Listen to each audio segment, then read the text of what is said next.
Why we've partnered with the European Chess Union to bring you a gift as strategic as the game itself. A free eSIM with 100 megabytes of data. Staying connected has never been this simple. Just scan the QR code, install your eSIM, and enjoy seamless global connectivity. Globalcell supports over 190 countries. Globalcell and the European Chess Union, a checkmate for connectivity.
This is a chess.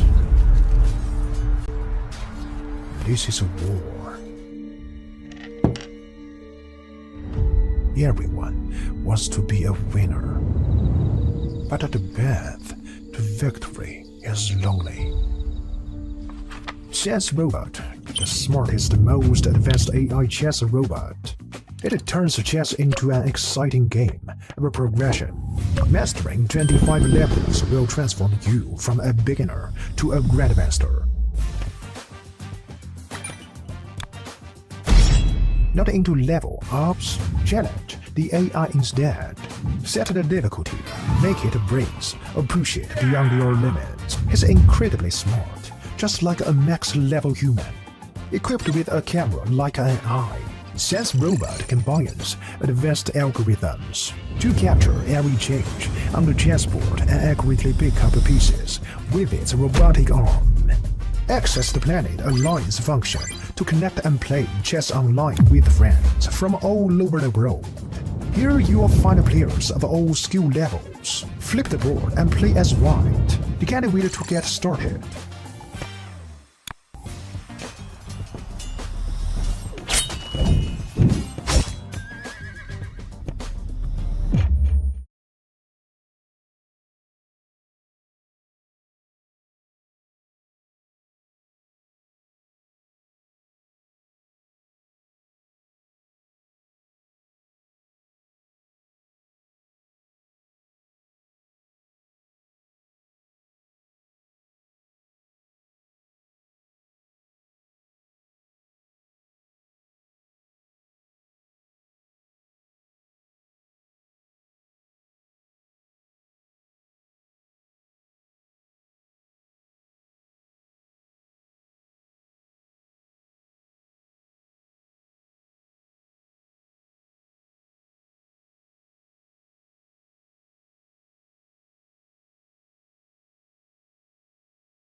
Hi guys, and welcome to the 5th round of the European Individual Championship here in finally sunny Rhodes. Yeah, very interesting day ahead of us. Let's go to the playing hall. Players are there to start. You can see that round is about to start. We can have a stroll board by board. First one still not seated. Let's move on. Yeah, we have Beidulaeva waiting for Malteskaya. Let's move on. Daniel Jan is here. Yesterday, a very smooth win for her versus Toncheva. Let's move on. Board number 4 is still not here. We have Zhukova arrived. And the game has just started. Let's go maybe somewhere where we have both let's go players. to the next. Yeah, here we have Arabidze versus Koshavi. D4 knight f6. Arabidze, European champion from 2023. G6. So G3 played. Is this a surprise? Not really for Dana.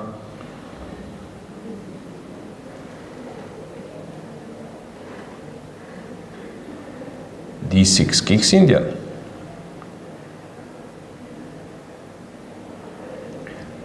Let's move on a bit with the cameras.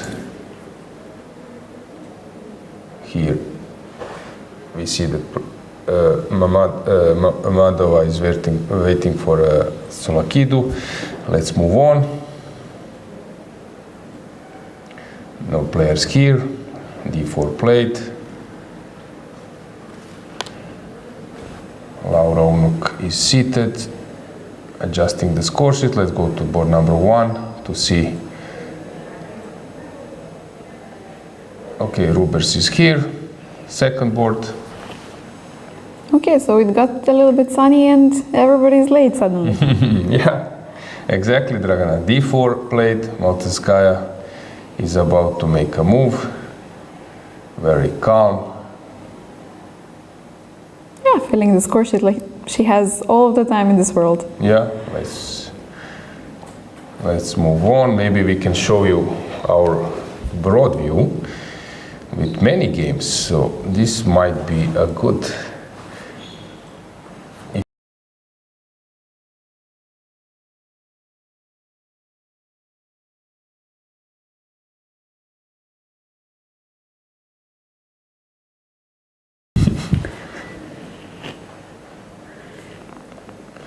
Yep, maybe here it's a little bit easier for you to catch what's going on. Ah, this feels so good. Like a surveillance camera, right? You can follow everybody and be updated at the same time. I love it. Beidulaeva versus Malteskaya. Yes, Nikola prepared it very well. Thanks for that. We can then follow time scramble. Oh yes, this would be so much more interesting with the time scramble and when everybody's shaking, right? Guys, if you remember Anastasia yesterday in that time trouble, the hand was shaking so badly, she definitely feels the pressure. Who wouldn't? Of course, playing on board number 1 with 3 out of 3. Yeah, and Eileen has this role now of, I would say, a player with all eyes on her, spotlight, but still Anastasia I think as well. she's used to it, yeah. Anastasia Kitadze is doing really, really well. In the meantime, we have Teodora Injac who just arrived, as well as Alexandra on board number 4. So now our view is complete. Very nice. So here is Ragozin, maybe to show you, for example,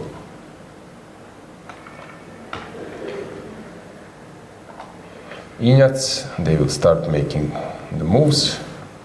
Or we can stick with board number 1. Let's go to board number 1. They're making the moves. I just went with my board to show you.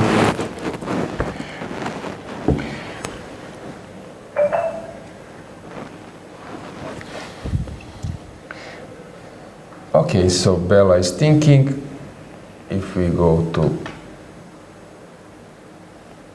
Teodora Injac versus Zhukova, c4 just played.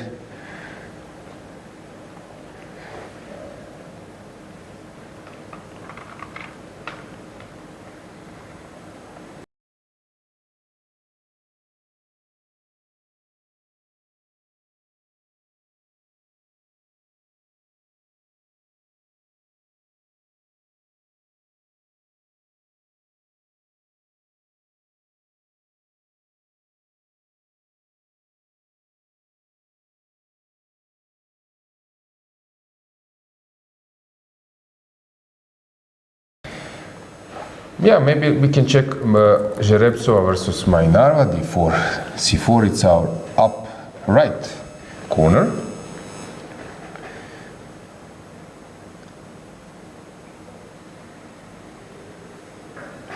Knight c3, bishop g7, king's Indian. Okay, I like king's Yet Indian. another one. Okay, so the ladies are preparing for a sharp fight today. Mm-hmm. I like king's Indian.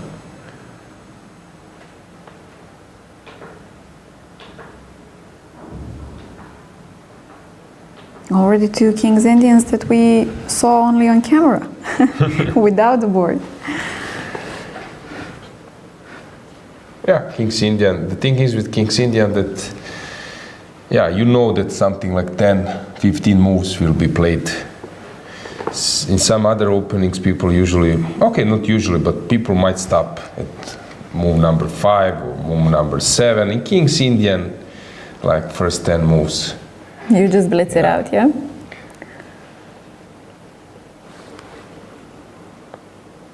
Now white stopped for a bit.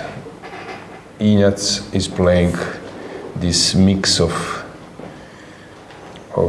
Catalan and English opening.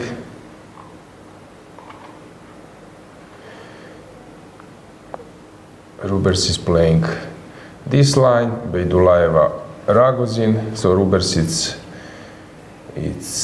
Semislav, Bejdulayeva Ragozin. Kirtadze playing versus French defense, Jerebsova King's Indian with h3, Teodora Injac c4.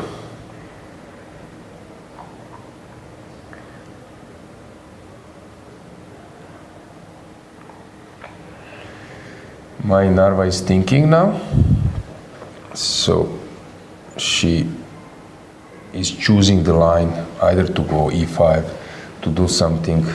But as we mentioned, Alexandra is having a great tournament, so kudos to her. And I would also like to mention that with only 4 rounds, she is already in plus 33 ELO points. Great. Dragana, you're not mentioning anyone here that you played against. Why? Okay, Inform us, for example, from those people on the cameras. I played a few games with Teodora, of course. That's okay. Since we basically grew up in Belgrade, she's a few years younger than me. She also started playing a bit later, if I remember correctly, but from the day 1 when I saw her, from the first tournament I played against her, she always had this fierce look in her eyes, and she was always determined, and she was never afraid of anybody. Mm-hmm. Even when she was much weaker player, she would just come to win, and she would be very angry if she didn't win, even though she was playing, for example, 200, 300 ELO points difference with better players. So you could see from that early point on that she had this determination, and she used to be working with Zoran Arsovic. I know that he was her coach for quite some time, so he helped her, I think, reach 2300 or something like that, if I remember correctly. And yeah, nowadays you do not even ask the question. Teodora is the best player currently, female from Serbia, but definitely she deserves this. She's fully devoted, so kudos to Teodora. And for example, I remember playing with Khotenashvili Bella at my first Olympiad. We were playing with Georgia in the first round, and I was very young. I was, I don't know, 13, 14 years old. And playing the Olympiad for the first time for the national team, it was all very scary for me.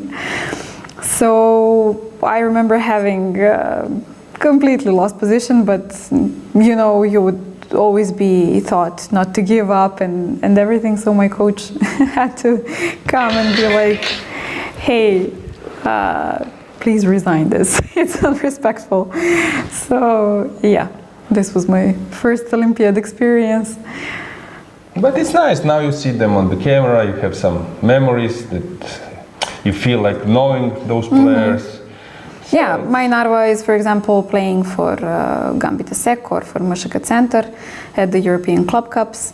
So she's part of our team, let's say. Khotenashvili Bella plays for Alkaloid, so she's also playing the Macedonian League. So yeah, we actually do have quite a lot of players here and there. Talika Katarina sometimes plays for Alkaloid as well. Bulmaga Irina had played for Alkaloid as well. Tsolakidou Stavroula, for example, I've known her since we were little. But yeah, she's also playing with Narva, creating this wonderful, strong, young team, MŠK Center or Gambita Sec, whichever it's called, at different European championships. And yeah, we have faith in the girls. I believe that's a moment now to show you some graphics regarding standings, that you know the situation. We will also move then with pairings, and we will have a stroll because now players stopped to think. So let's first show you the standings. So Eileen is solo leader. Yes, exactly. After only 4 rounds, we have only one person with 100%.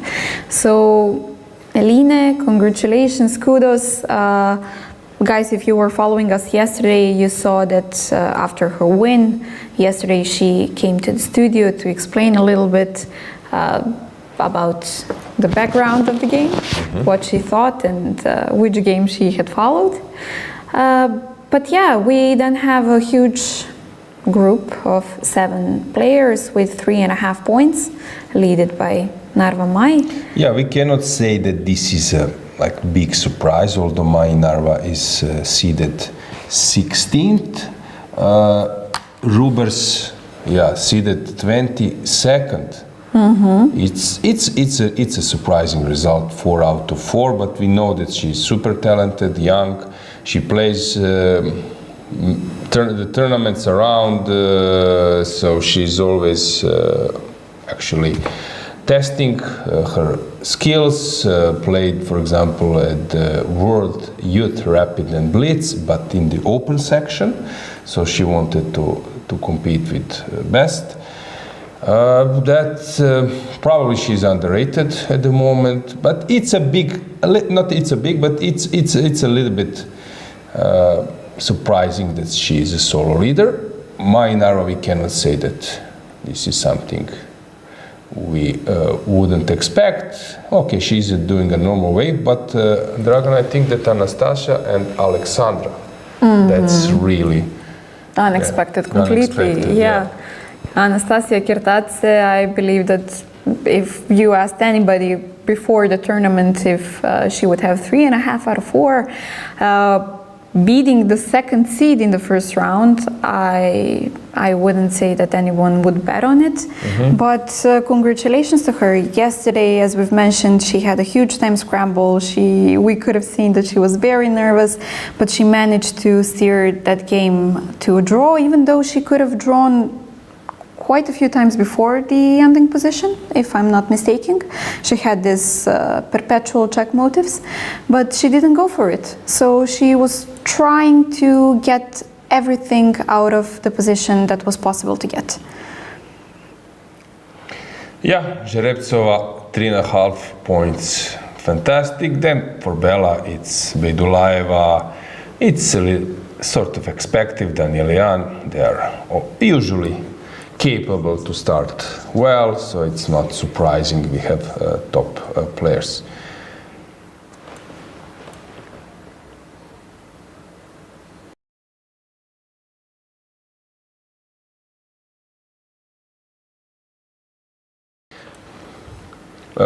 We can move up to pairings.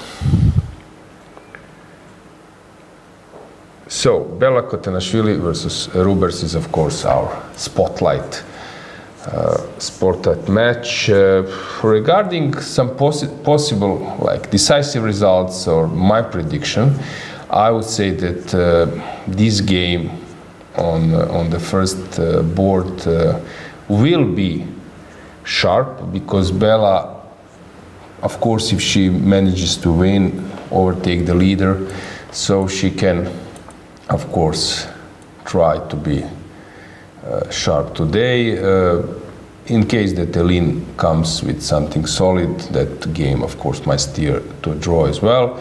Bejdulaeva versus Nastevskaya, I believe, without knowing the openings, that this would be a sharp game. Kirtadze Danielian. Okay, Elina likes to create some mess, and I especially believe that she will want to use this opportunity because she's playing with Anastasia. Okay, Anastasia has 3.5 out of 4. She is in the leading group, but I think that once you see this elo difference, for example, you do not get so many chances like this throughout the tournament if you're fighting for the top spots. So, not underestimating Anastasia at all, but I believe that Elina will definitely try to push in this game. When I'm checking the pairings, I can only maybe find one game which might be a little bit solid. This is the way how Lilith plays. Murcian, she's playing versus Josephine Henneman. That might be the only game where if Josephine doesn't come with something super sharp, that Lilith is with the black pieces sometime quite ready to take a draw. So we had yesterday this prediction of yours about the number of decisive games. So let's say that from these top 10 boards, how many decisive results do you expect today? Oof, many. Many is a vague answer. Yeah, okay, so I would say again, at least 5. At least 5, okay. At least 5, but I would today might be even more, brave, even right? braver. Yeah, so maybe I would go for 6, at least 6. Yeah. Okay, I'm going for 7. So let's see at the end of the day. And guys, of course, write us in the chat how many decisive results do you expect today on the top 10? Let's go back to the playing hall. Let's have our broad view that you see how the playing hall looks like now when the players are seated.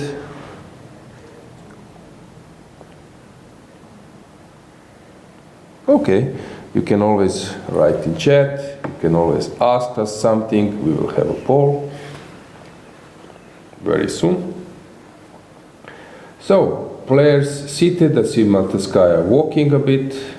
I see so many players actually walking around. I thought that this is in many? the beginning, well, yeah, okay, this means that you're completely sure in your opening prep, so I see Avramidou, for example, walking around. Whom else can I recognize from the walkers? But it still feels like quite a lot since we've just started. I don't know. Maybe because I don't have this routine to stand right up. So maybe that's why it's strange to me. Yeah, just to remind you that in the same playing hall and some additional ones, the European Club Cup will take place. So it will be also a spot for that event. Yeah, it's maybe interesting for you, dear viewers. And also, we are planning to come to Rhodes in October. I believe that there will be some kind of open tournament in the same playing hall as well in the summer. Correct. Also, World Rapid and Blitz Youth will start right after this event. So yeah, many, I would say, chess walkers will be around this year. Many opportunities for you to come and experience the playing hall where the players are currently. Yeah, sometimes it's cool when you are actually at the same spot where some other events happen to take place. You feel that it's a little bit different than it's on camera at your home. So it's nice. Okay, so maybe we should make a stroll one by one. Let's go first with the cameras and then with the board. So let's start with full screen board number 1. As we mentioned, this is Khotenashvili versus Rhodes.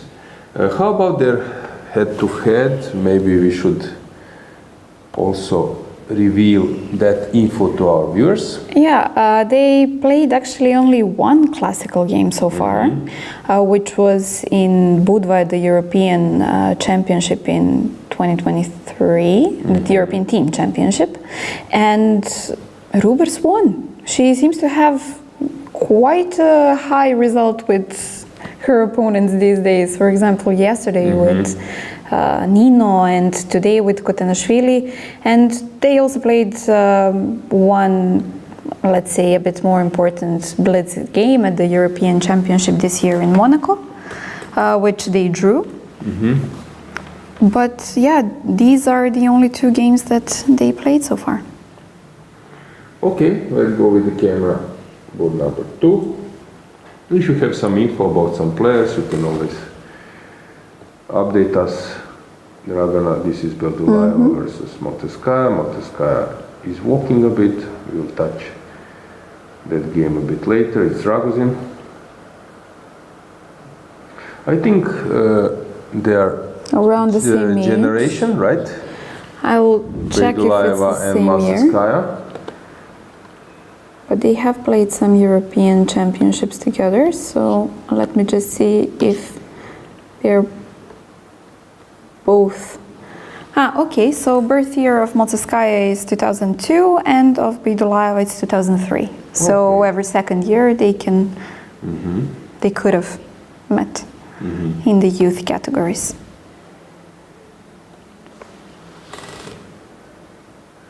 Okay, so she's thinking. You have info about their head-to-head? At least recent one?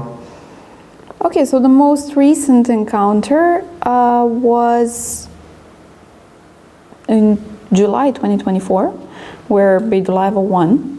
Hang on. They were both at that time of 2200, less than a year ago. So can you tell us a little bit more about rating progress of Badelka, also Monteskaya? Yes, I'm a bit surprised that she was only 2200 half a year ago. Yeah, and we know that she, if I'm not mistaken, she also won the World Championship under 20. Okay, I'm not sure about that info. I will check for sure, just to have the updated information. But for example, Badelka... No, that's not correct. So that was like a blitz game maybe. Because 2200, I don't believe that she was 2200. So she was 2400. It could be blitz, but it's not marked as blitz, so it might be. Yeah, because her rating, she was 2400. 24 something, yeah. I don't know for how long. Yeah, for 4 years, 3, 4 years. Quite some time, yeah, 2 years. So I was shocked to see the 2200.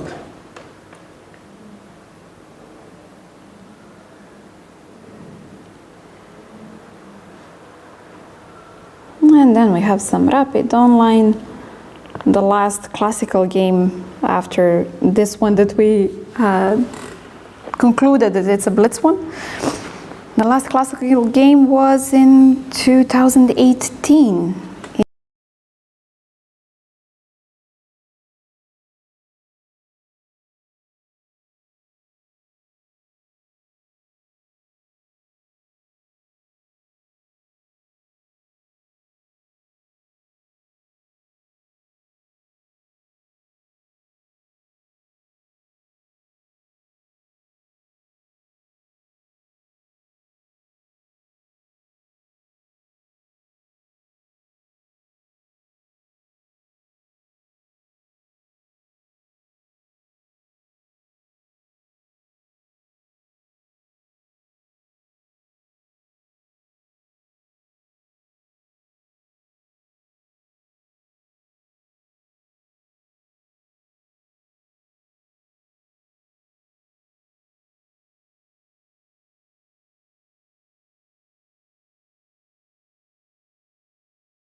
And yeah, as I mentioned, they had a few encounters basically every second year when they're in the same age group.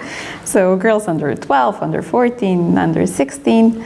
But yeah, this is maybe one of the more important games, since both of them are now way better players than they used to be when they were kids. And regarding Motsevskaya, I saw that she's above 2400 since 2021. So you're right to notice. Let's move on to the next camera.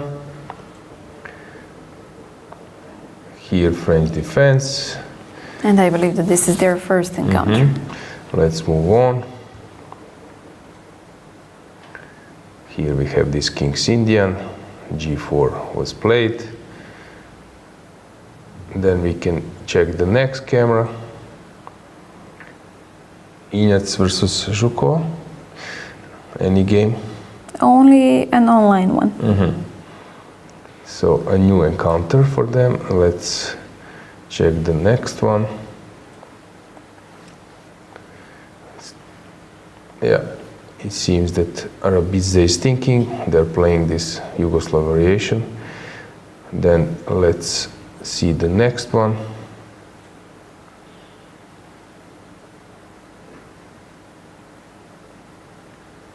Stavroula seems to be happy. Tsolakidou is playing versus Gular Mamadova. Let's check the next camera. Krasteva is playing with the black pieces, Dinara Wagner with the white pieces. And seems that our discussion inspired the poll in the chat. So guys, today's poll is how many decisive outcomes we will have today on the top 10 boards. So your options are 0 to 3, 3 to 6, 6 to 9, or all 10. Yeah, I will go 6 to 9. That would be my choice, but... Yeah, we already revealed our cards, so not interesting anymore. But yeah, I'm actually very interested to see if somebody will be brave enough to say all 10. Yeah, greetings to the viewers, subscribers. Yeah, I see some questions, but my fans, chess players who like to check my YouTube channel, it's on Croatian, and sometimes I'm mentioning this Sixth Sense Ninja Haragay sometimes I was referring to that when I'm playing. This is to avoid the danger or to make a necessary move.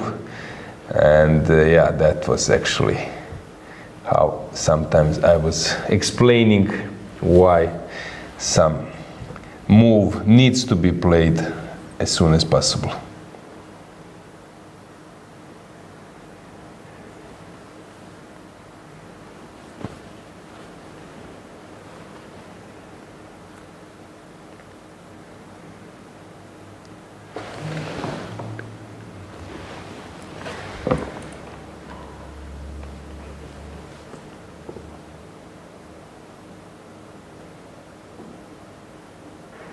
And in the back of this camera, you can see Javakhishvili playing against Lao Yan. Okay, yeah, let's check. Do we have one more camera?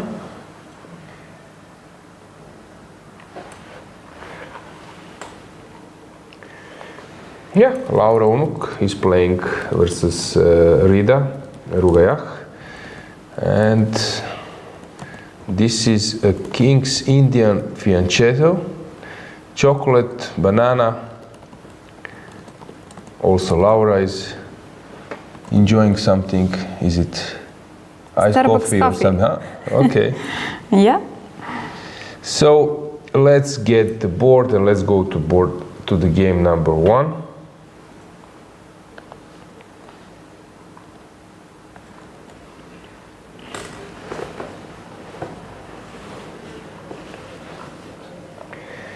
So, Bella Khotenashvili is playing versus Rubers. Knight d7, b3 sideline, bishop b4,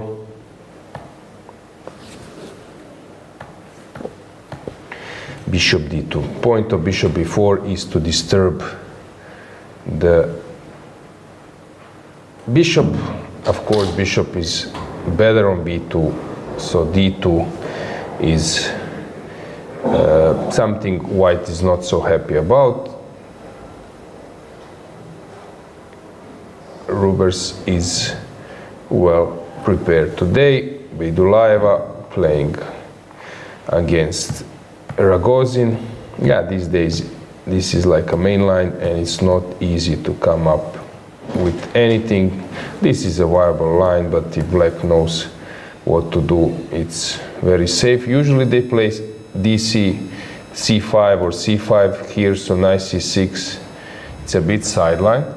We can go with the camera to that board number 2, and maybe you can check, Dragana, about the theory after knight c6. It looks like a sideline to me. And Alexandra is still in her prep while Govar is thinking.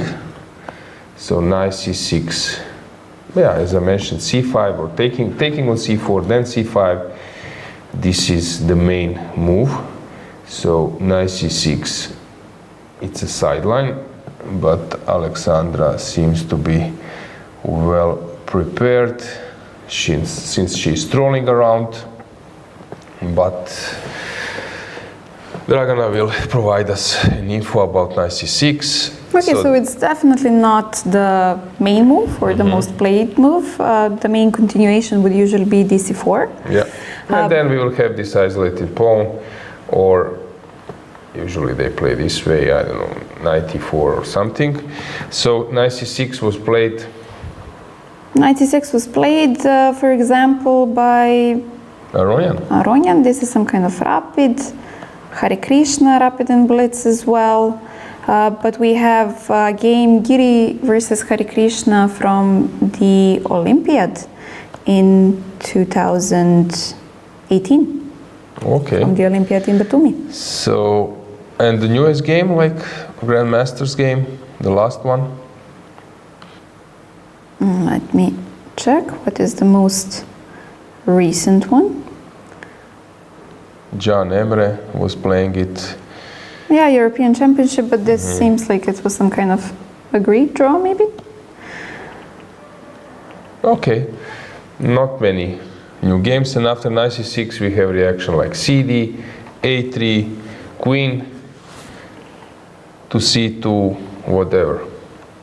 Queen b3, bishop e2, bishop d3, many lines. h3 even, yeah. Okay, let's go to the next board. Let's get the camera there. We have French defense.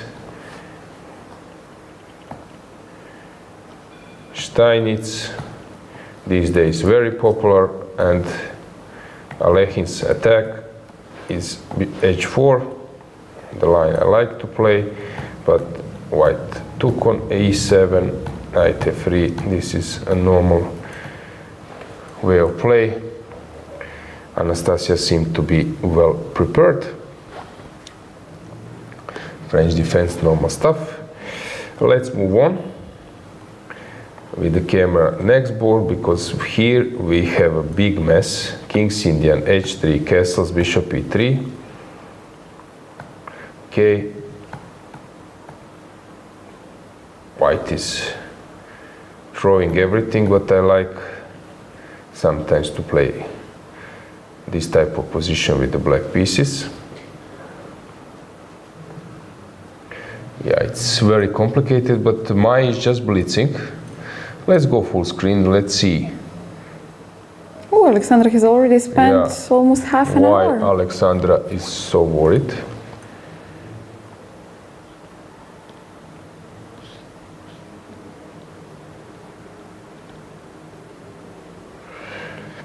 But Maya is always having this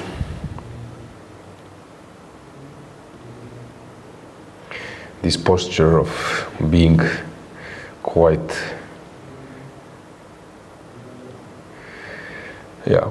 we are quite calm. Yeah, no matter whether it's time scramble or the beginning of the game or after 7 hours, she's just confident and, as you mentioned, calm, having this poker face on.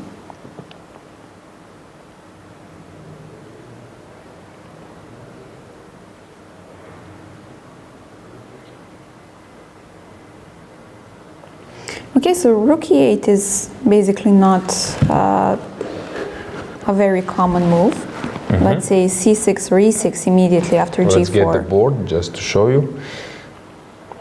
So g4. G4, yeah, c6 or e6 would be the most common answers. Firouzja playing it. But rook e8 is definitely something newer, I would say. Sadvani played it, huh? Yeah, but it's only titled Tuesday. And how this game of Firouzja went after g4? Mm-hmm. He played c6. c6, exactly, which continued knight to e2, queen a5, rook bishop g2, knight b6, queen b3, knight from f to d7, queen a5. Okay, so it was a mess already, and I like the way how he played. But I saw also some other players with the white pieces after, and that position, Gaishi. Yes, he played. He was not Shevchenko. at his Bluebam, for example. But this is an old game. Old game. Yeah, Caruana. Okay, how about that game? Caruana versus Firouzja after c6. It was actually a classical game, 2020. Tata Steel, okay. Okay, g4, c6, knight f3 was the continuation. C takes to d5, c d5, b6, knight d4, knight c5, queen f3, bishop b7, g5, knight takes on e4. Interesting. Okay, knight e4, bishop d5, knight f6 check, e takes f6, queen takes on d5, very interesting. Rook e8, knight c2, fg5, long castle, taking the pawn on f4, bishop d4, okay, no queen compensation. d4, and so on. At this point, no compensation. And Caruana won this game, yeah? Okay, then let's check how Teodora Injac is playing. She's playing reversed Benoni versus Zhukova, but spending quite a lot of time, so maybe she didn't expect this d4. Arabidze, let's get that camera. So king's Indian fianchetto line, and then came this d5. Okay, usually white plays castle, and then after e6, d5. But here she went for d5 immediately, knight a5, b3. And playing this position, but it looks that black is very well prepared, and that Meri is not having a comfortable position. If you go a3, probably some move like e6 is coming. So let's get full screen, to see how Dana is doing. She's doing very well. Yeah, being all definitely blitzing. does not seem happy. Yeah.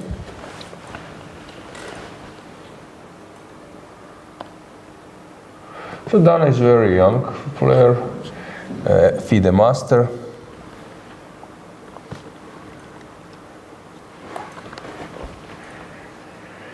From Israel.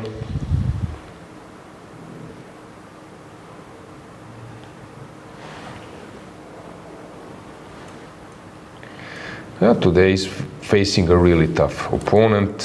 Meri is super strong. So Dana is only 17, something like this. Yeah, and she won the gold medal for the women's reserve board category. At the Olympiad. The 45th Olympiad, last year in Budapest. Yeah. And at the European Championship in Montenegro, also last year, she won a silver medal. So she definitely is climbing to the top. Hang on, which championship in Montenegro?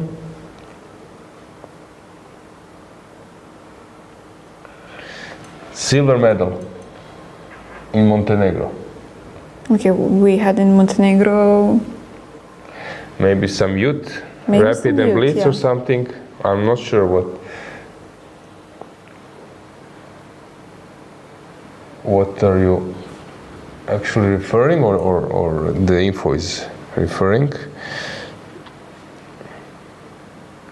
Trying to recall which event was in 2024 in Montenegro to clinch the silver.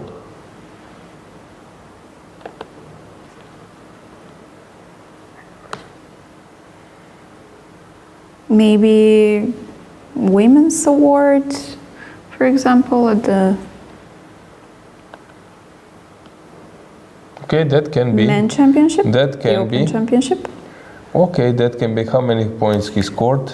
Because she had quite a good tournament. She actually had 6.5 points out of 11. But let's keep in mind that this is the Open Championship, beating, for example, Kinesisteo Pedro, beating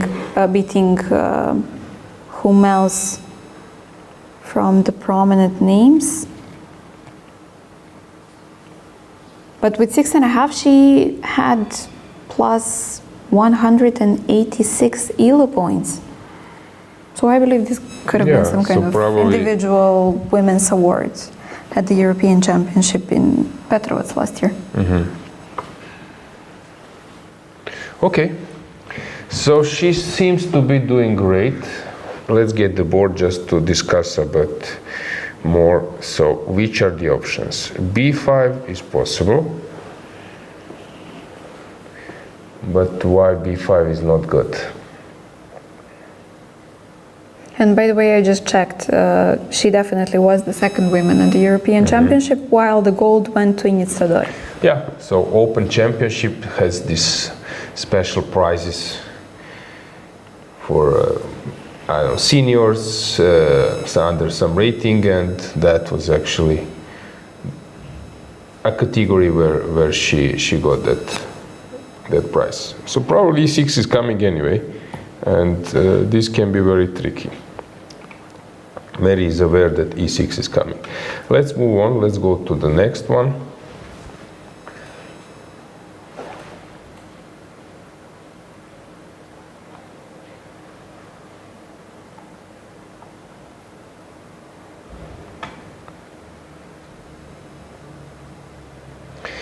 Okay, let's go full screen. Let's just briefly check what's going on. How is Stavroula doing?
Actually, we could see from this view without the board that, yeah, it's typical, like Sicilian, but white exchange on c6, bishop, some d5, d6 was played, right?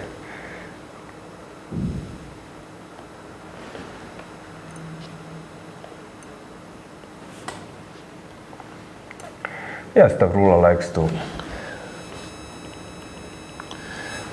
play those kind of games. So d4, c was double c pawns in Sicilian, and now she's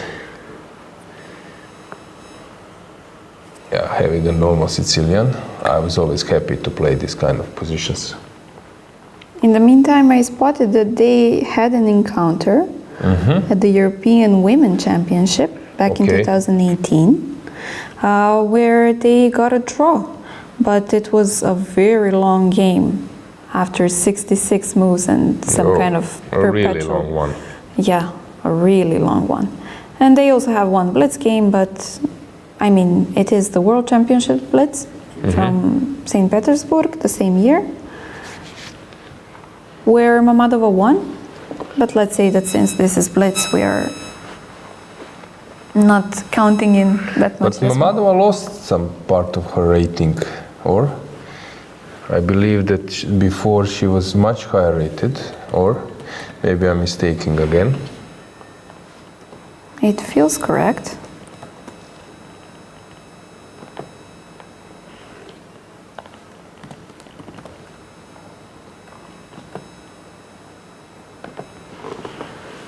Let's see, so her peak was 2401, just one above the 2400 line. But yeah, recently she is, she's trying to regain her rating back from August. She's climbing back up, but she is in some kind of decline, which of course doesn't have to mean anything. She can basically come back at any time.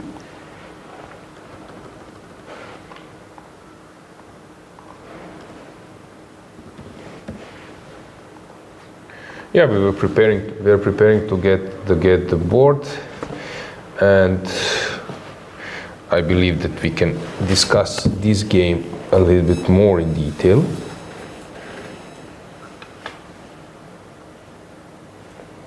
So let's check the game, let's get the board. So as I mentioned, it was Sicilian, Rossolimo, G6, quite popular. Magnus Carlsen is playing fabulously this setup with the black pieces, but usually he takes with the d-pawn. d4 is a little bit premature, but possible to play. Stavroula went for this line. She managed to exchange her double pawns, and now she's having a typical position. Usually white pushes e5 here.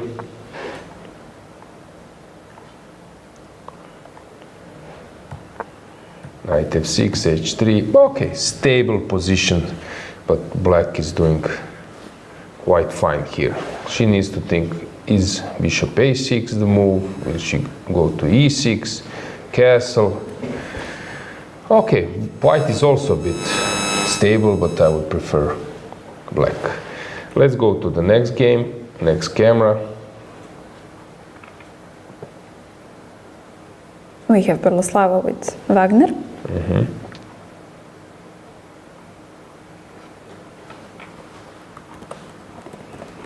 Which is board number 16. Yeah, unfortunately I have an issue to go there. Maybe.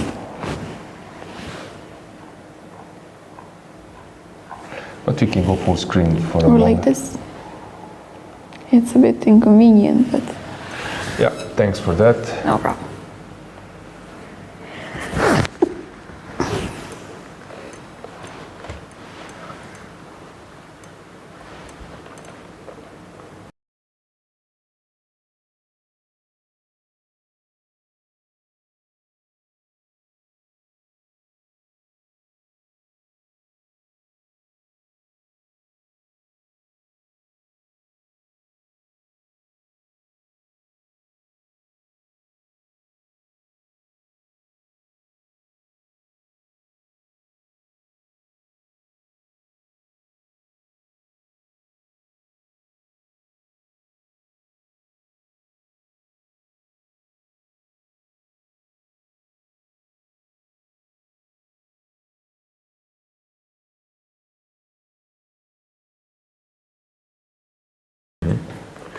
Yeah, we have already a draw on board number 14, which is Velikic versus Gamponenko. Let's get the board to show you. It was Sicilian. d4 takes, knight f6, knight c3, e6. And Ina went for this, I would say, like a drawing line when you have drawing tendencies. And Adela was, okay, bishop g4, f3 is the thing they're playing these days a lot. Knight e4, this all is known. And Adela was not ready to play for a win, so draw was agreed. Okay, draw is a good result, yeah? Yeah, going back to game of Wagner versus Krasteva. Okay, so this is an interesting setup that actually Krasteva faced yesterday. with the white pieces. Okay. So sometimes you're learning from your own games. And that game went bishop e3, knight c6, d5, knight d4 takes. And in the end it was perpetual versus Diaman Daulite. And here, instead of bishop e3, d5 was played, queen b3. Okay, so she wants to, by queen b3, queen c8, bishop g5, she's stopping the main idea. So black needs to prepare it a bit. Queen e4 again stopping. King f8, h4. That means that Dinara was sort of prepared. But black is also quite fine. I would go to a short castle, place my bishop on h3, but she went for a long castle. So this is the position, and it will be a very short game. Fight. Yeah. We can go just full screen to sense a bit who feels more comfortable. Situation on the clock is normal. So let's go full screen.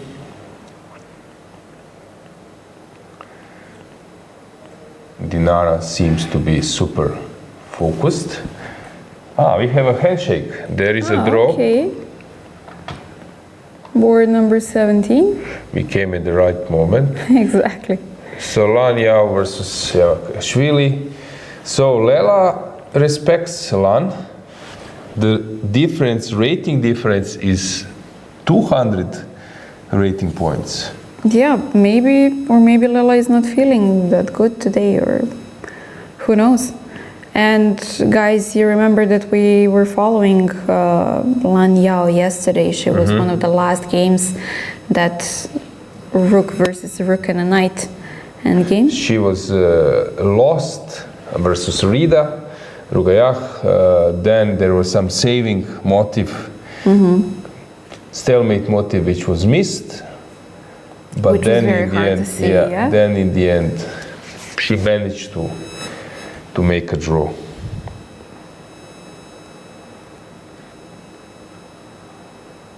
Okay, so at this event we do not have this 30 moves rule. You do not need to play 30 moves in order to agree to a draw. But as we've noticed so far, not many of the players are using this opportunity. And all of them are here to play and are in great fighting spirits, which is shown with this low number of quick draws, which is what we like. Yep.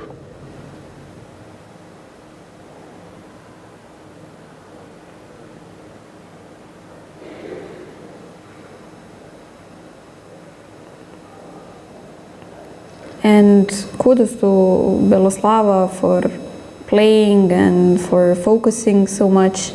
I know that she recently came back from the United States. She was studying over there. And she decided to come back to Bulgaria to play some more chess and focus more on chess. Guys, if you remember, Beloslava was part of the national team that won the European Team Championship in Budva 2 years ago, which was a huge result for them because they had such a young team led by Antoaneta Stefanova, who gave them motivation on board number 1. And they managed to beat Georgia in the last round. That was a roller coaster, but they definitely deserved it. And even a year before that, in Chennai in 2022, Bulgaria had an amazing result as a team in the women's section. They finished 9th, if I'm not mistaken, which was a huge achievement. And once again, just to mention that the whole team is very young. We have most of the players here. Antoaneta Stefanova was board number 1. Then I'm not sure how they played in order, but I know that Beloslava was a part of the team, Victoria Radeva was part of the team. We had Gabriela Antova was in Chennai as well. And the name slipped from my mind. The fourth girl who is also studying in the US. But never mind, the point was that Beloslava is taking up more chess now and that she's more focused and determined, playing a lot of tournaments. I spoke with her recently. She said that she might also play Grenke Open. Okay. I don't know if she would play the freestyler or the classical one, but she will be there. And I know that recently she has undergone a surgery. She had this injury recently, so hence the belt she is wearing. If you notice this, and this is giving more pressure to her even when playing, so kudos for all of the effort. Okay, let's move on. Let's check our next camera. Let's see how Laura Unuk is doing. Okay, she was playing, let's get the board. She was playing this King's Indian, fianchetto line, c5 plate. This is also a way how to enter this Yugoslav variation. Same thing, and black will go rook b8, b5. It's same like this way.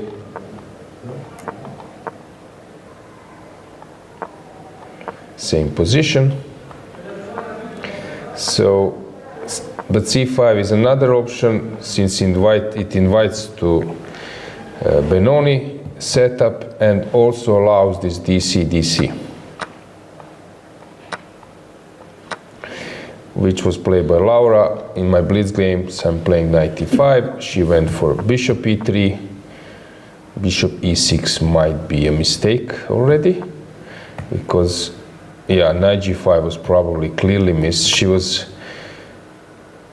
copy pasting, but now this looks bishop e3. Maybe she should have taken on b7, but I don't know. Okay, bishop e3 looks normal. It seems to me that Laura is playing normal moves. Let's go full screen. Whom do we have behind them? Maybe we can check that game as well. Mm-hmm. So behind them we have Toncheva, yeah? Toncheva, yeah, a Bulgarian encounter. Toncheva Nadia with white pieces and Nenova Angelica with black. Angelica is actually very young.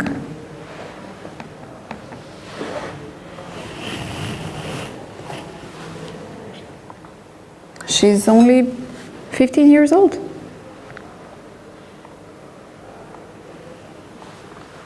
And yeah, let's check that position as well. So they're playing classical stuff. Let's get the board back. Oh, it's classical stuff. Maybe it's a moment that we go back to our main games.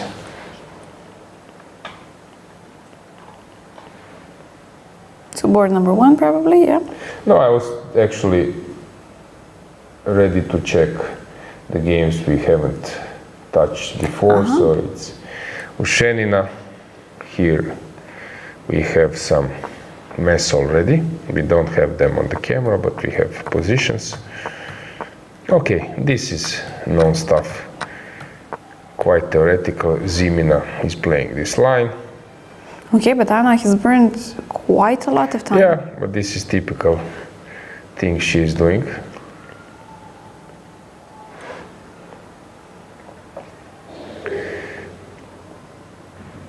Then we have Josephine. As I mentioned, if Lilith will try to steer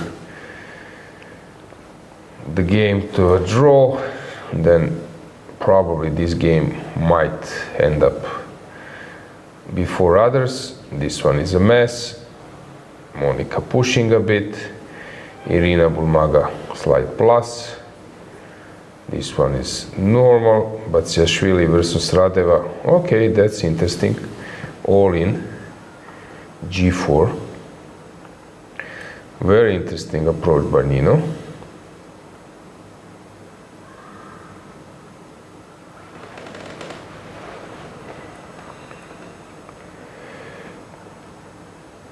Lanyao is a draw.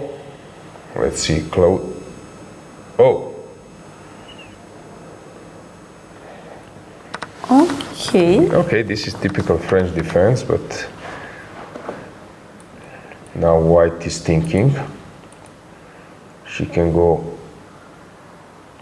take on a5, she can go Take on even C1. knight c5, take on c1. Many options.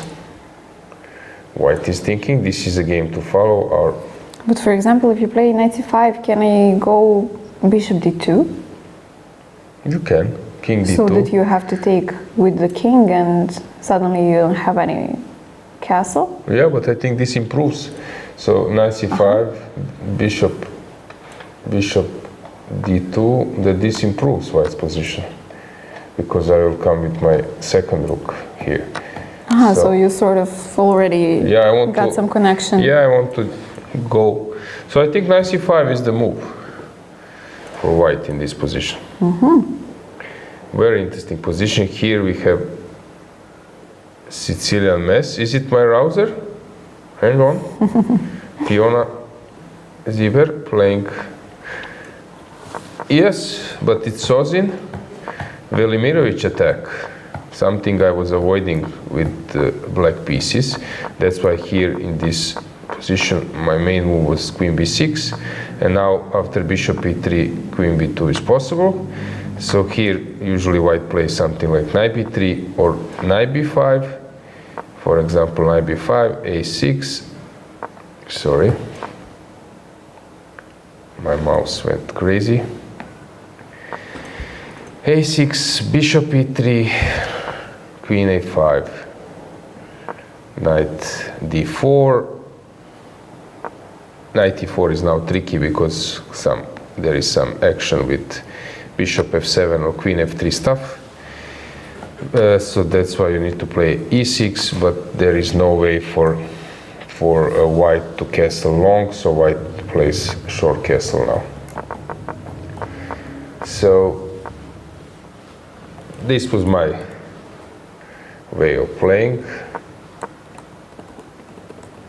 Recipe for this Sozin line, but she allowed this Velimirovic attack.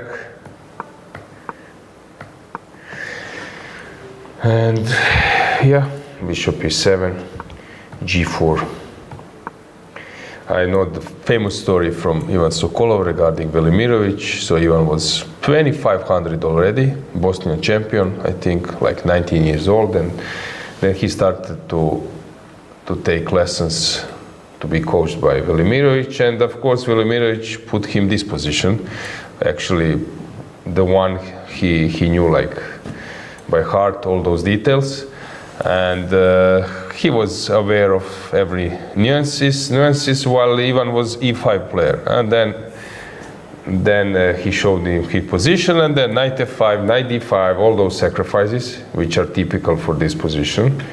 So I don't know, knight goes to f5, the other one to d5, and of course Ivan couldn't grasp the details, and Velimirovic was actually winning or showing him some spectacular tactics, and then saying, listen boy, the point of this lesson is first that you realize that you don't know anything. And Ivan was saying, to put you in your place. Yeah, Ivan was saying, my God, I was 2,500. I didn't see a single move, but because that was Velimir's specialty, and then of course when Ivan was super talented, and when he started to roll, and was ready to parry, and some stage Velimir said to him, listen boy, I don't like one thing. Too often you are taking my moves back, because Velimir tries something and then Ivan says, but this move loses because there is a tactics. Then Velimir tries something else, then Sokolov said, no, you're losing there. Listen, boy, I don't like this. You started to retreat my moves too often. Yeah, but I recall this story when he was checking this line.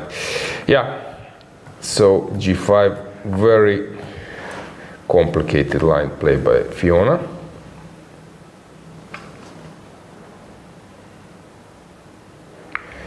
where else to go? Let's see how Sabrina Vega, usually she plays active chess. This is a mess versus Miruna Lehachi. Same goes here. Which line was that? It was cardboard structure, massive exchanges. Okay, I like how Ekaterina has come out of the opening, but black is also safe, I believe. Savina, this is okay, this is interesting. So let's say that you go rook b1. The problem is bishop h2, king h2, knight g4 is probably king g3. Because if you, okay, now you can go. This one is, I believe, defending. Hang on. And just says I'm lost. Why? Maybe this is bad now. So what is the defense? Queen c7. This is what I'm teaching my students. When you are sacrificing and queen comes here, you should always be aware that if bishop or queen comes to this diagonal, it's immediately lost. So that's why this tactics doesn't work. Maybe there is something better, but this is what this position is about. We mentioned who else? This one, Jarocka, complicated. Nadia playing a normal game. Laura is better. Teresa Rosten versus Stefanova. Stefanova is really struggling in this tournament, burning so much time. Fatalieva trying to get back to her best shape. This one looks already better for white. So, which game to follow? Let's try to find something sharp.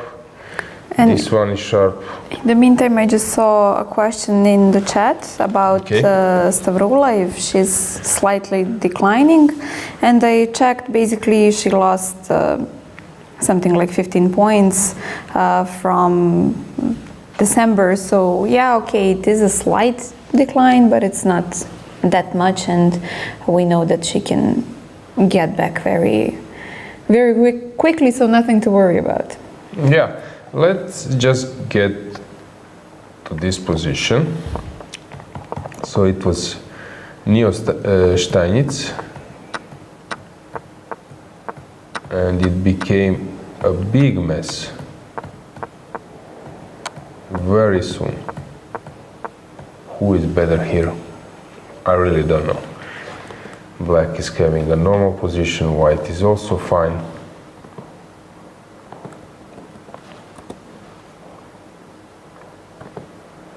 Yeah, very interesting games, still far away from clear, but some games are sharper than the others. For example, this one, I've noticed that Ines Prado likes to play sharp games. F3, this is Jobava. You can check this move. I think it was played by Badur many times. Jobava has his own way of playing chess openings. He likes to set up, it was a exchange Slav. Oh, okay. So C5, C4, C6. I didn't, all right. Takes. Knight F6, Knight C3, F3. I think it was played, Jobava rapport to someone who was playing. Okay, I'm wrong. So Vidit played it, Ivanišević. Vidit played it in August, but it's on Blitz. Let's see. Ivanišević played it in a regular game against Banush in 2017. Okay, so it's a known line. Bishop Simon Williams, Ginger GM. Bishop F5. After bishop f5, what was Most common is bishop g5 as a here? response. G4 or was played. g4. Yeah, g4 is the second Bishop e6. line. Bishop g6 would be here the most common answer, but bishop e6 is played in a few games, for example, by Van Forest. Jan Jordan Van Forest. Young, yeah, in 2014. So, and it's the only game that black has won with bishop a6. Knight h3. Okay, here we end up in this position. Okay. Maybe we should get back to our main boards. Let's have the camera on board number 1.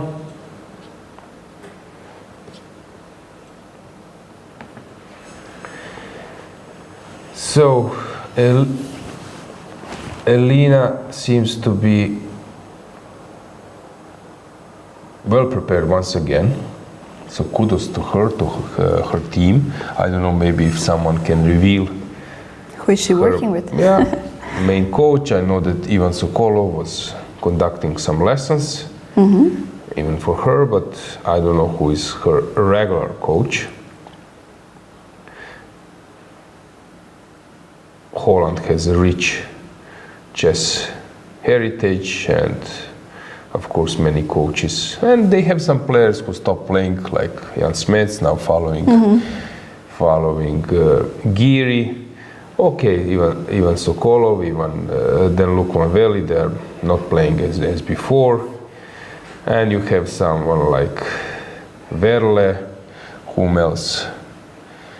Yeah, I'm trying to recall. They have some players. Okay, Lamy is still around. If I'm not mistaken, Lamy was very close this year to win this challenger group at Tata Steel.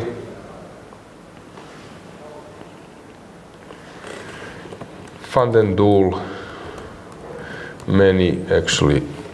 We can check, I'm curious about Holland rating list. Piquet is not playing, very strong player. Bambelli, have you mentioned him? Yeah. Okay. Let's see. No, my brain stopped with the letter S. He was playing, he was 26, 50. He was playing together with Smets in the A group, Tata Steel, few times. Actually, very tough player to break.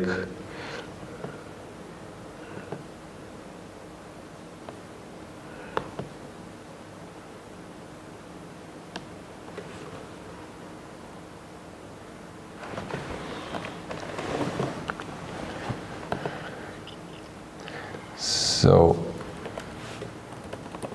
yeah, I'm curious. Okay, they have many inactive players here. It's only Reiderman. Benjamin Borg, for example. Reiderman was, but no, there was also one player I'm trying to recall. Reiderman, but there was one more player, if I'm not mistaken. But Tiviakov, I think you haven't mentioned. Tiviakov was, very strong before. Many inactive players. Okay, so let's go to board number 2. Beidulaeva is facing this Ragozin. Anastasia, it's already sharp, but this one is super sharp. My Narva seems to be well prepared. Very well prepared. What happened here? We left after this position, e6 was played, and black seems to be doing great. Hang on, my engine is screaming that this is already inaccuracy. Is it c5? Is some tactics here, or not immediately maybe? Trying to exploit the X-ray from g7?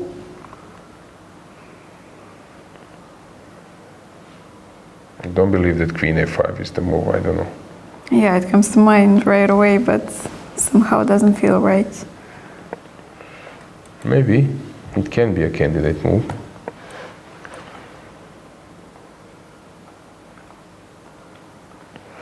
Yeah, Dana seems to be doing very well. Okay, we can maybe get our multiple view. It would be interesting. Yeah, 5 cameras. Anything in chat to discuss already?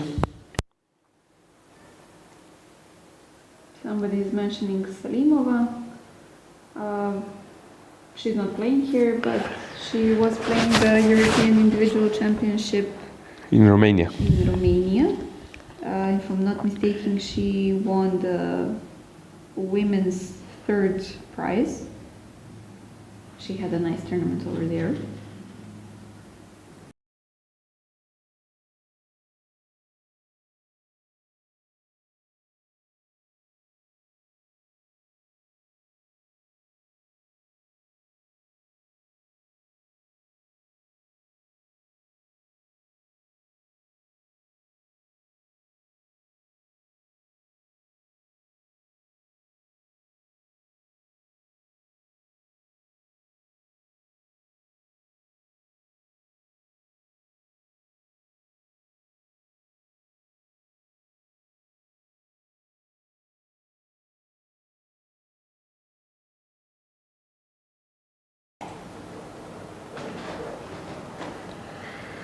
So which game is the most interesting from your point of view?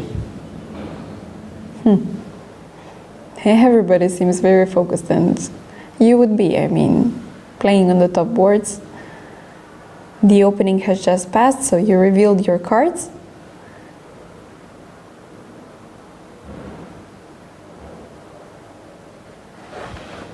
Feels like Elina is the most focused, even though Injac as well has this posture.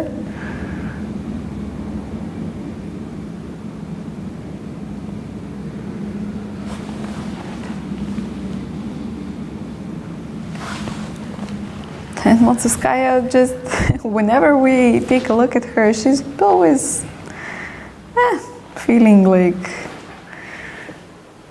it's okay. It's not. I don't have this feeling that she's in some panic mode, like, oh, I'm playing the European Championship. It's very important. I cannot make a mistake. I feel like everything is under control, which is good. I mean, you want to be a bit more relaxed. That's probably when your brain works better. C5 played?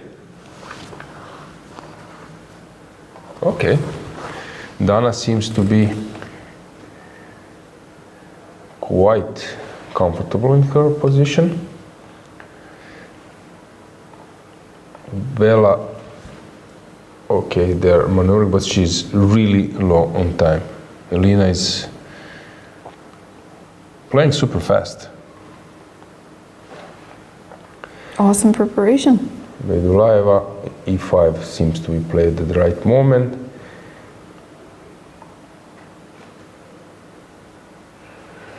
Yeah, not many decisive things. How is our Paul doing?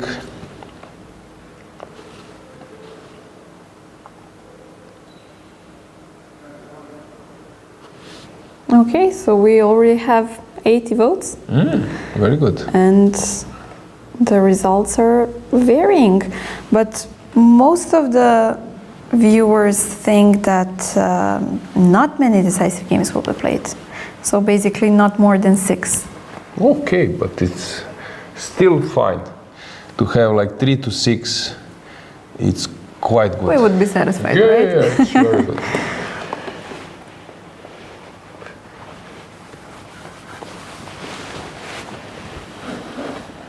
Injac seems to be happy.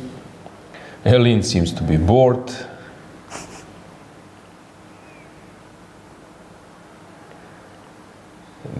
Daniel Jan. Yeah, Lina is fully focused. Will we see the biggest time trouble on board number 1? Might happen. Regarding situation on the clock, Bella is already with 36 minutes. second. Any decisive results? So still games are in progress. Only draws, I see. Okay, it would be a bit strange to see so fast a decisive result, right? Something must go completely wrong. Yeah, it's still too early. Okay, I believe that we should have a short break, and then we will come back to check when the games develop. Stay with us.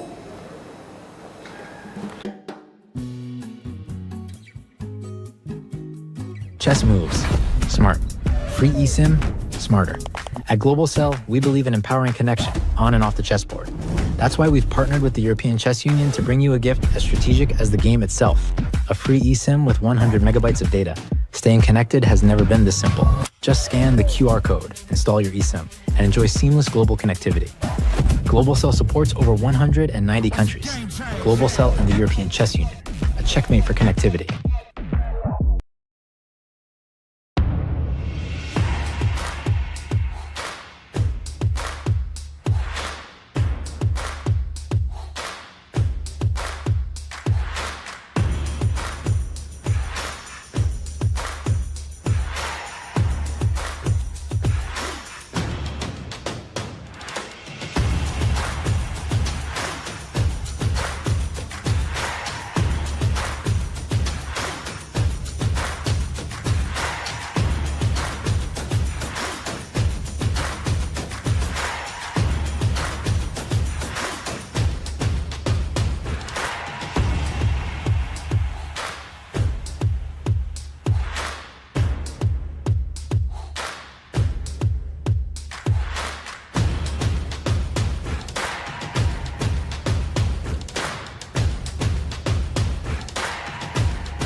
This is a chance.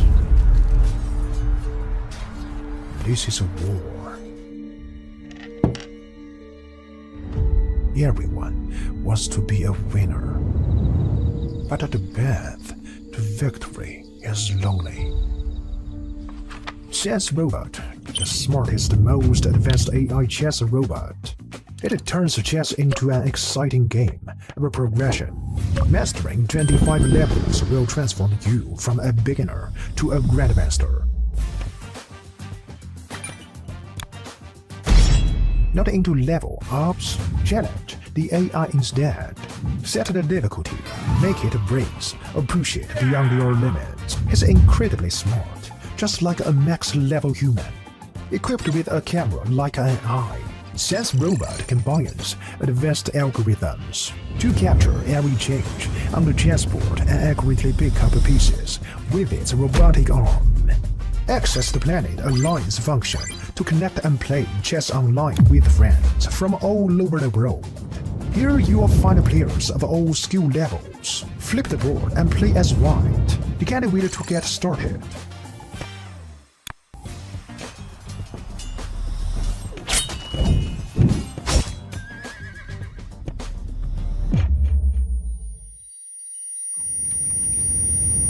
New to chess? We've got a better way.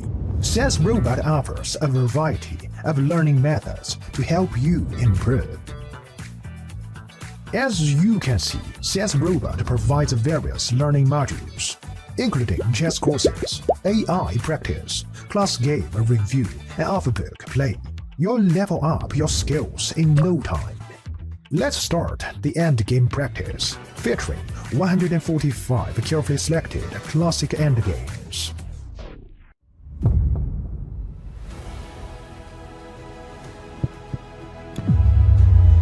Now you have a greater chance to become a winner.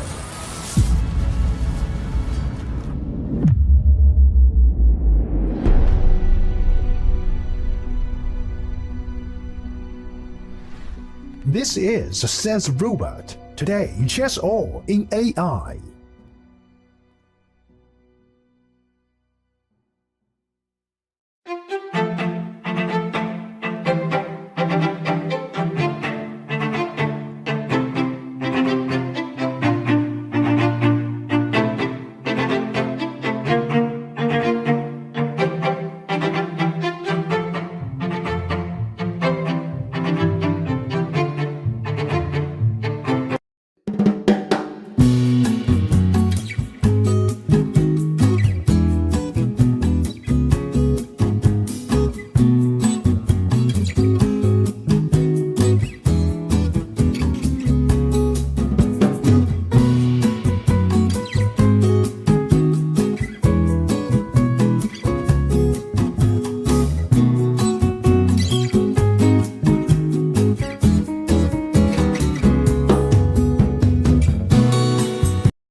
Chess moves.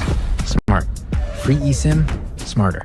At GlobalCell, we believe in empowering connection on and off the chessboard. That's why we've partnered with the European Chess Union to bring you a gift as strategic as the game itself. A free eSIM with 100 megabytes of data.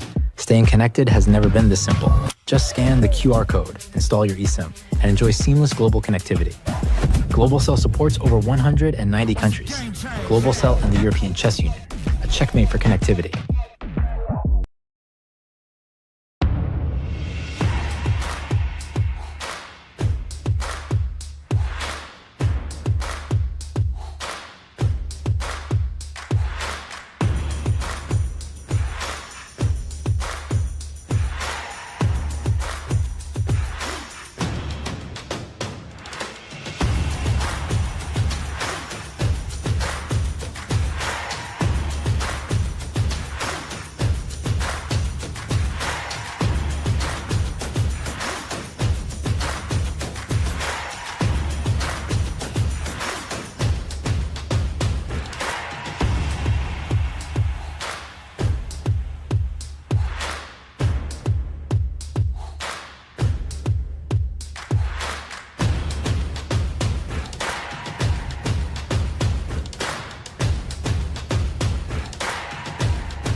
This is a chance.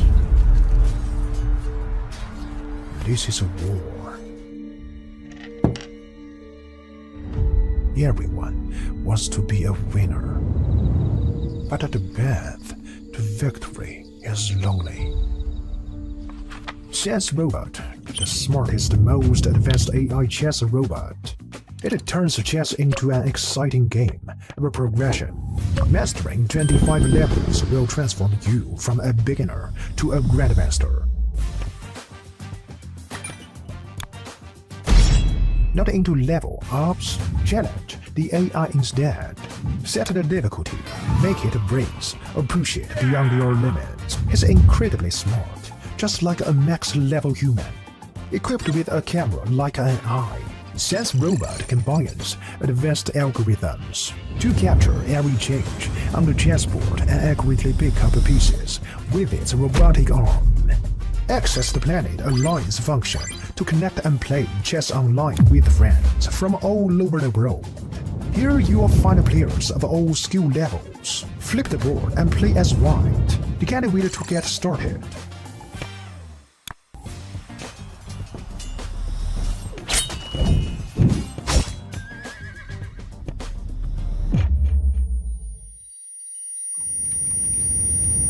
New to chess? We've got a better way. Chess Robot offers a variety of learning methods to help you improve.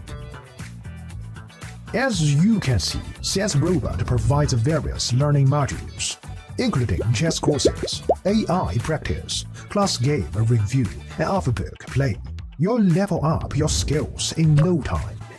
Let's start the endgame practice, featuring 145 carefully selected classic endgames.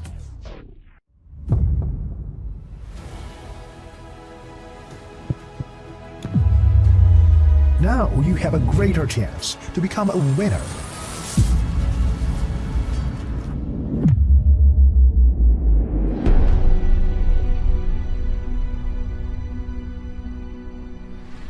This is Chess Robot. Today, chess all in AI.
The break is over and we are coming back to the playing hall. Yeah, and Matthias is always there to help. Yeah, I think it was Stellwagen. I knew it was with S. And Stellwagen's career high. Can you check, Dragana, please? Okay. Please speak rating. But I think that once in Tata Stavroula he started with something like 8 draws or 9 draws. Daniel or something, right? Daniel, yeah, Daniel exactly. Stellwagen. His career high 2640. 2639. Yeah. Okay. Very good player. Yeah, sometimes I cannot remember. It's right here on the tip of your tongue, but it's just But actually, his last tournament, last rated game was probably like 10 years ago. A serious one. I don't know. When was he playing? 11 years ago, yeah. Yep, that's why I forgot him. Okay, let's go to the playing hall. Let's have first broad view. Just a bit, I was checking it. And it seems to me that, yeah, players are focused. We have some interesting games on around, for example, around 40. I've noticed a few things, but we will touch this later. For example, Ines Prado is already having a tough position, a complicated position. Also, Zuzana Terbe is pressing, interesting attack is about to happen. Let's go full screen camera number 1. Yeah, seems like Bella is struggling a lot with her time. She is already under 30 minutes. Which is, depends on the type of the position. Sometimes it can be okay. You are in some, I would say, like mode of fight, you are there, you don't have time to walk, so you are fully focused, warp speed. But if sometimes position is so complicated, then of course it's not fun to have it with so low clock on your board. Yeah, but this is only move number 17, so we will see a huge time trouble on this board, I think. Yeah, how is our poll doing regarding possible decisive results? I see almost 50% of the voters have chosen the second option, 3 to 6 decisive games, which might be the most realistic, let's say, outcome, but I'm still voting for more. Voting or hoping? Both. Okay, don't vote too many times, please. I can only vote once, right? I don't know, you can have different profiles. Yeah. This is what I'm doing from the live broadcast studio, voting 10 times with 60 different accounts on YouTube. Yeah, maybe we can get the board above players, so you could see exact positions. So this is board number 1. Let's say that we don't want to dig too deep, like our first impression would be that, okay, I wouldn't say, what would be your first impression about the position? Okay, forget about knowing the that that Aline is completely prepared for this position and she probably wanted to enter it and so on. Let's try to forget about those facts. Okay, I can also move away the engine it bar. doesn't create any disturbance. Yeah, so like I wouldn't be so afraid with the white pieces. I have a nice knight on b5. Bishop is ready to help on the king side, is necessary. I can take on c5 at one stage, opening up my bishop on b2. But this bishop on b8 is completely empty diagonal, right? Yeah, but if still. I manage, maybe, can I have some kind of knight g5 idea? Of course not immediately because the knight on d7 would be dropping, but to try to activate my pieces on the king side. I don't know, I don't believe in attack with the bishop on b7. If the bishop is on c8 and then we have two bishops on those two diagonals, I would maybe be worried as a white, but here I really don't believe in black's attack.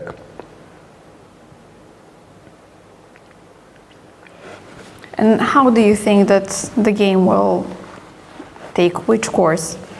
How should I rearrange my pieces? Okay, good question.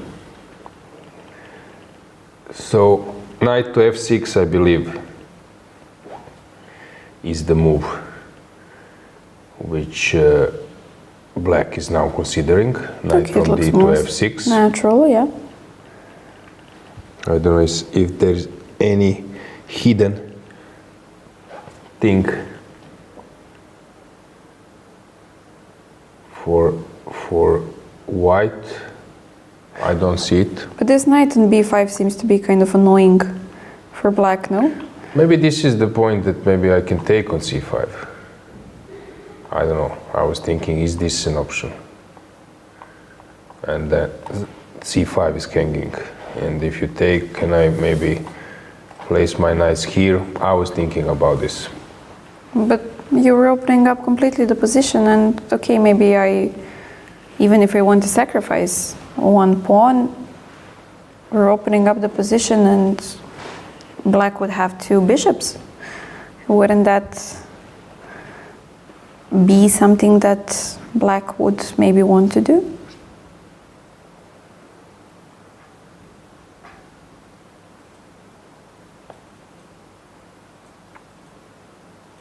And this rook on a8, somehow it feels a bit stuck. Okay, we still need to make more development moves, but it feels like I will have some problems trying to get it out. Let's go to board number 2. Let's get the camera of that board. So without engine, what would you say?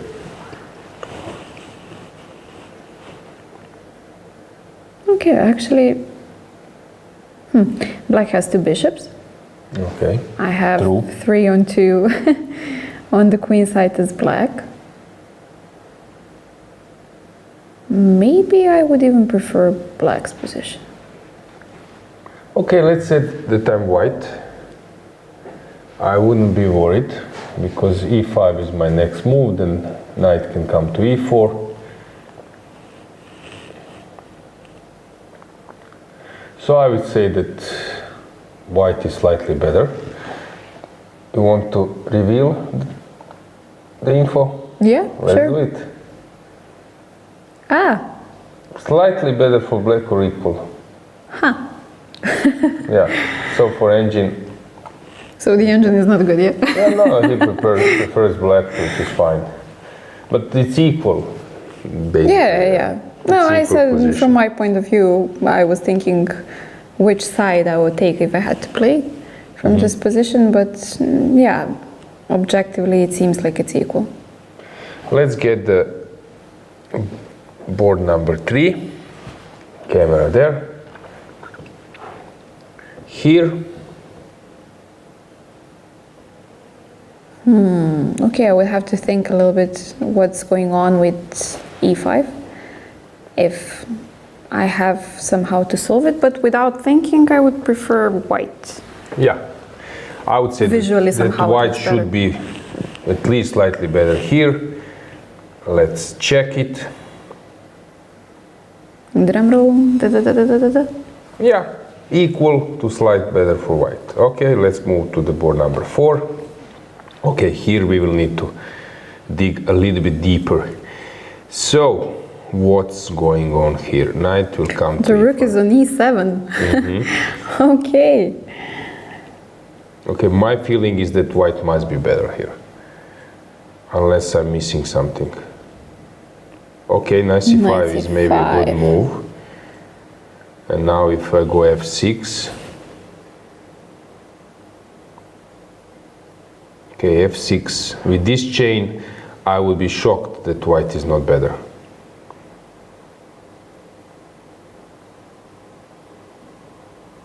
And there wasn't any option to...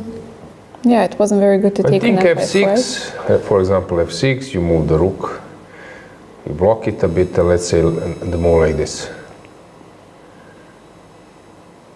Trying to reroute the knight somewhere. On bishop f5 I can even consider the sacrifice. And okay, I'm threatening to take on c5. Some 93, 95, maybe rerouting, Okay, you something could like that. have come immediately.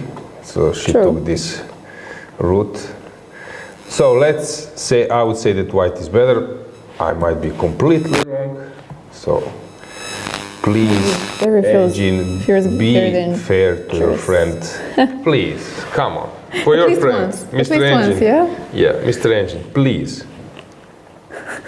No. The guy thinks that here black is better. How?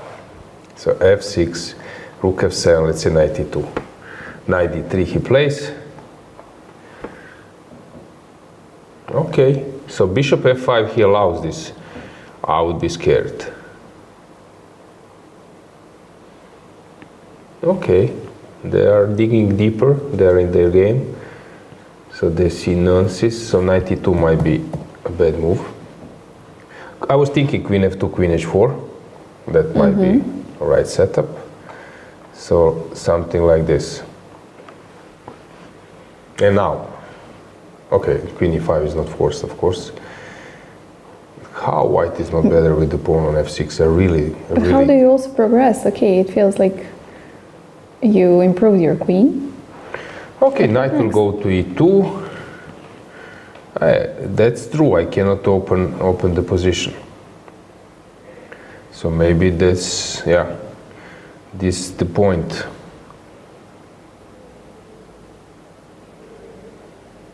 Very strange, right? Yeah. Instead of f6, I don't see anything else. I don't know. Is there a point not to play f6? So I think she must play f6. Rook f7, and then we are in that position. But okay, maybe I'm watching from white's perspective, maybe from black perspective, black can, in Sicilian style, be solid. Okay, let's move on to the next board. Let's see Teodora Injac versus Zhukova. What would we say here?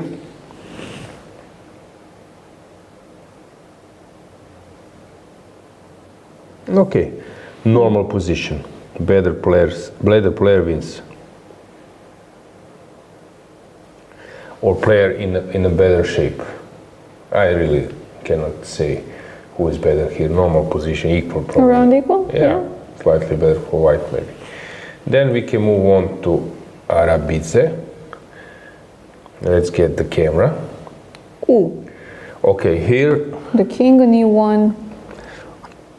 Of course, Okay, black is better. But Black is better, but how much is black better?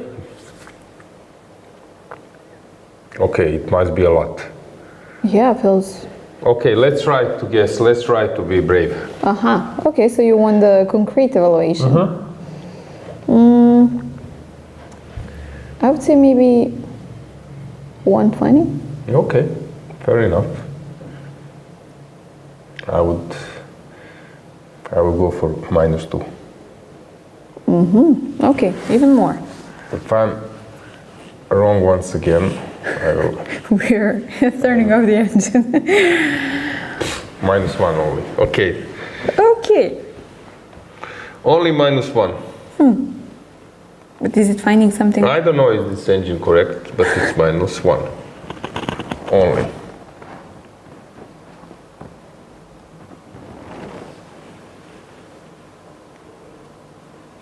And what about the time on this? We knew 27 that minutes.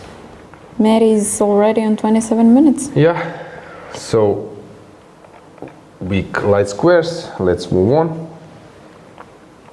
Mamadova versus Tsolakidou, our next camera.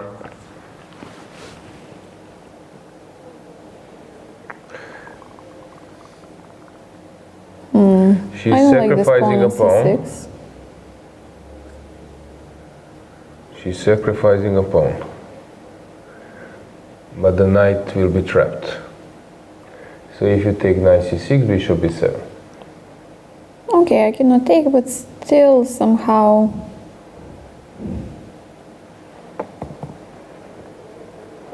Okay, black is fine. If white won't take on c6, I would say that black is doing great. Even with that pawn on c6? Feels a bit weak. No, actually it's supporting d5 and opens the b file. So I don't believe it's weak. I think the problem for white is that she will need... Okay, I would say that for sure black is better here, but I might be wrong once again. And you? I would say more around equalish. Okay, I would say Equalish, that... is that a word? I don't know. I would say that at least is 0.6 for black. 0.2 I would go. You for white or for black? Okay, let's say for black, but Okay, then I will increase to make the difference. So I Okay. go 0.8. all right. Okay, and the answer is 0. Okay, it takes. Maybe I missed some tactics. But even if he doesn't take, come on. This okay, knight goes to c5. I underestimated this. But my evaluation became really bad. But how can you take? Okay, I saw this. And c4. Okay, and then I move my knight. Aha, knight e7. Ah, she can take. And knight b3 is played. Yeah. Now I didn't will. take on c6. I'm afraid to predict anything. So we're stopping this prediction game, huh? Yeah. Okay, I didn't go very wrong. No, you're This is doing good. great. I'm doing great, and this Bravo, is Dragana. surprising, actually. Very so- well. I don't know, is it 1st of April? No, no, no, Are you sure? no, you're doing great. Okay, let's get the board back. Let's check other games. One we don't have on the camera.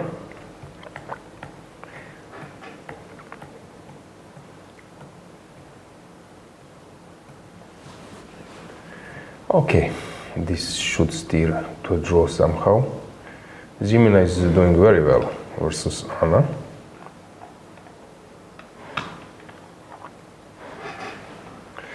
Let's see Josephine. Yeah, I said that here Lilith might keep the quality. Julia Antolak is having a better position. Pawn up. Hang on, this is an exchange sacrifice? Ah, okay. Is This it bishop forced? is... So takes. But do we have somewhere to... Yeah?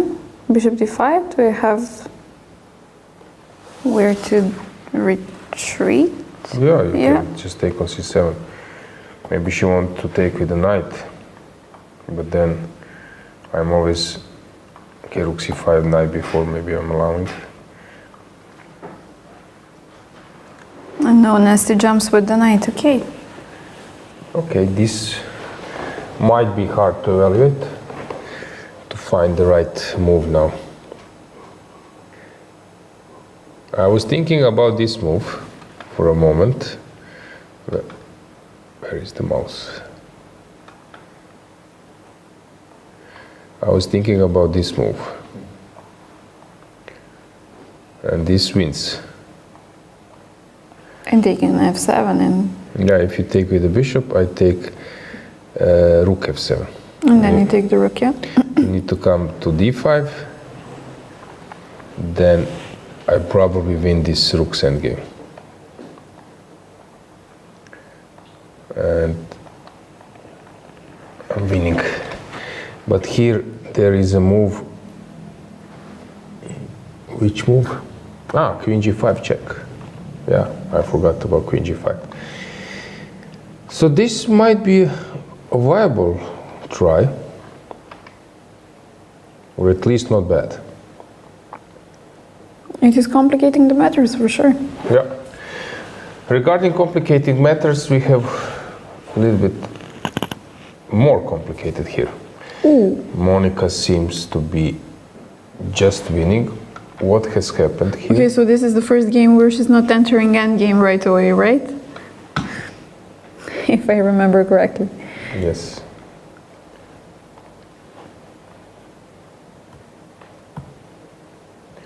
So she just outplay. Queen f5. Ah, the back rank issue. So here black forgot about back rank issue. That was the issue. Queen f5. And of course, if you take rook e8 checkmate, and suddenly you need to defend. She dropped 2 pawns. Okay, this is sad necessity, but Monica is about to win.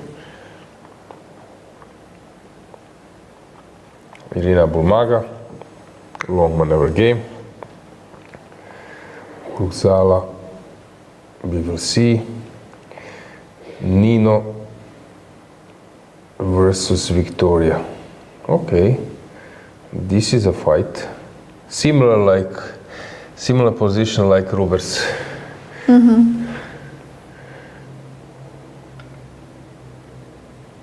Yeah, Khotenashvili a5, a4 is I think on the first board. Dinara Wagner versus Krasta. We have her on the them on the camera. Hang on, 4 minutes on the clock. Really? Who has only 4? Oh, Dinara. Yes, we do have them on the camera. Yeah, let's get that game. Really? 4 minutes on the clock? Wow, Let's get that board. Already a huge problem. And this is board, I think it's camera 8 maybe? Yeah. C6. And she's not But maybe even- it's tucked. Because I don't believe that She's on 4 minutes and she's not on the board, right? you can ask maybe. Yep.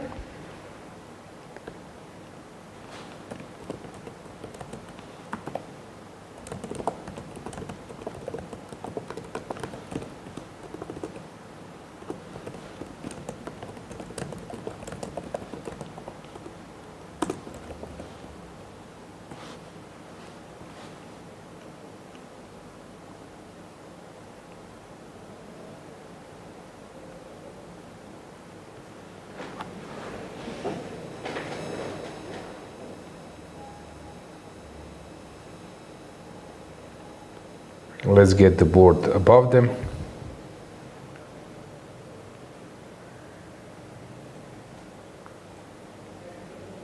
So that you can see the position.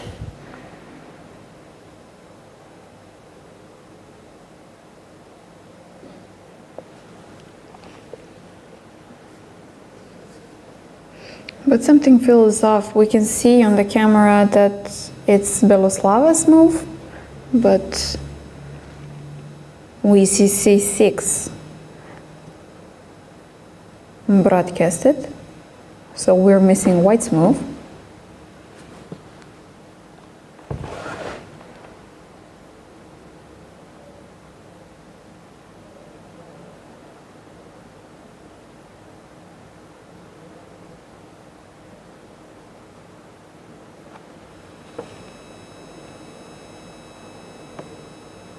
Okay, so we're getting some information from inside the playing hall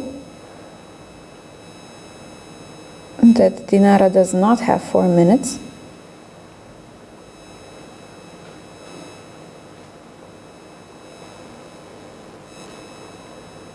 Seems like she's having 36.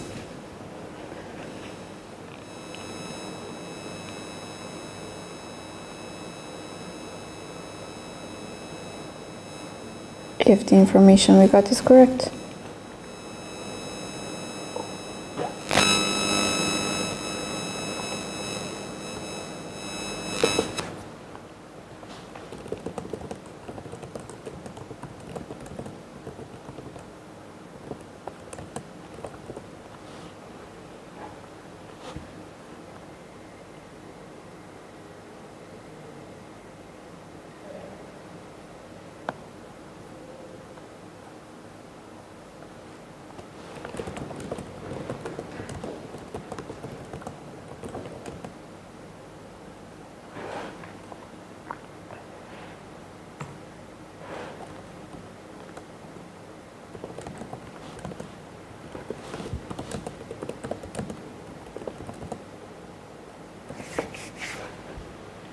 Yeah, I think the situation on the clock is not correct.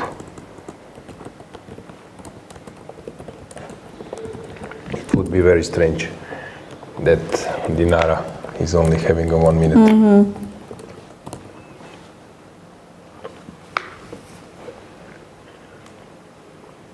And not being present at the board at the same time. Exactly.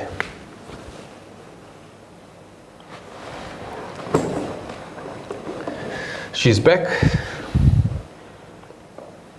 And as you can see, guys, she's not rushing to the table, not Yes. running back. So she definitely does not have 20 seconds as we thought.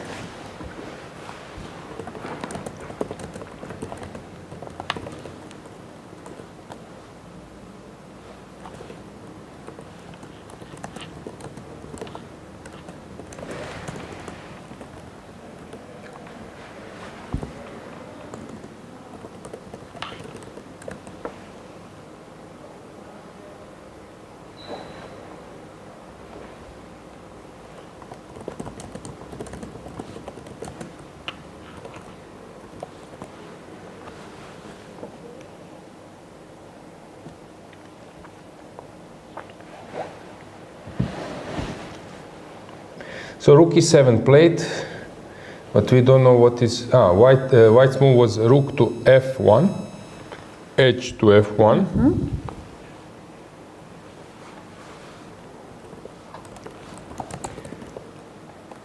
I have an issue with the mouse.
So rook f1 was played.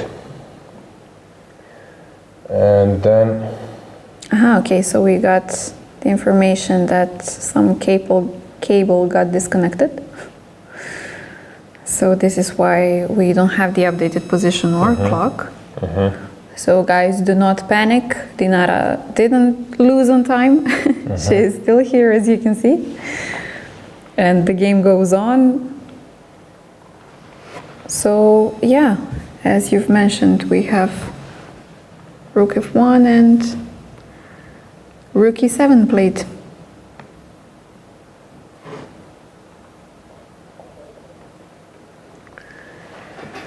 Yeah.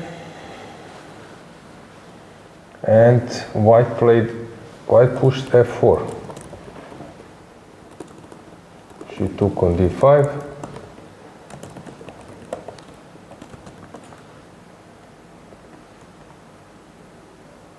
Which is probably a good idea.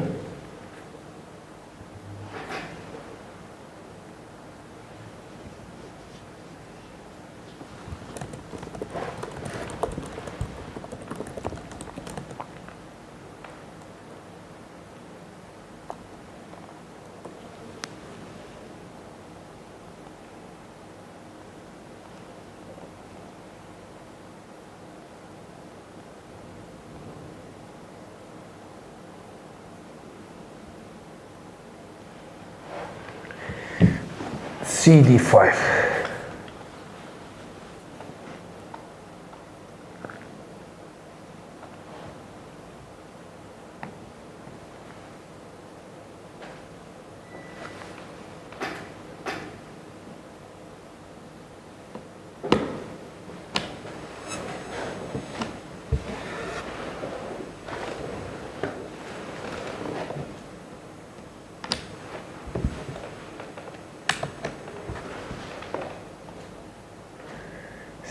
CD, and it's black turn to move.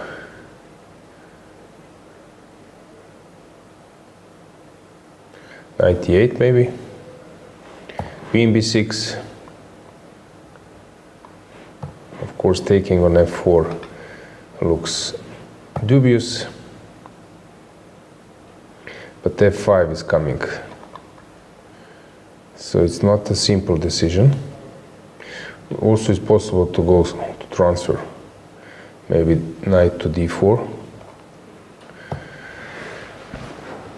And what about some... Rook c8 is also a move. Sometimes. But in this position is not. So, okay, maybe there is some forced... sorry, I forgot about the bishop. I'm blind. Yeah. I wanted to play some b5 before, but I mean b5 is hanging, but I don't know if no, b5 you should can be. Take b5 can be a move. Since you're opening up b5 to is b5. a good move.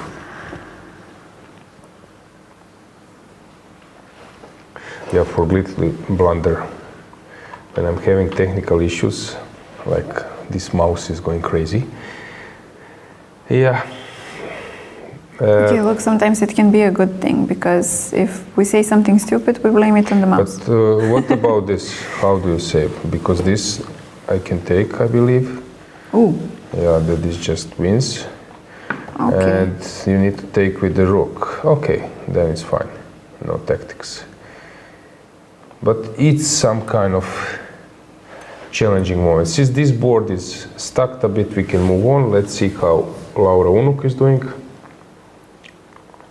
Okay, she's pressing. We can have them full screen and the board above.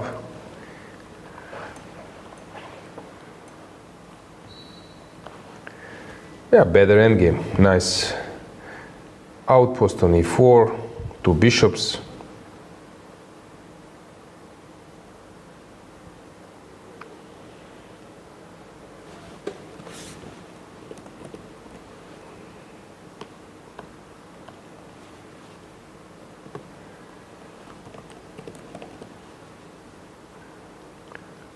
Looks very appealing. But Laura is already under 20 minutes. Yeah, but I don't believe this is an issue. And regarding time trouble, I also see that Stefanova has only 6 on her clock. She's definitely spending a lot of time on this championship. Okay, the board behind between Toncheva. Let's get the classical board, and we can stay with the camera. So what's going on here? Two bishops, two minor pieces, bishop and the knight. But black is also very solid. Angelica, she's doing quite well in this event, outperforming heavily. Mm-hmm. Anything in chat? How is our poll doing? The poll is going strong, but still around the same results. Mm-hmm. But I can notice that people believe that tend to believe more that there will be fewer decisive results than more. Okay, depends on the positions. Mm-hmm. So let's go to the board number. We can stay with the camera around, but let's get the board to the game I was mentioning. This is Ines Prado. So it was messy from the beginning. Tactics, cool tactics. H3. I like this. So she played this g5, calculated everything. Knight g4, fantastic tactics. Rook and double attack. I love it. Nice. Check to provoke this way. Knight d4, blow after blow. Oh, okay. And Ani from Armenia is way underrated than Ines Prado. So this is the way you win games. You have to be brave, and This is the game I was mentioning as a potential game for some nasty mating attack, but still it's not clear how black is winning here. can This- you deflect the queen somehow? Yeah, This way. this way exactly. And not to take on f4, but to give check. To take the queen. So that was my idea. I think she will go for it.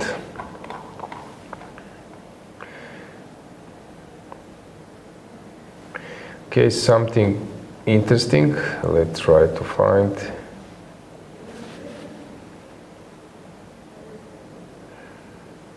We don't have many results yet. Kesaria, let's see how she is doing versus Madara Golsta. Really complicated game.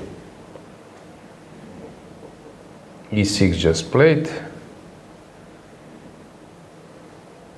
Knight will go to e7 or something.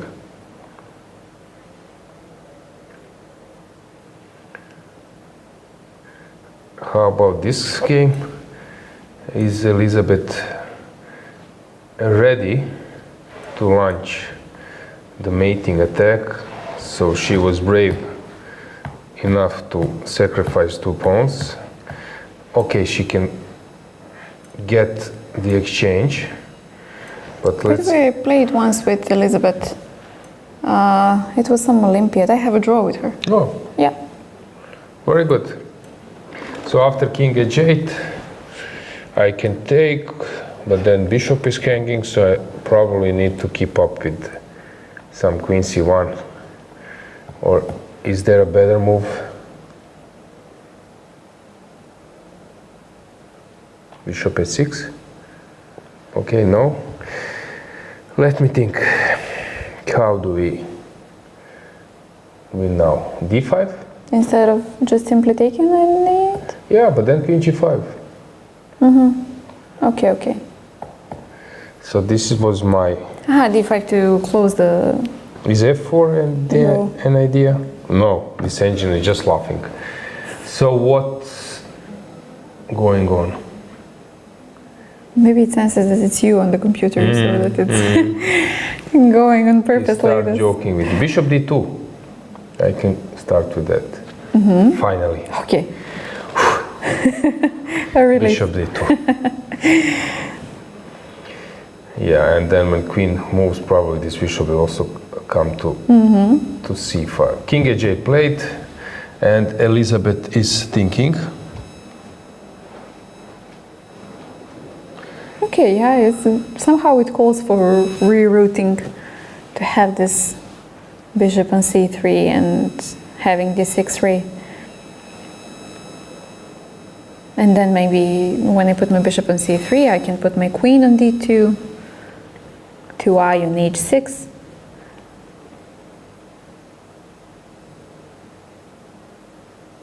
The question is, do you have enough time?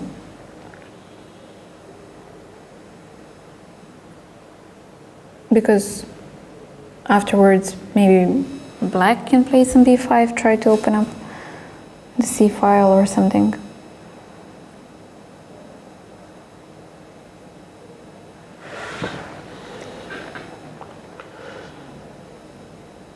Yeah, but this bishop d2, bishop c3 really looks scary. Okay, bishop d2, I can go queen a6. With the point, if you go here, I can, but I cannot take. This one is king.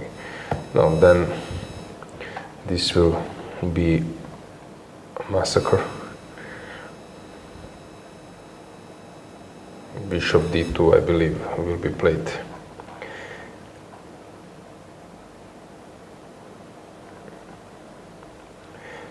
Okay, something else. Croatian player, young player, Lara is doing very well versus Ruzhinska. Higher rated opponent. Pawn up, good position.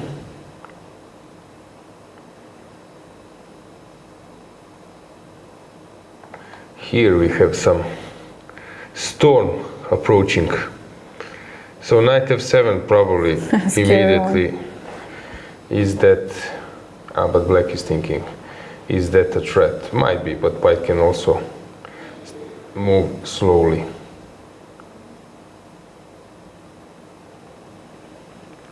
Okay, she wants to castle long, that's why she played this move.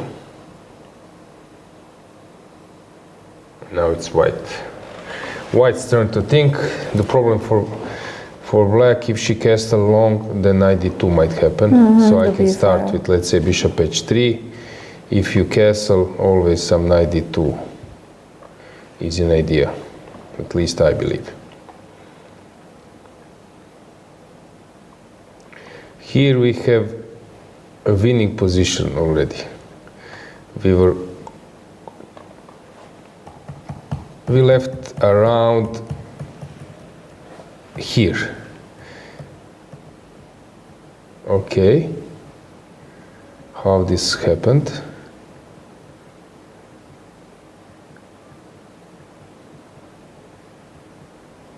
Queen e4 probably, queen f3.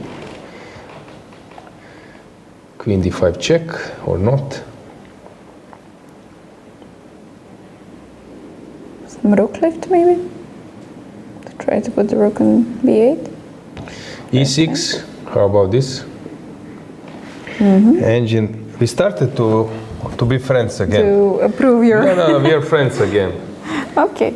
Yeah, e6, he appreciates my job now. That's Respect is back, I like it. e6 and bar stays, we are friends. Again, e6 just wins the spot. I don't see a move. If you go, let's say, knight d6,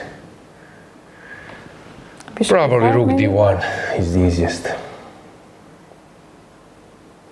I believe rook d1 is just game over. See, friends, amigos para siempre. Okay, so where to move on. How about this one? King looks really... Completely naked, yeah? Yeah, but she's 7 minutes on the clock and 26 move played. Okay, she will get out to the time scramble.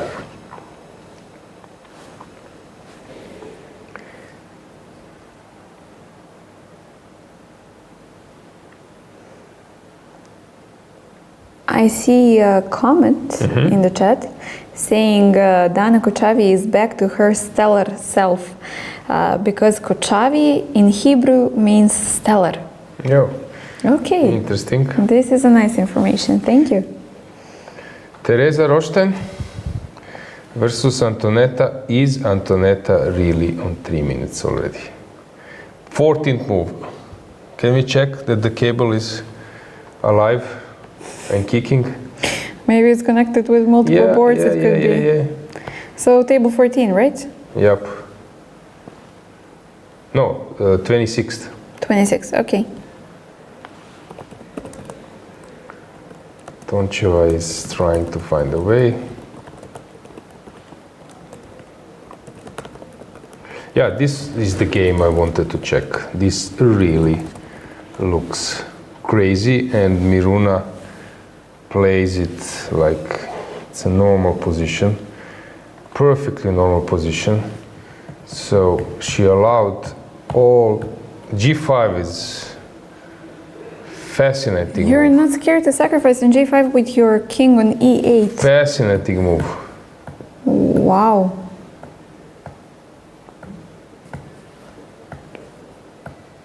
Fascinating move.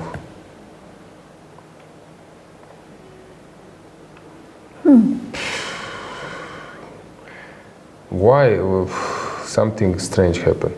So suddenly this is the move. Hang on. Why cannot I take with the king? Okay. Bishop I'm C5, always queen G3. A6. A6 I play. Always, I believe. So this is the concept. So if you take with the king, I believe A6.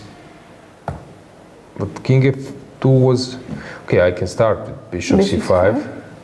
You move the king and then H6. But that was better than what has happened.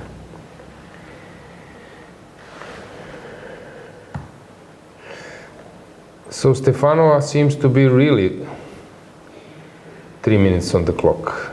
She needs to blitz it out. Okay, seems like this is actually correct, that Stefanova is on 3 minutes. And move 14. Wow.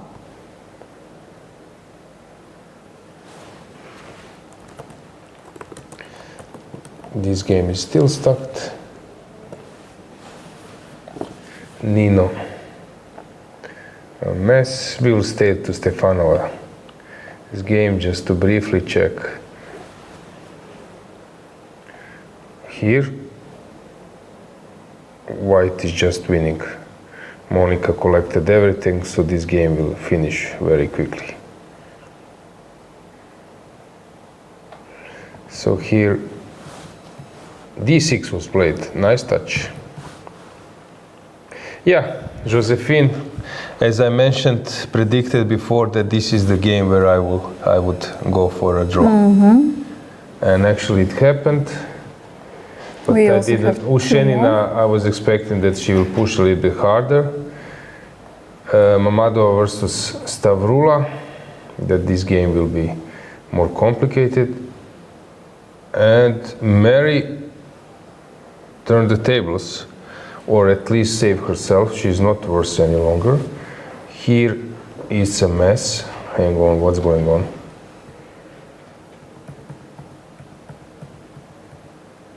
Oh, 95, a big blunder. Let's go to Injac versus Zhukova.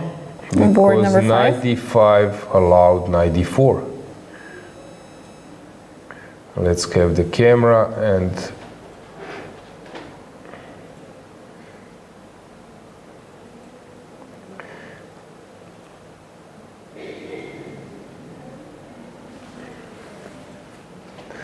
And we can go full screen with the board above them. So she just blundered knight d4 and now trying to create some mess, but it's obvious that that was not planned.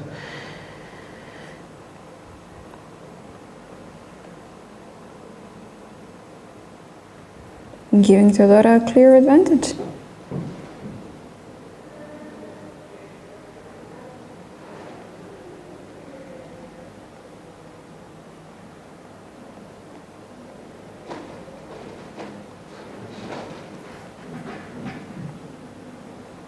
Okay, she still needs to be precise, but this bishop on a7 looks really bad.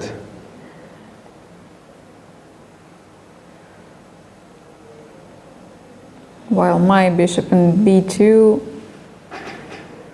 suddenly opens up after this taking away the d4 pawn.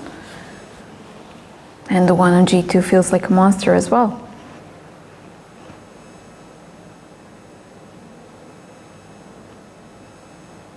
And Teodora knows that she has a great position now.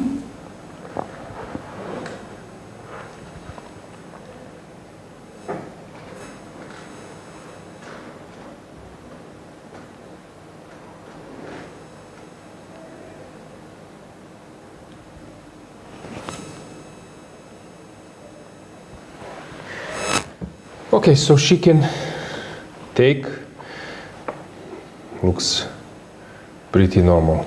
Yeah, I don't see anything wrong with that. Жеребцова managed to create something. How?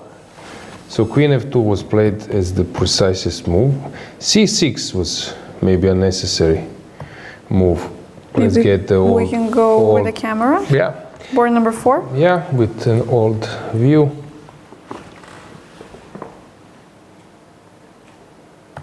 c6 was maybe unnecessary because now white at least got some idea over the d file, because when the pawns were on c7, d6, it looked completely stuck. Kirtadze. Okay, let's go with the camera there. She seems to be doing great. Board number 3. Yeah, there was a sacrifice, but now it's her turn to think. Queen h6 is tempting but unnecessary, and if she takes on d3 with the pawn, probably e5 will follow, I believe. Or not. Hang on, what am I missing? a6 maybe first. So after knight d3, maybe queen d3. Keeping the pawn structure? Yeah. No? And on a6 I can take on d4. And while e5. e5. Okay, I can enter. Queen g6 threatening to take, threatening to jump here. So this is tough situation for Lena. White should take with the queen.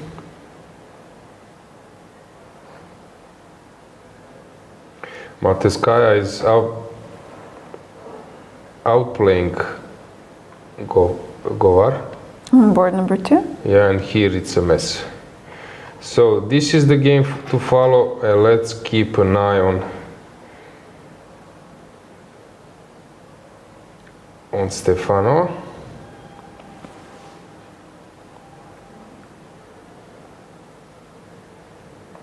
Stefanova is on 1 minute, but I'm not sure that this is correct.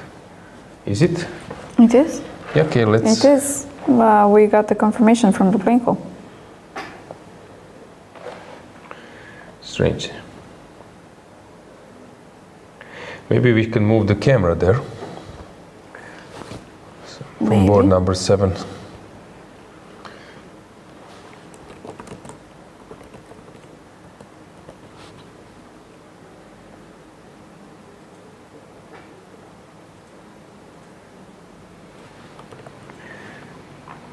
seconds. I'm not sure.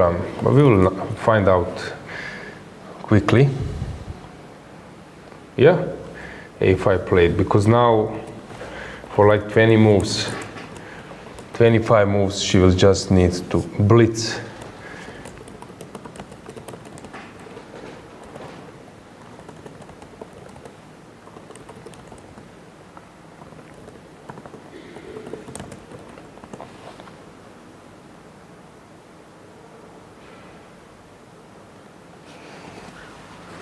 That is huge time trouble if it's true. Queen d3, play by Kirtadze. And now Elina needs to think how to move on.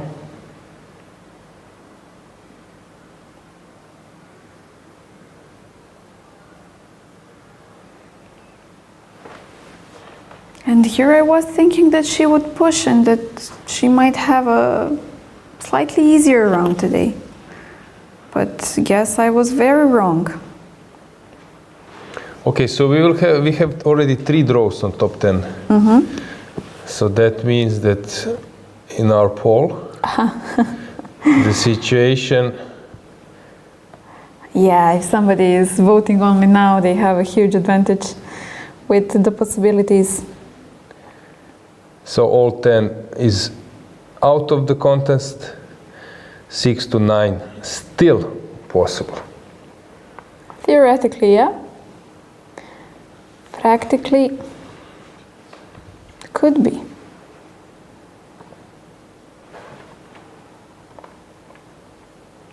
So first board is a mess. Second board, let's just briefly check what's going on, why this is so bad. So if I take Queen somewhere, Bishop a3 is coming, maybe. Beidulaeva seems to be doing pretty bad at this particular moment. Maltsev is pushing. Injac took on f4. Yeah, this is just that lost position.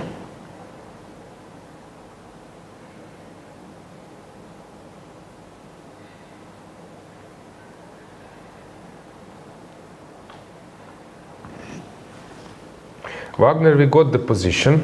Let's go with the camera there. It's board 16. So it's corrected, and now we have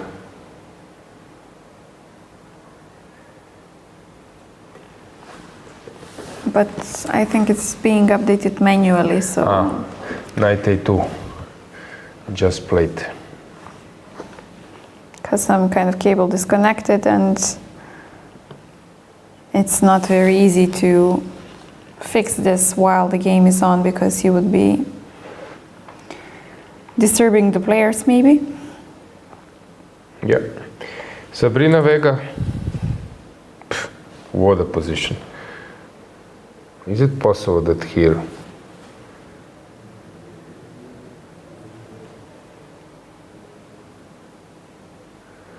that white is not having anything?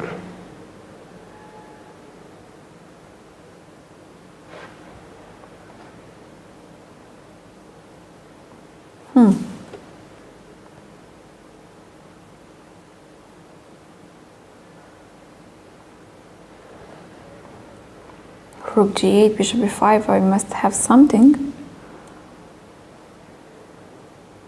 I guess bishop b5 you have a simple c4, but it kind of closes up your queen as well.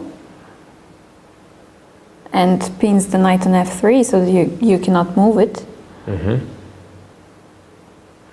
Maybe combined with rook g8, I don't know. Is there something? Okay, rook g8 is possible to play it later. So bishop b5, c4, you mentioned rook g8, probably knight e1 or something. Okay, my queen is hanging, sorry, my bad. Sorry. Okay, but the engine does not like my suggestions. We're unfriending because as maybe well. it's not a checkmate. Maybe I can take even on c7 or take on b5 even. Maybe. Yeah, seems like I don't have enough material for a decisive blow. So bishop b5 is not the move. Let's go with the camera to board number 2. There, Badelka is thinking, but CB5 is the move. Now maybe it's a moment that we get this multi-view, 5 cameras, because it's getting tricky in our top boards. So first board, it's a mess, but still I would take white. Here CB, it looks to me that Badelka is just winning. Kirtadze, Queen G6 played. And looks very dangerous for Elina. Жеребцova, who knows? And Injac is sort of winning. Okay, so we had this f6 on the board, and it was very tempting, to be honest.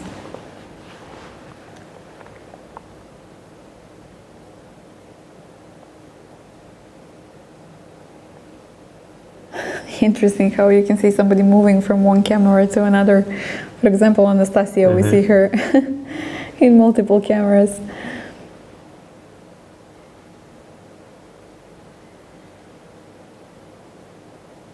And Lela seems to be completely bored throughout this tournament, or she just looks like she makes it looks like it's too easy. Do we have a camera on Antoaneta Stefanova? Not yet, I think so.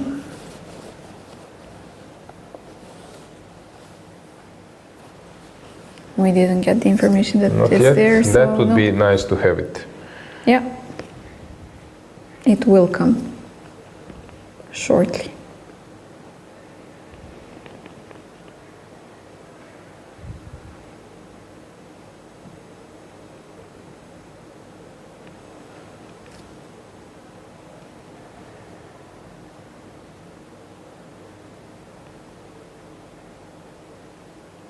You can feel the tension rising as we are approaching the time trouble. Exactly. Anything in chat, maybe suggestion about some game? Guys, don't be afraid expressing whom you root for, or maybe to suggest something to take an eye on.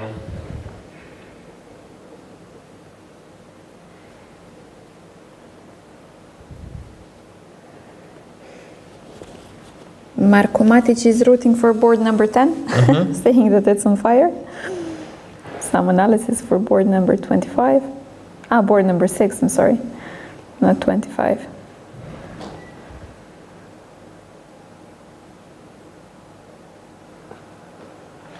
And yeah, guys, just to remind you once again, I saw the question in chat. We do have 15 minutes delay, so basically you are seeing our broadcast 15 minutes after the chat. I think we have a camera now, so let's go to Stefanova and to see this severe time trouble, board number 26, because Antoaneta is super low on time. Let's get full screen and the board above them, so you could see situation. It really looks scary. 40-second. But if you watch Antoaneta from afar, I wouldn't guess that she's having only 40 seconds. Yeah, she looks very calm. She's super focused.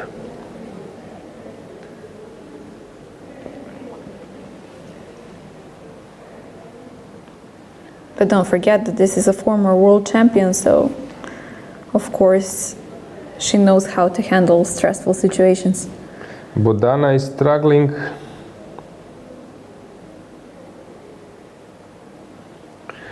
Terbe didn't take on B2 that pawn we were commentating. Ines Prado is just better. Kesaria, it's a mess. Lara Zagorac is outplaying Rudzinska. Oh, great.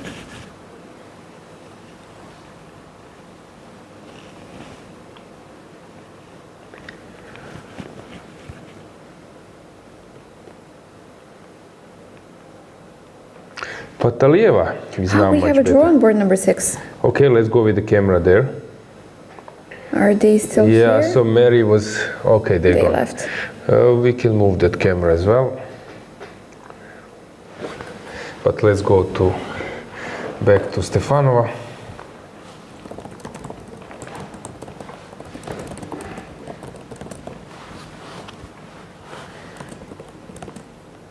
So many draws. Actually, predictions were not so good from my side. Ah, okay. We were rooting for some fun. Yes. To have some... Stefanova 30 seconds and 20 seconds. She knows she needs to make a move. Queen e7 just played. She's totally lost. And the game next to them just finished. This is Ulvia, right? No? Yes, Fatalieva. Maybe we can move the board for a second Yeah, just let's to see just them. move. Yeah. Okay, Fatalieva won. So she's climbing back up to the top.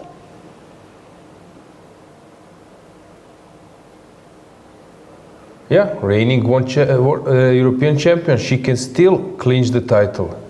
I really believe. Yeah, the most important thing being not to drop your spirits and to still have your faith. Yeah. All right, we might get back the board above them since the players left. Stefanova played rook a5. Okay, trying to. Still being under a minute.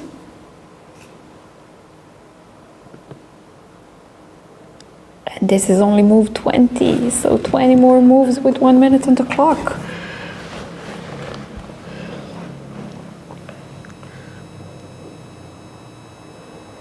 The position looks really horrible. This knight on h6 is completely out of play. And this knight is dominating things. And the bishop on b3. Yeah. I don't know, some rook, d6. Maybe even e6, but no need for that.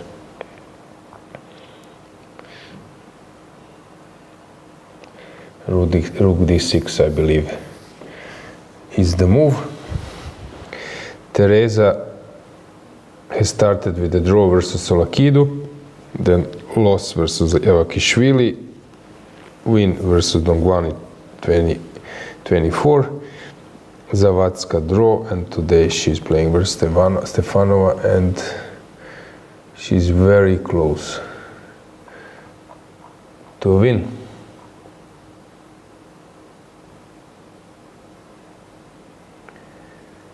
And it's a bit strange once you get this huge time difference, and for example, you know that your opponent needs to play 20 moves, and she's under 1 minute, and sometimes it pressures you to start playing faster, so that your opponent does not have much time to think on your time, but at the same time you need to keep it stable, not to make a mistake. Let's go to board number 4. Let's get the camera there, because Zhereptsova is now on 1 minute. We can maybe also get our 5 cameras view. Perfect for this. I don't know if we can combine Stefanova as well, or only, okay, our highest 5 cameras. I don't know if we can have Stefanova on the camera from those 5. But you will need to move one, huh? Yeah. But because this is a time travel, let's say if I will need to move one game which might be a little bit longer, so I would say that, for example, Injac Zhukova, we know that Teodora is winning and she has enough time, so I will switch that camera. So it's our board number 5 for board number 26.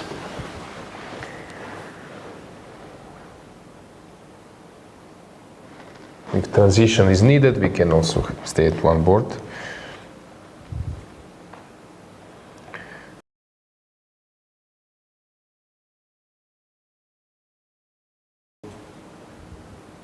In the meantime, Monica Sochko won against Georgian. We have a move on Maltsevskaya, Bedulaeva, Maltsevskaya, b6 played.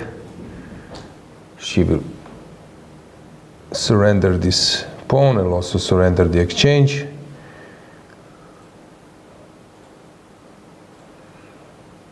Bishop c1 just played.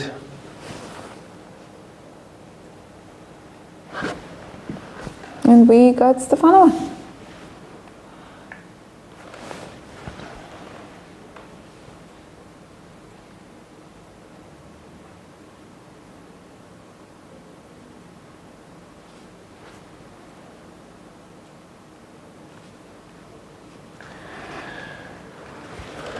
Yes, so Stefanova she's really in time trouble. And once again, to get the board back, you could see that she's having an awful position. But Stefanova is a fighter, don't forget that. White is thinking, Teresa is thinking a lot.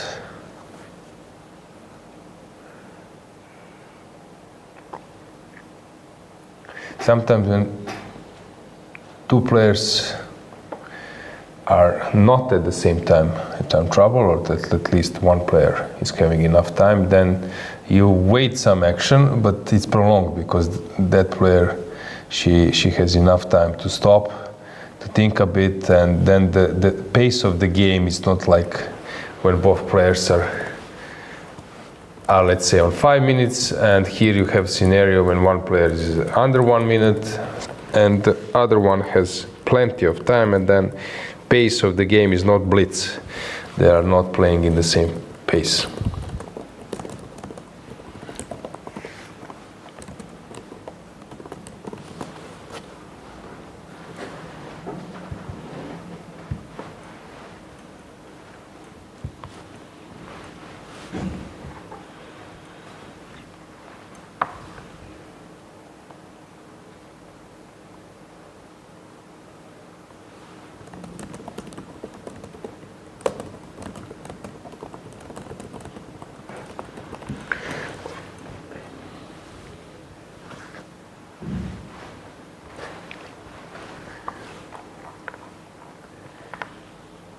So Injac is still playing, but she took on b7. It looks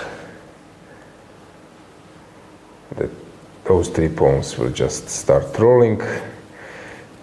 Khotenashvili versus Rubers. The game is a bit stuck in terms of action, but it soon can really become a mess. Maltsevskaya being an exchange up. Kirtadze still thinking, so rook f1 would be my favorite. Maybe she's thinking about knight c7, but probably no need for that. Knight d6 is also an option, probably a necessary move. Zhereptsova.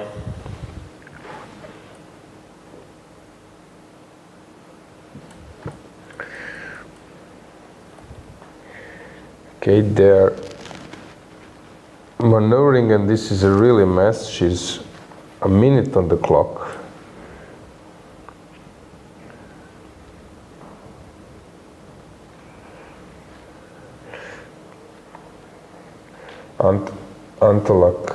Emilie, we had this request for that game, but it seems that White is just winning. Batsiashvili versus Radeva, there is a killer move here. Knight c6.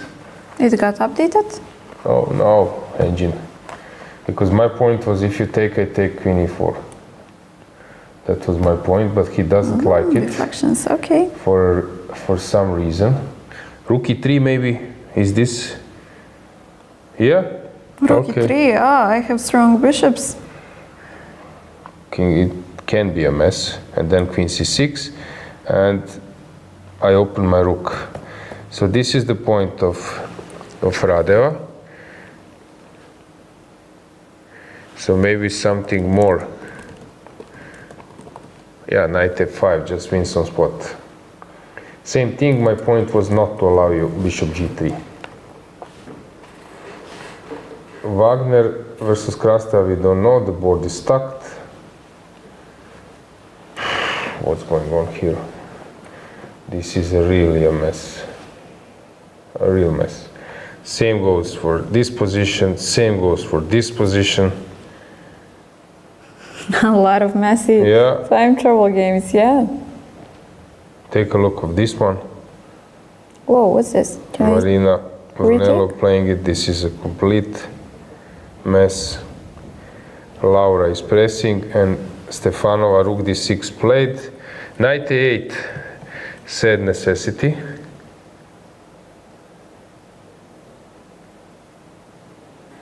Rook d1. And Stefanova is thinking. She can go, if she goes knight c5 is some, what is the point?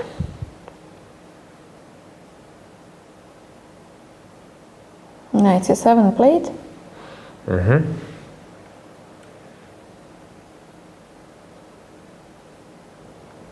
Queen c4. My friend stays. My engine bar. You're still friends. Yeah, I told you, amigos para siempre. Knight c7.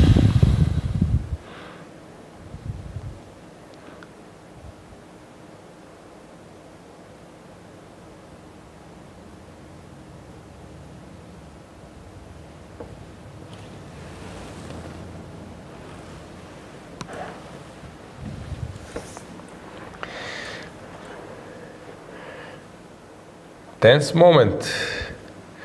Anything in chat? Any remark?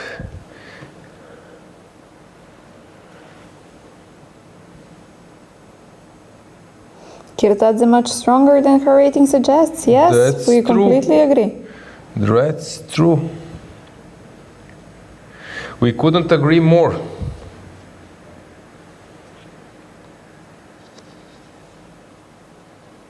Already gaining 104 points, yeah. Okay, regarding rating gainers, we have Urkzala doing well, Jerepsova, of course, Gregorian Maria. Exactly. Anyone else? Monica Calzetta, after beating her compatriot Sabrina Vega. Veliki Chedela plus 17. Jarocka Livia plus 16. Ibrahimova Savina. Oh, Nenova Angelica is plus 77. Oh, very nice. Cosma Maria from young Greek players. Great performances.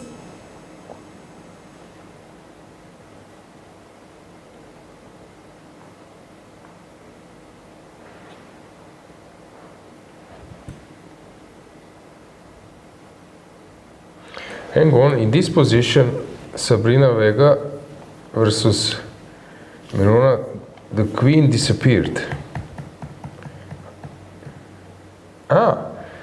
Queen for two rooks. It did disappear indeed, yeah.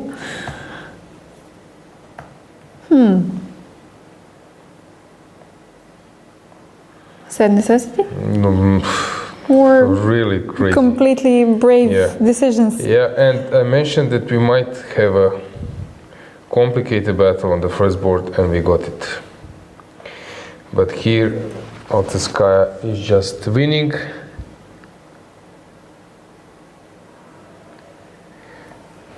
Knight g5, bishop g2 was played here. Rook f1, the move I mentioned.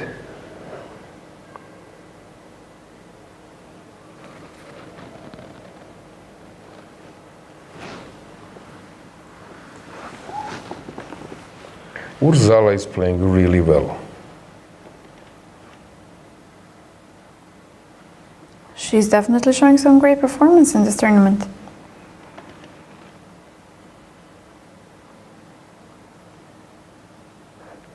What's this? Is this correct position? Okay. Now we said that it's updated manually, so maybe it's not the last position that is on the board.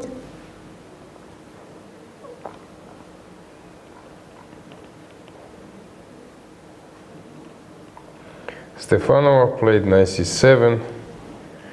Everything looks dead lost. But white is thinking. And queen d2, right? Queen d2 on the board, tripling on the d file.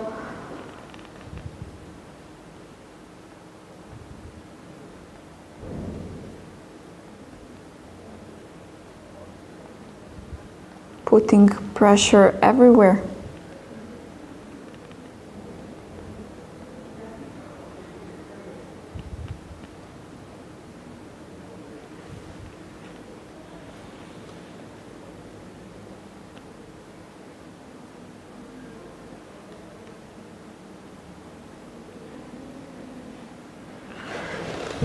In the meantime, Injac is 30 seconds.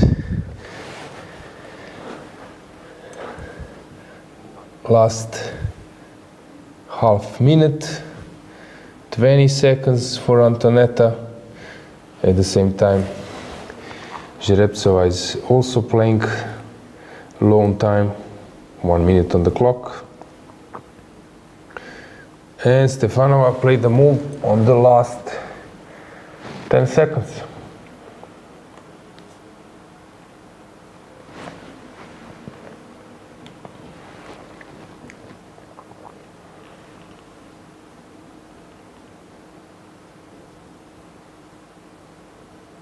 How to win this game? Queen f4 maybe? Could be an option, definitely. And then maybe even, so queen f4, maybe after rook f8, maybe some rook f6. Okay, my friend still likes me. Engine bar, Mr. Engine bar.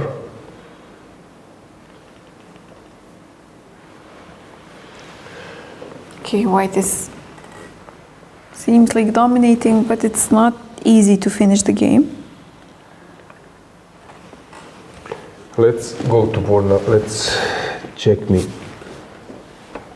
board number 1. So we have a nice battery. Bishop a1, queen b2. I'm always rechecking what's going on in Stefanova's game because e6 was just played. Oh. There is no rook on a5. Nice logics. Now rook cannot take on g5. Okay, now it's really painful to have this position.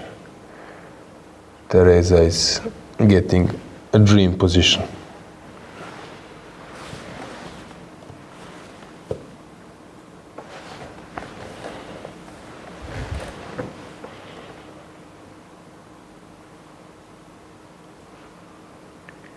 b5 played, and Dragana, do you see some killer?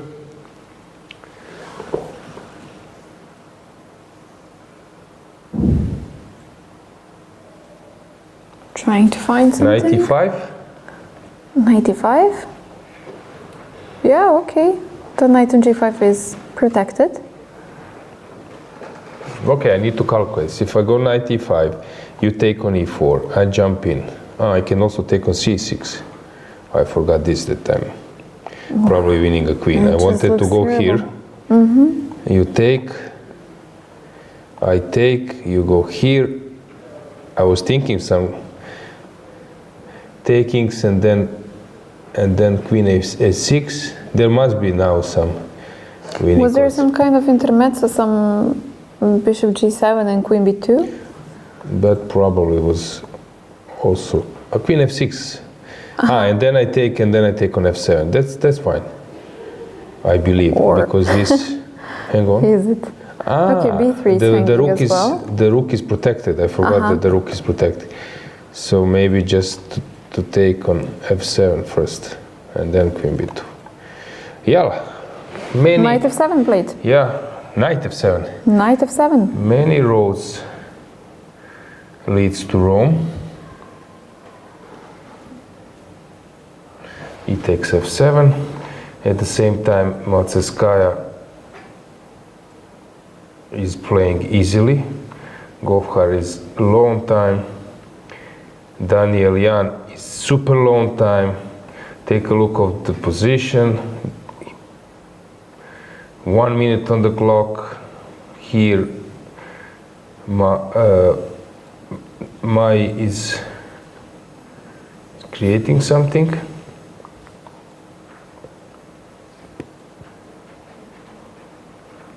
Boards are burning. Take a look at this one. We left around here. In the meantime, this is the position. Everything is hanging. But Radeva is really long time. Lehachi managed to turn the tables completely. Seems to me that she's just winning. Unuk Laura is pressing, and here probably some final blow. Queen a6. Okay. But maybe no need for that. If we take on b2? I was thinking about this, but engine said mate e5, so I guess knight g5 is a checkmate. The easiest way. And looking at Anastasia, for example, how nervous she was yesterday in the time scramble and how relaxed she is now. Maybe she got some advice from her coach. Okay, a game finished. Batsiashvili won. Okay. Maybe we can go full screen for a second. Yeah. Or? Let's go full screen. If we can add maybe other camera than this one to this group of 5. Maybe we can get back Teodora. Injac, yeah, this is board number 5. Board number 5. So Batsiashvili is doing very well. She's in a good shape, and what is important, she was playing in open section a lot. So she played in Skopje, Rapid and Blitz, then now in Romania, European Individual, which is a really tough event.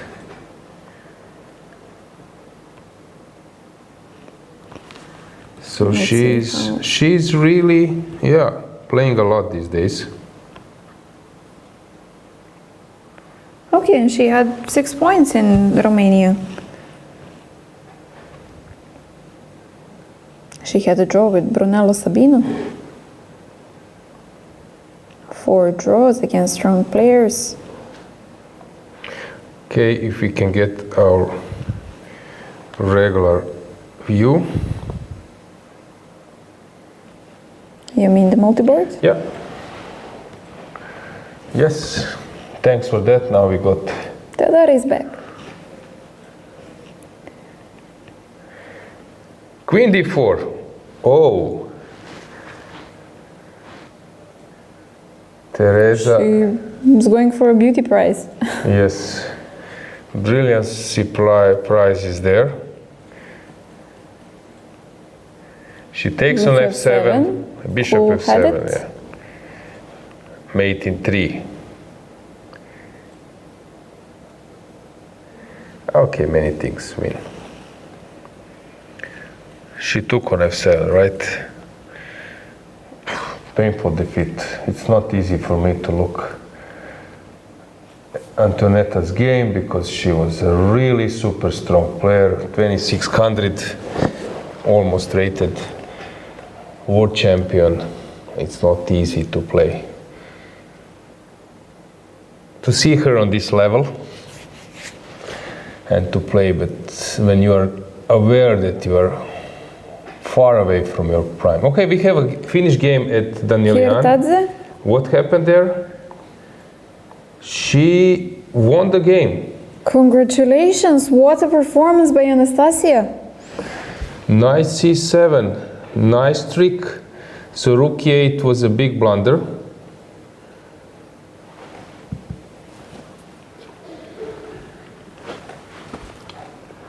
Let's get the camera to other boards.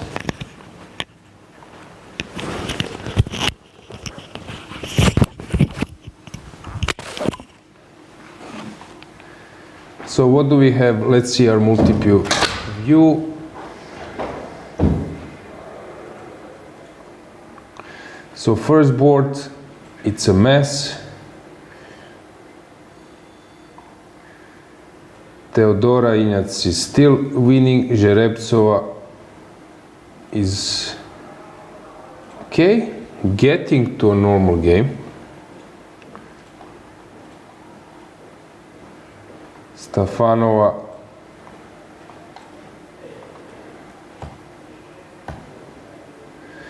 is about to get checkmated.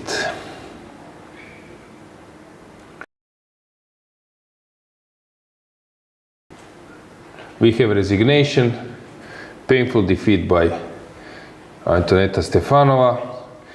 Rhodes won.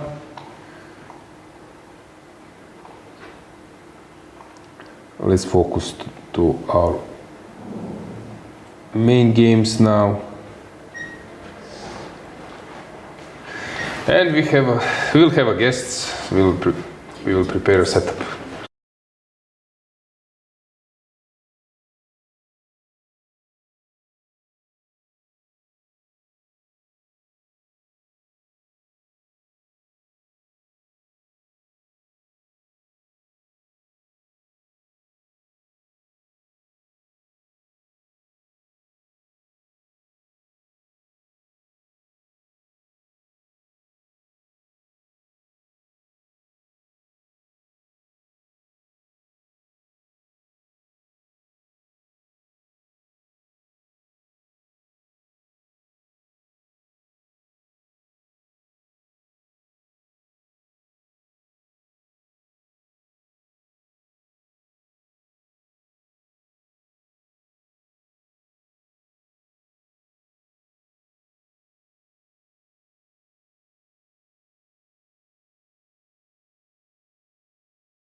Okay, we are back.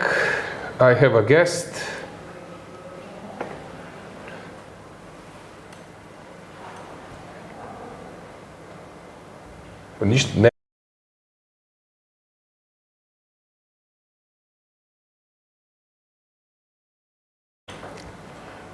And we are back. I have a guest, Anastasia Kirtaze. Congratulations. Thank you.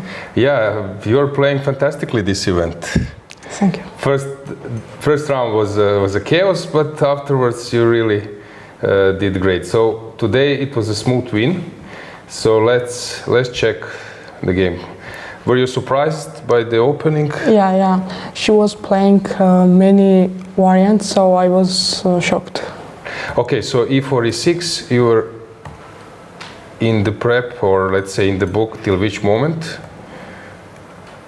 I remembered some moves, but not big variant like. Okay. So f6, this is a new move. Okay, not a new move, but I'm not so familiar. You? Me too.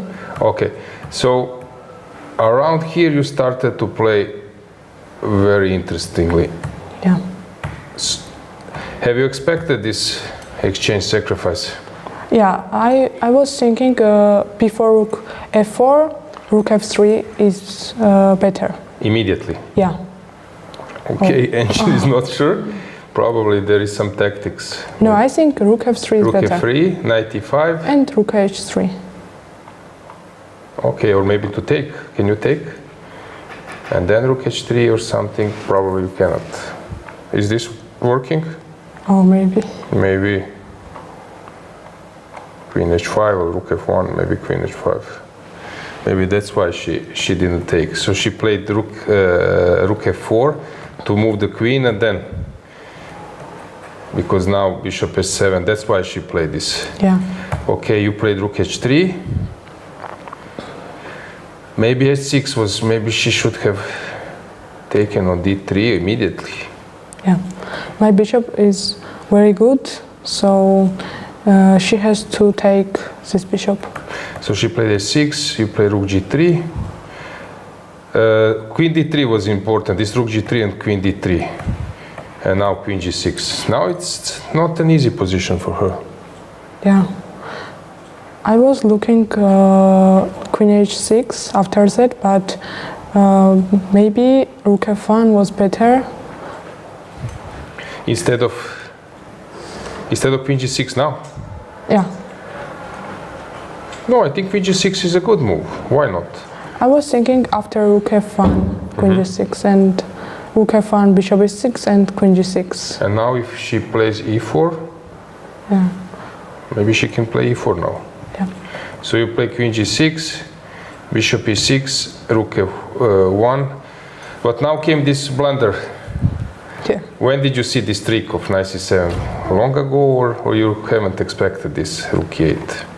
I don't expect it because she synced long time, and I was shocked. I cannot see something, or like did she blundered? So I was shocked. So maybe what should she play?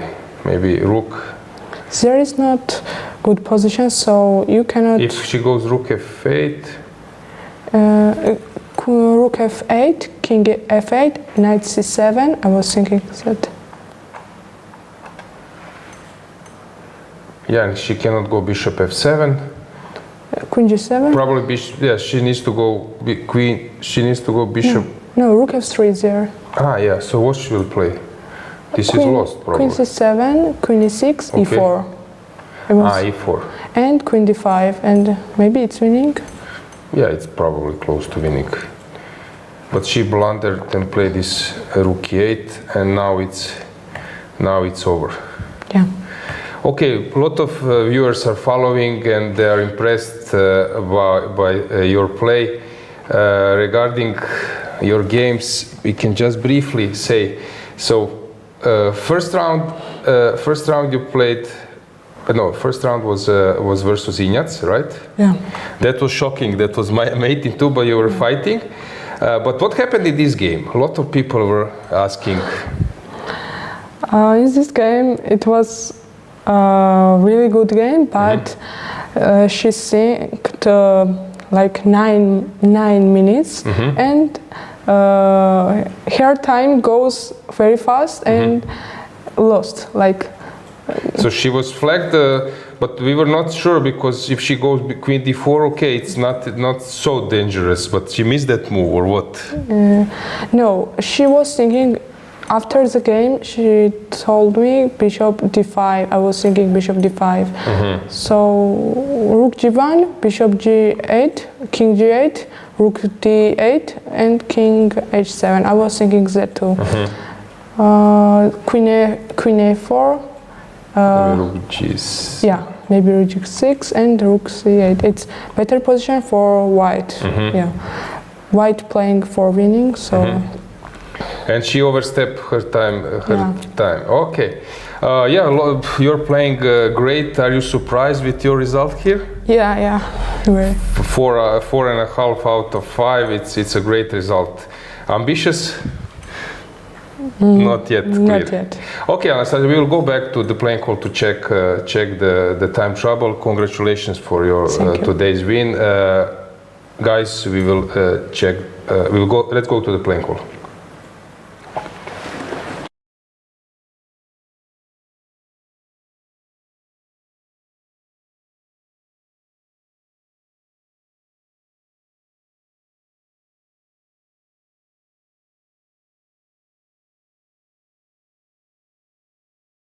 let's go to the playing call. Let's check board number 1. We have a time trouble. So first board, Bella Khotenashvili. Let's get the board above.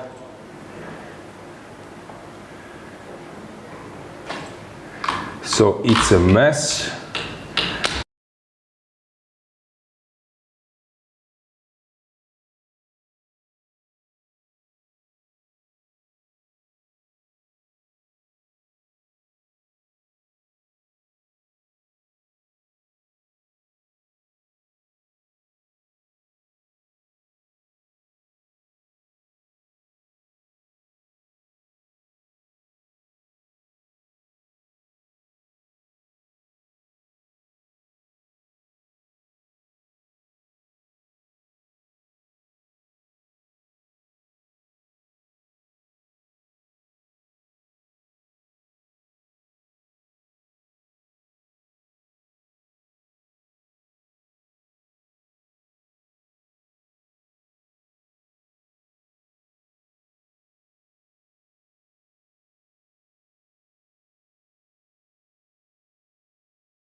Okay, let's check what's going on. We will have also a guest, but this position, it's a real mess. Rubers is under pressure. Bella is playing a great game. At the same time, Jerebtsova is still fighting, but it seems that she's out of the time trouble. But the position has deteriorated. Hang on, what happened? Time overstepped. Bella won. What? Yeah, she lost on time. It's already a lost position. Okay, not lost. She didn't make a move on time. So she played rook d5, but she overstepped time limit. I don't know, do we have a possibility later to show you this moment? We will check.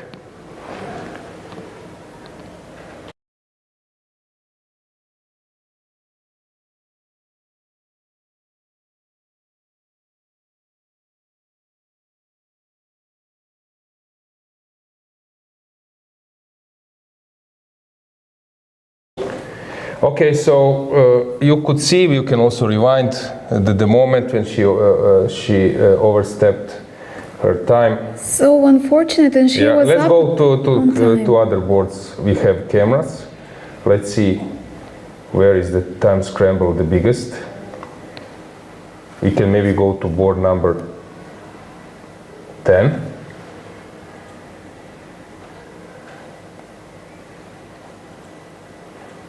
Let's get the camera of board number 10. Yes, we have it. This is a real mess. Irina Bulmaga, in the meantime, won.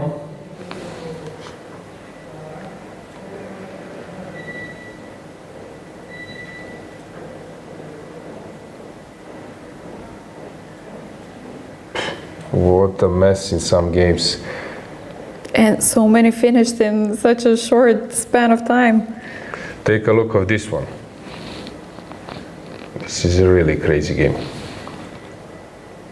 This is Sabrina Vega and Lehachi.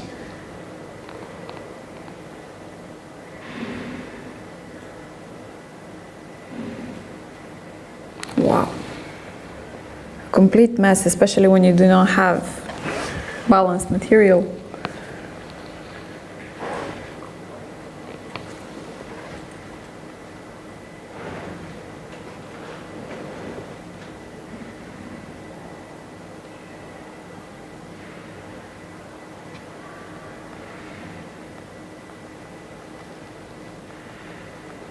So time trouble took its toll. It took the biggest toll on the first board. I definitely wouldn't have expected this.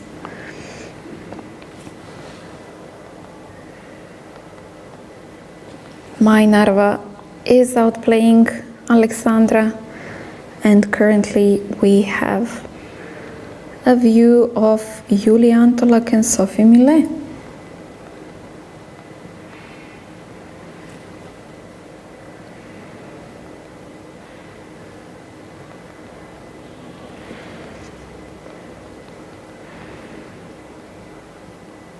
D7 on the board.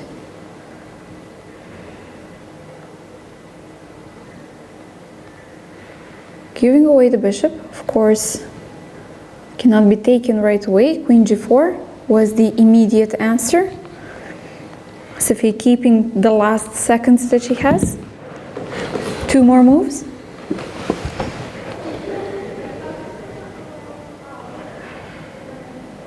So Yulia needs to hide her king.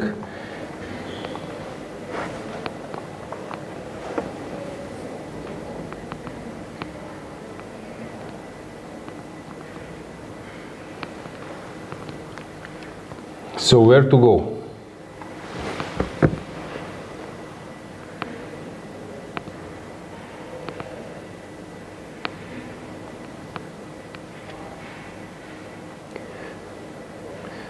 King e3 allows rook b3 check. In the same time, what do we have? Zhereptsova. The game is still in progress. With a lot of time. Urgzala Kilbasa. This is a mess.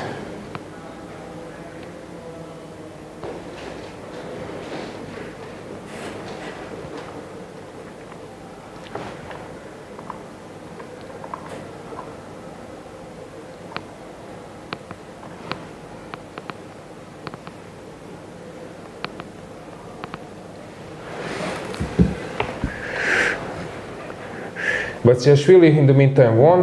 Dinara Wagner. Is this a regular position now? Can we switch the camera there? Is board number 16?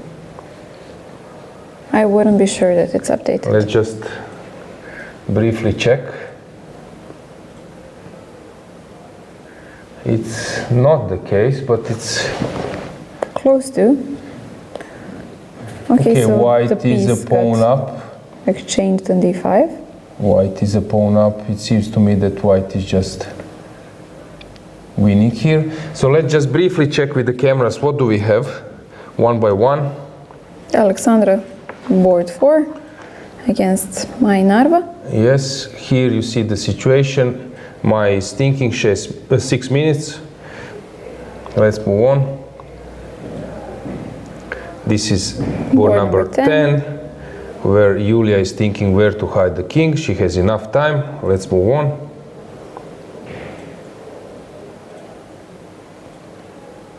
Laura Unuk, our board number 25, is pressing in the rook's endgame. Last move of the time control. Oh, hang on, rook e7. I forgot about this move. So maybe it's not clear. Maybe Krasteva, I forgot that she can attack over the e5. Hang on. No, it's not so clear.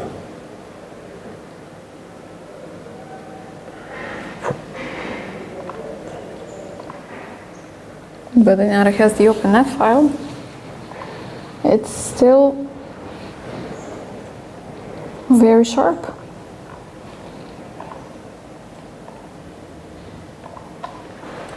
Miruna seems to be losing the advantage. Lehachi? Yeah. Queen c4.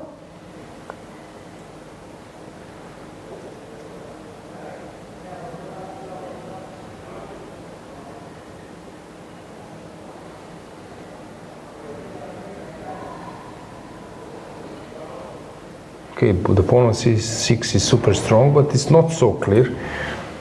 I don't know if we can have a multi-camera view. Maybe we can combine many things. Yeah, perfect.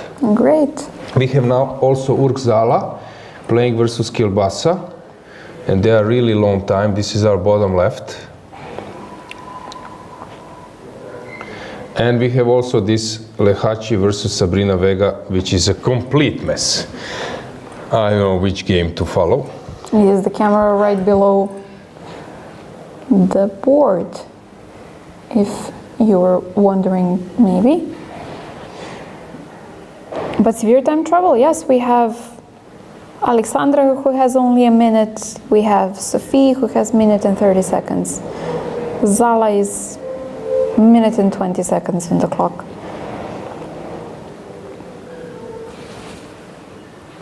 We are approaching the final line. They're approaching move 40.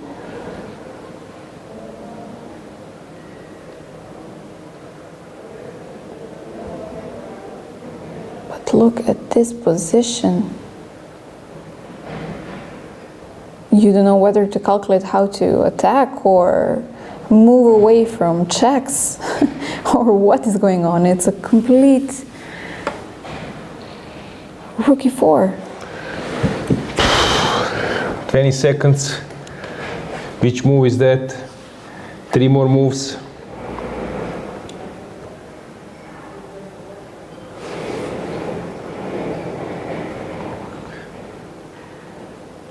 Urk-Zala.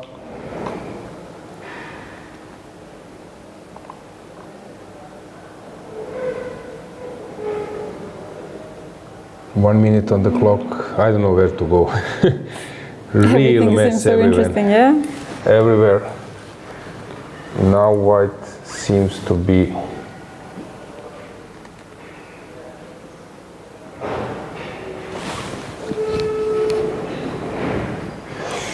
Sophie Millier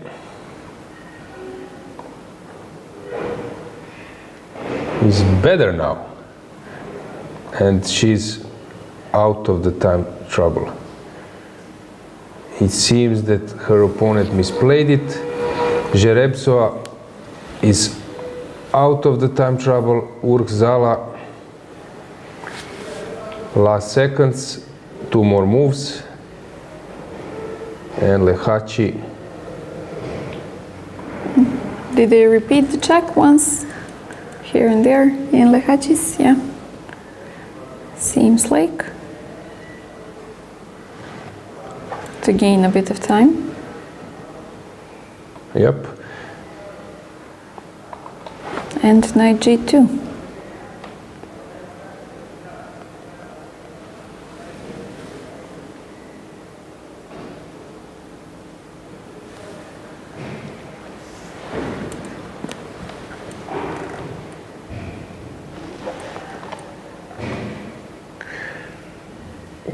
Two more moves for Olivia.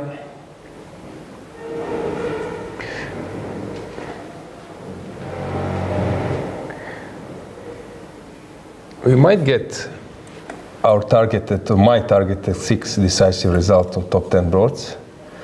Could we? If both of them win, yeah, which is very likely. Mm-hmm. Exactly 6.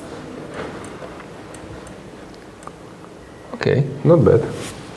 I thought it would be more. But okay, I'm not dissatisfied with 6.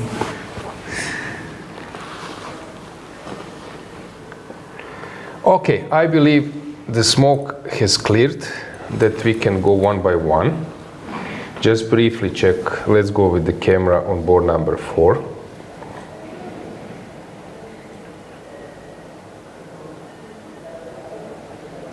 So what's the case here? It was sharp. Let's get the board with I traditional. see that Nadia has finished in the Toncheva? behind. Yes. We have her on the camera. No, not. Yeah, we have Laura Unuk behind Laura Unuk. If we could go to that camera. That's board 25. Remove the board.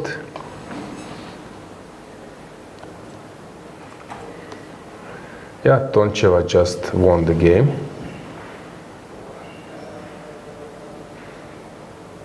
So she's climbing back up to the top? Okay, let's just check what has happened. Okay, it was two bishops advantage. So let's get the board and the camera to start board number 4, just to see what's going on. Okay, black is winning, but the game will take some time. Then we can switch to another game, board number 10. We mentioned that now Antolak is out of the winning position and she will need to figure it out how to move on. Kilbiasa is doing well versus Zala. That camera we can also show.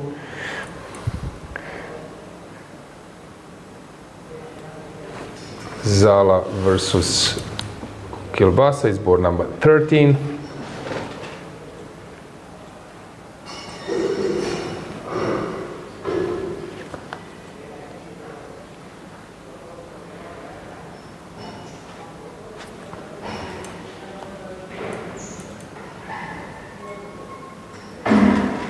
Okay, so both players went. The game is still in progress. Let's move on. Clear sign that it's move number 40, right? Yeah. I think we have Claudia Colombo next camera, the camera previous one which was shown.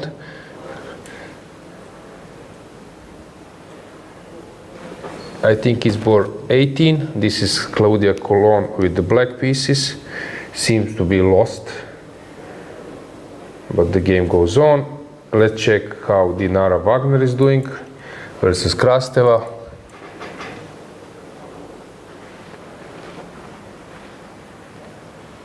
Okay, we don't have that position. And Sabrina Vega versus Lehachi, where this game should end up with a win. From white, let's check that camera. It's board number 20.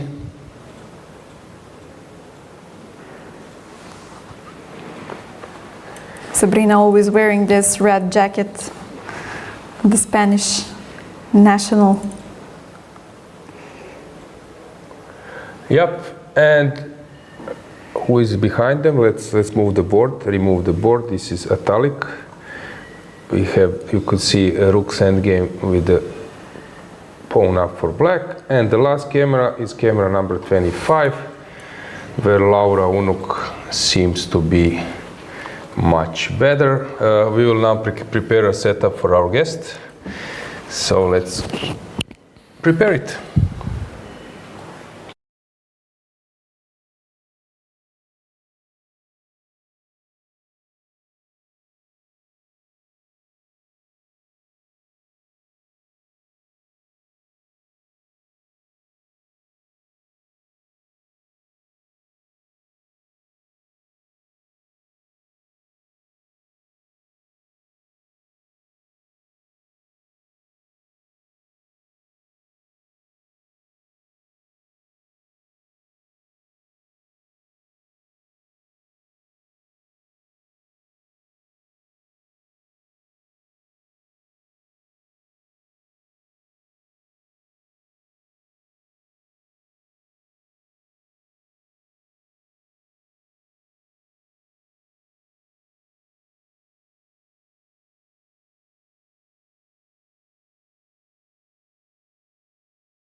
And we are back. I have another winner, Teodora. Congratulations and Thank you. welcome. Yeah, today it looked smoothly from your side, but I believe when you're playing, you still feel some like nervousness and some things to solve during the game.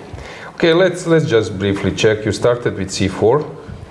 What is the story behind? I mean, I've never played with her before, so I had no idea.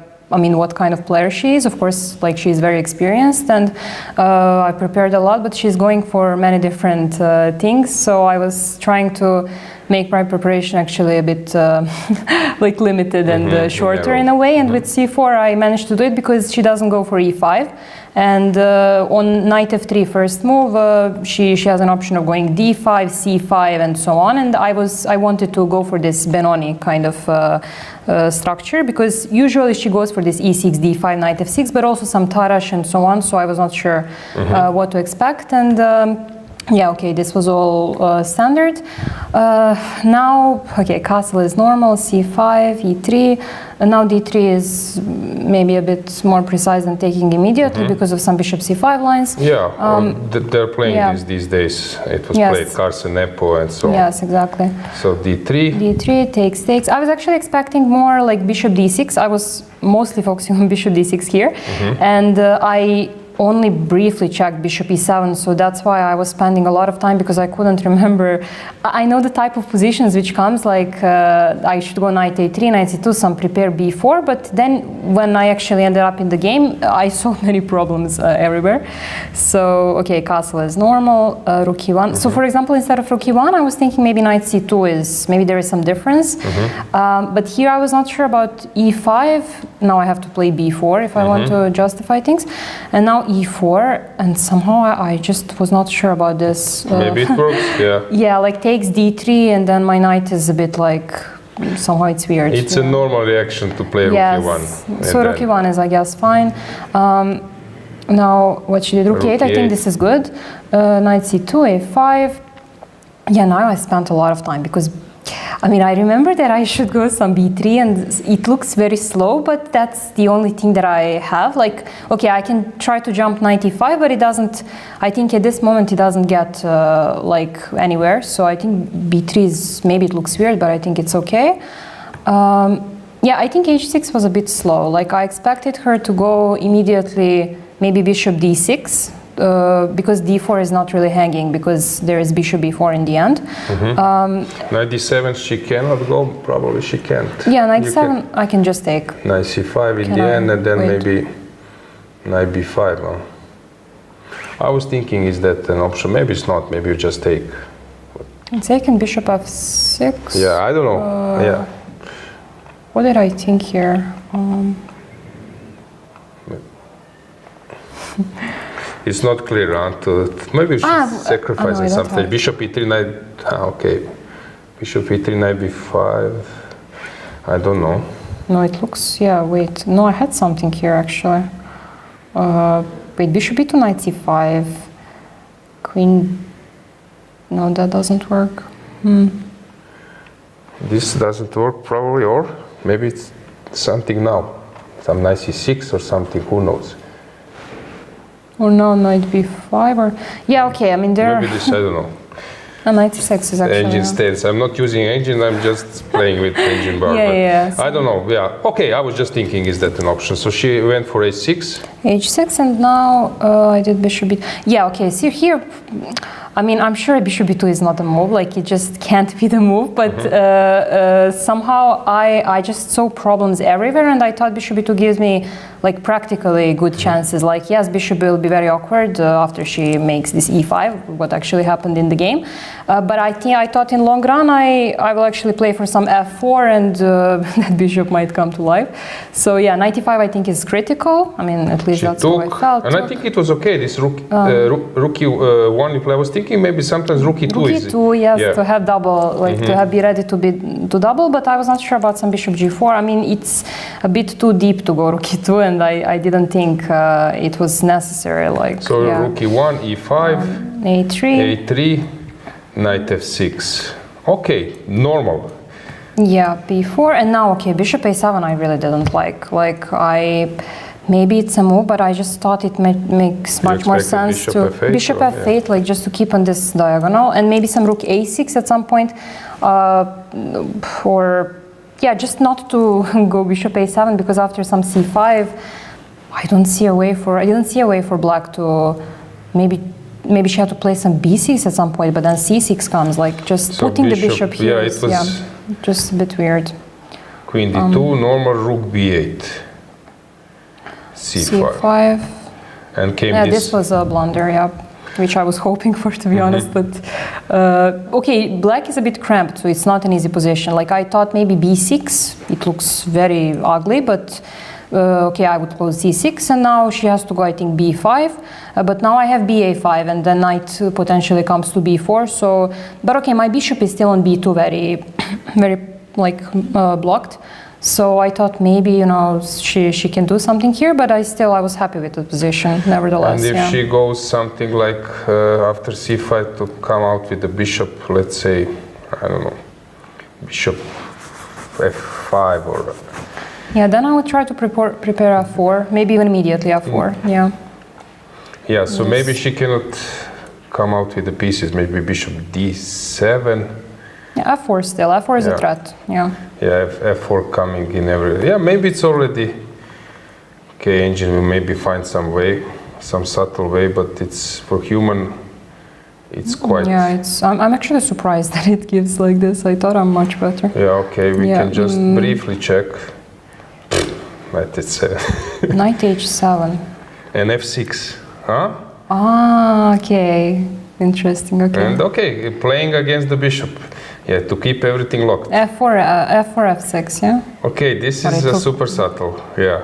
Oh, it looks very ugly. Yeah. Like bishop e4 or something, I don't know, because, okay, f5 can never come. Yeah, but now Angel will start coming out with the pieces, and queen d7 and so on, suddenly. Yeah, it's not that. Okay, so she went knight d5, and sometimes, yeah, it's such psychologically like hard, because you know that you're totally winning position, but you want to avoid any complications. Yeah.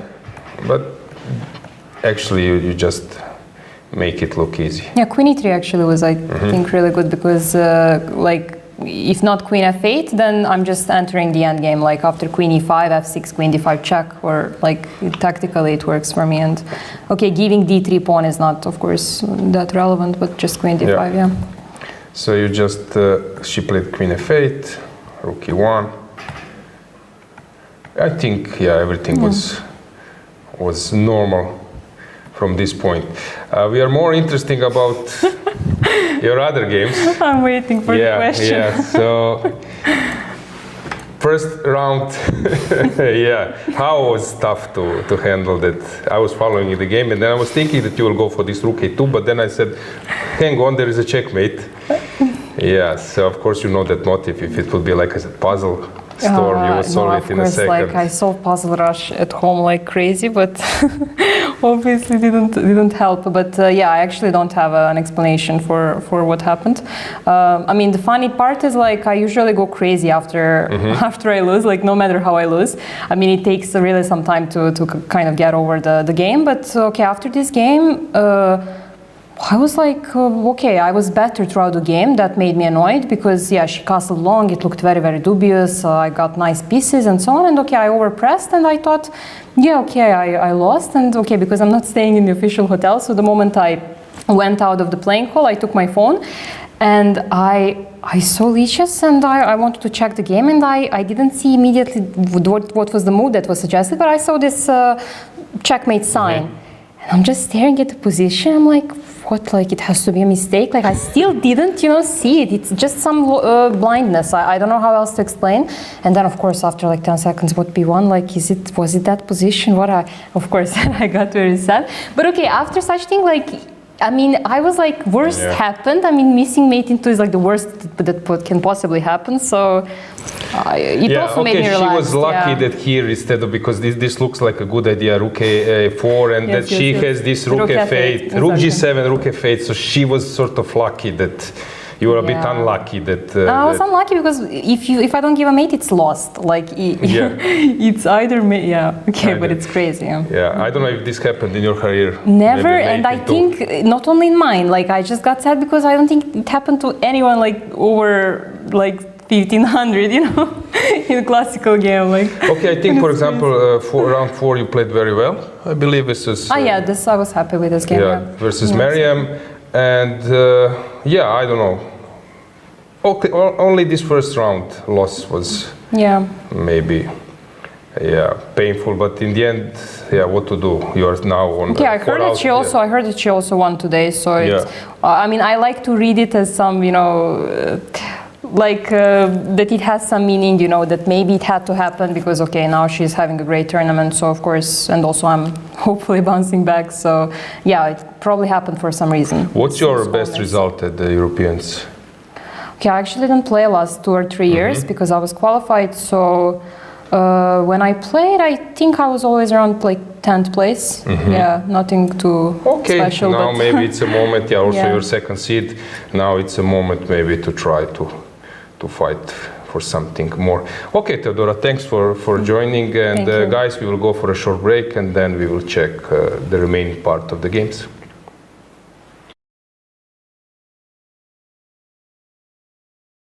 Chess moves. Smart. Free eSIM. Smarter. At Global Cell, we believe in empowering connection on and off the chessboard. That's why we've partnered with the European Chess Union to bring you a gift as strategic as the game itself, a free eSIM with 100 megabytes of data. Staying connected has never been this simple. Just scan the QR code, install your eSIM, and enjoy seamless global connectivity. Global Cell supports over 190 countries. Global Cell and the European Chess Union, a checkmate for connectivity.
This is a chance.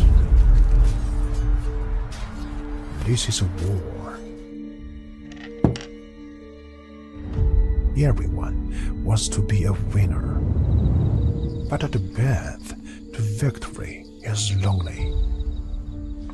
Chess Robot, the smartest, most advanced AI chess robot. It turns chess into an exciting game of progression. Mastering 25 levels will transform you from a beginner to a grandmaster.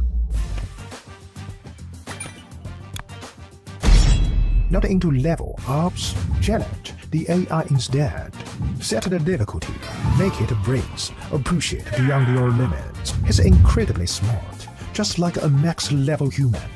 Equipped with a camera like an eye, Chess Robot combines advanced algorithms to capture every change on the chessboard and accurately pick up pieces with its robotic arm.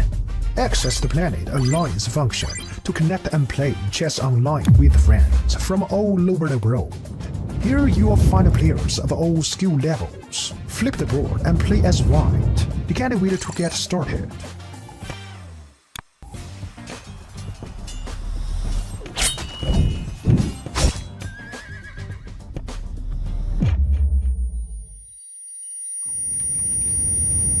New to chess? We've got a better way.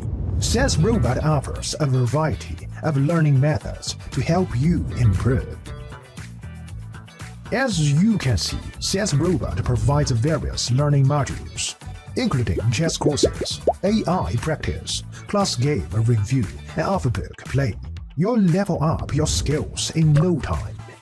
Let's start the endgame practice, featuring 145 carefully selected classic endgames.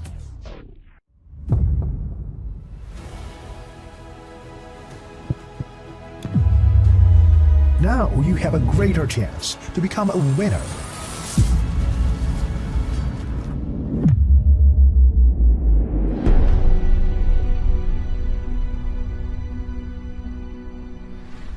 This is Sense Robot. Today, chess all in AI.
Chess moves. Smart. Free eSIM, smarter. At GlobalCell, we believe in empowering connection on and off the chessboard.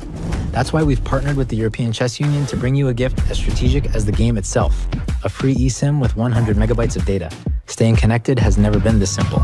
Just scan the QR code, install your eSIM, and enjoy seamless global connectivity. GlobalCell supports over 190 countries. GlobalCell and the European Chess Union, a checkmate for connectivity.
This is a chance. This is a war. Everyone wants to be a winner. But the path to victory is lonely. Chess Robot, the smartest, most advanced AI chess robot.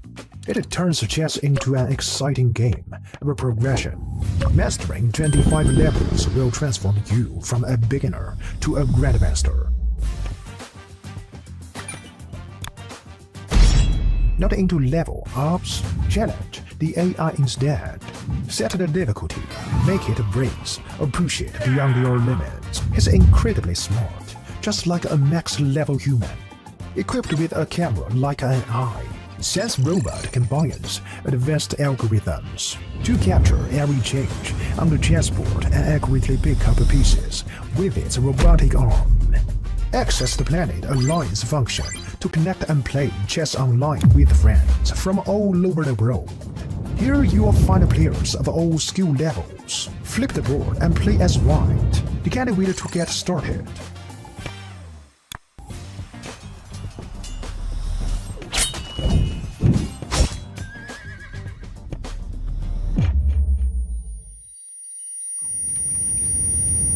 New to chess? We've got a better way. Chess Robot offers a variety of learning methods to help you improve. As you can see, Chess Robot provides various learning modules, including chess courses, AI practice, class game review, and off-book play. You'll level up your skills in no time. Let's start the endgame practice, featuring 145 carefully selected classic endgames.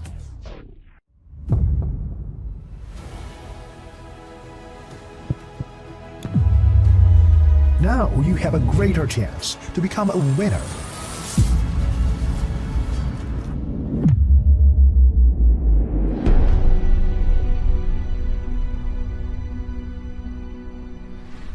This is Chess Robot. Today, chess all in AI.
And we are back. We hope that you enjoyed our guests. Basically, the leaders, we had a top seed in our studio. We had Anastasia as well, who is outperforming herself at this event.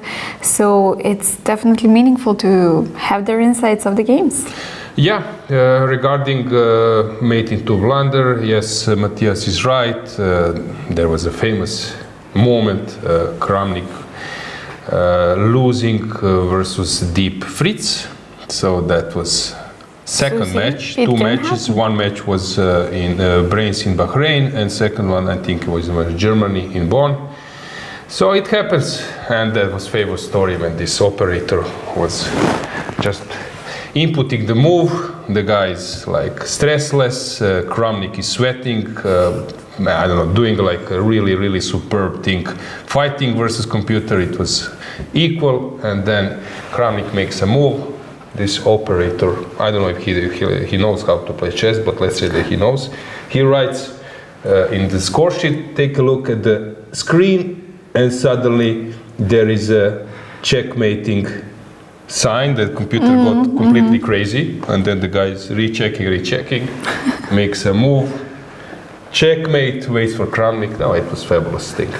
Yeah, so yeah, Teodora is back to business. 4 wins. 4 consecutive Very wins, good. and it felt like she is on a good note Yeah. today. So Okay. hopefully she continues with this streak. Let's check the games. Let's see Antolak versus Millier, because this is a game.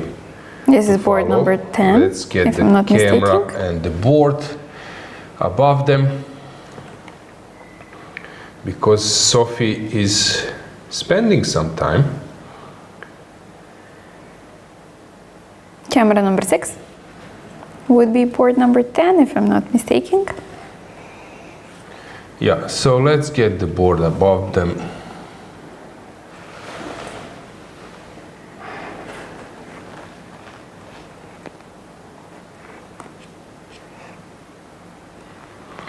So she needs to calculate how to proceed.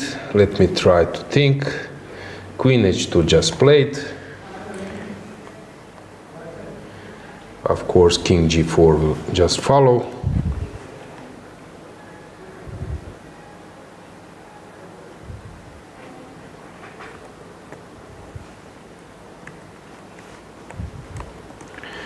And then, how to move on?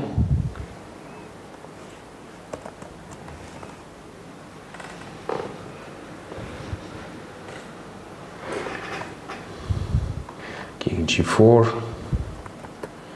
Let me try to think. If you go h5, that queen h5 is a check, so you cannot do it. If you go rook d4, that might be a start, and f4.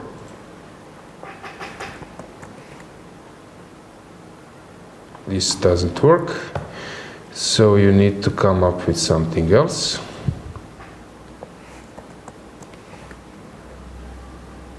Okay, check, g5. Still, rook f4 and g5. That's winning. So that's the trick. Yeah, but she should have played it now, rook d4.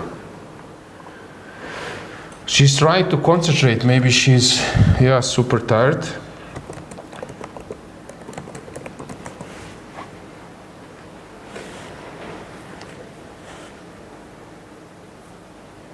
Yeah, it's not so easy. We're approaching half a point of the tournament. So some players might already be starting to tire. Guys, do not forget that on Sunday this is our free day. So there will not be a game on Sunday. Just to say that my Narva, I believe she has won the game.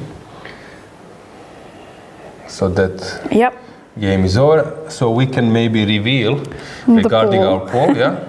Yeah, so we had 5 decisive and 1 is still in progress, the one we're looking at, which is supposed to be decisive as well. So So it would be 6. Let's check the situation in the poll regarding votes. And yeah, this would be either the second or the third option. It's a bit ambiguous whether you count 6 wins in the second or the third option.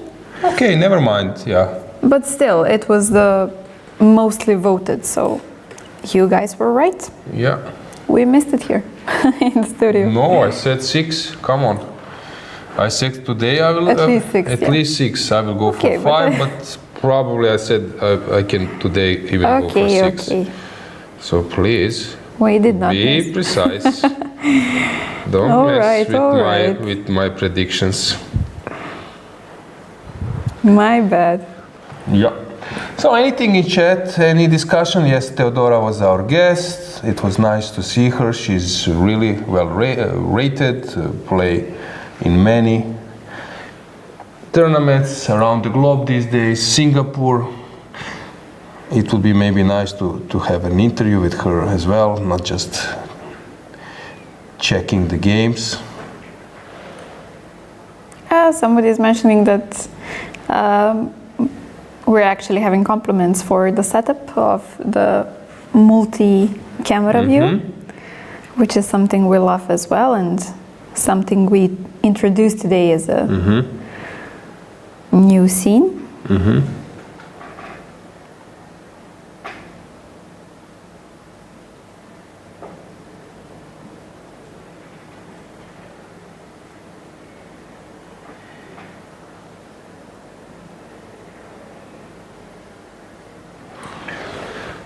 Okay, so still Sophie is not able to find the winning concept.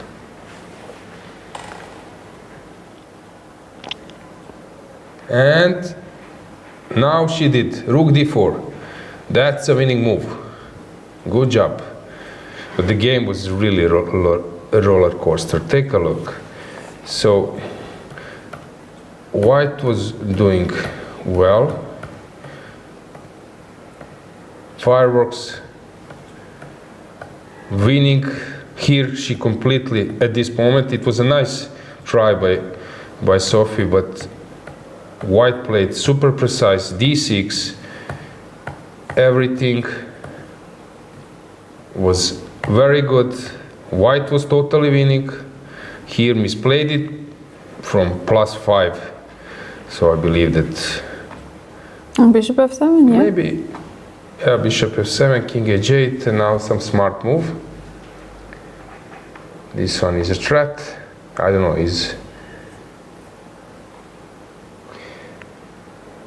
which move is a winner? I don't know. Rook c3, you take on b2. Okay, this is not simple at all. Not simple at all.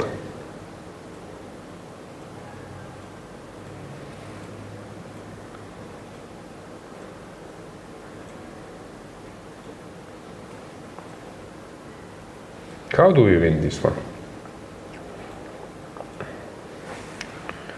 I was thinking rook e5, but then you take on d6. So what am I missing?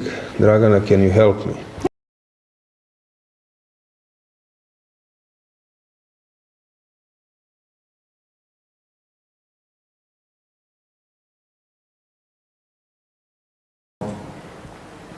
I'm trying to grasp what is the winning concept here. It's really hard. Maybe some d7? Ah, bishop, no. Okay, d7, I'm losing. Yeah, checkmate. in Checkmate one. is a Okay, threat. okay, yeah.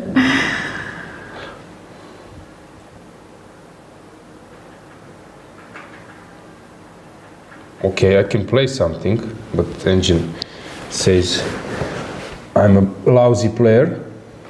So rook c3 is not enough? Taking on b2 is a problem? Queen d6, I believe. A queen d6? Okay. Okay, maybe now we have this engine glitch, because I really don't... Okay, I can... How can I open my king? No way, Jose. Moving the h pawn, of course, is not an option. Yes, not an option. This is really, really annoying.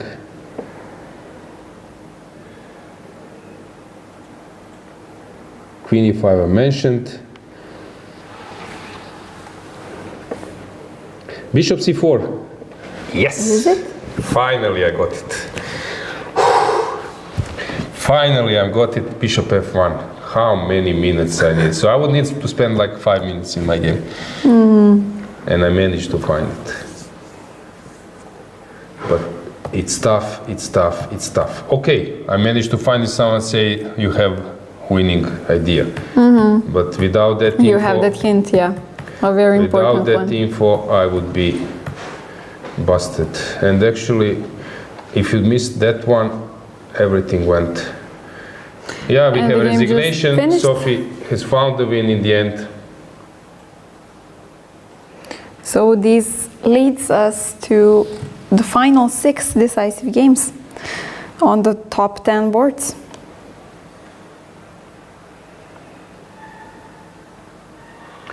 Congratulations, Let's Sophie. check what do we have. Let's go to Zala versus Kielbasa. No, let's go to Smietanska versus Cologne, because I would like to check that game. So let's get the camera. It's board 18, camera 7. Let's get the board above. This is really a sharp game.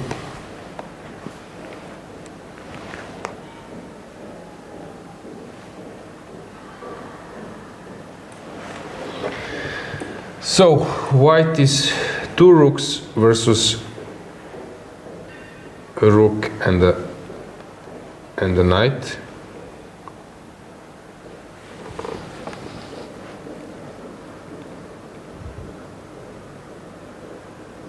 Can I try to create some kind of mess, but it seems like I'm just in a mating net.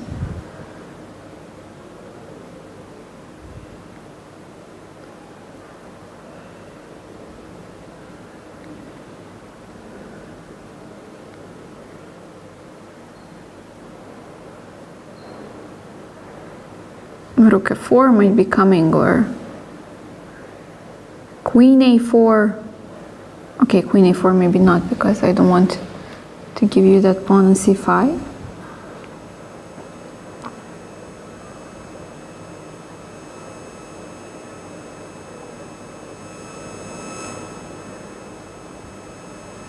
Or maybe that's the way, queen a4 and rook c7. Something like that. Okay, why not to try? I mean, black is on the move, Okay. but So let's say that black plays what? Maybe d4. Mate in 8, great. Yeah, but maybe it's not possible to stop it.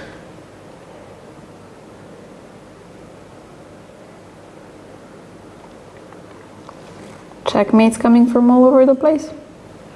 We have an interesting pawns endgame in Unuk versus Rida. Board 25. But let's stay here to check. So knight e3 just played.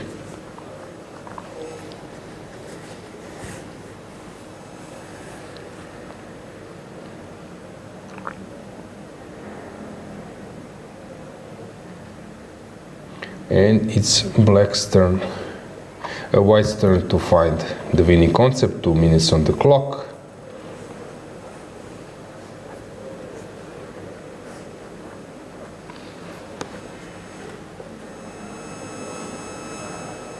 Okay, when you are completely lost, at least creating some threats, trying to put some pressure on your opponent.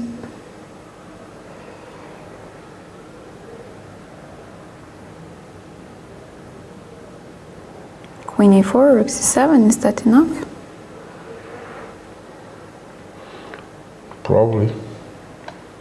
You're right, Dragana.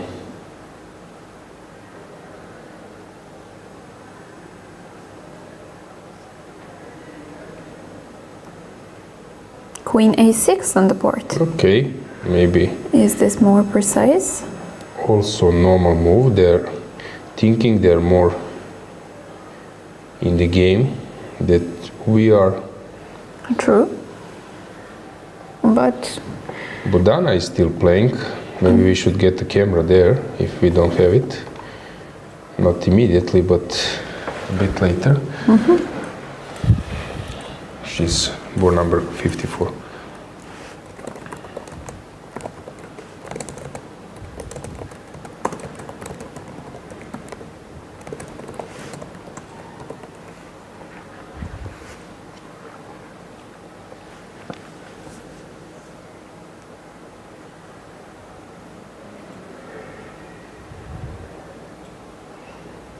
they are more in the game, as you mentioned, but also Victoria is under 2 minutes, which still puts some pressure on you.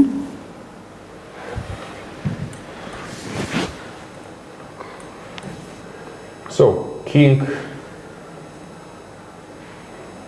d4, rook f4, king c5, rook c7. I believe that you will get a resignation now. Do you have any doubts, Dragana? No, I think it will be a few minutes until Claudia resigns, but for sure this will be the result. Yeah, regarding results, how about standings after the fifth round? Since we had many decisive results today and our sole leader lost, we have a new situation on the top. So we have 4 players with 4.5 points. Anastasia Kirtadze, Meri Bella Khotenashvili and Alexandra Motsevskaya are leading the tournament. And right behind them, we have a group of 5 players with 4 points. Elin Rubers, Teodora Injac, Irina Bulmaga, Monika Sochko and Sophie Millet just joined them.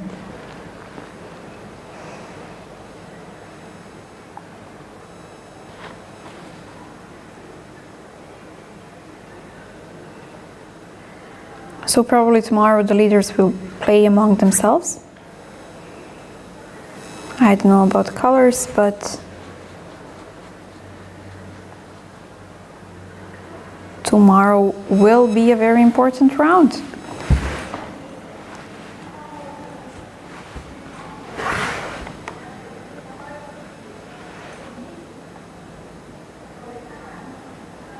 Regarding Victoria, she is of course very young player.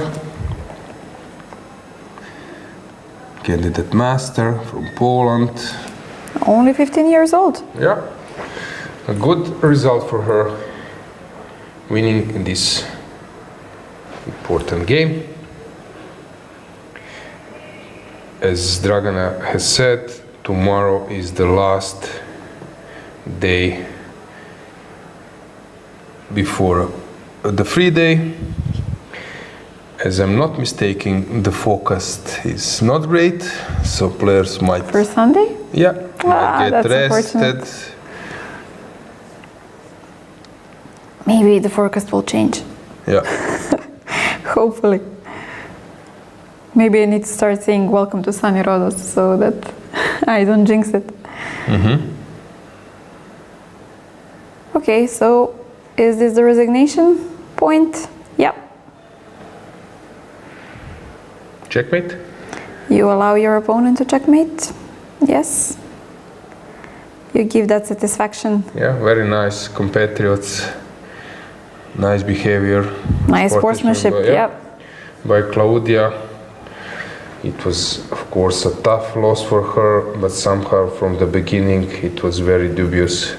So let's go to the game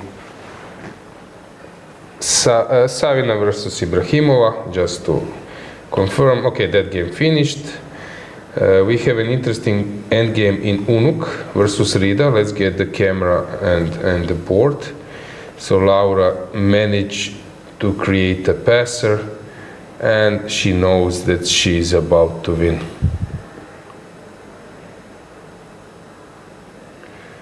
Not many games left. Okay, maybe 6-7 in total.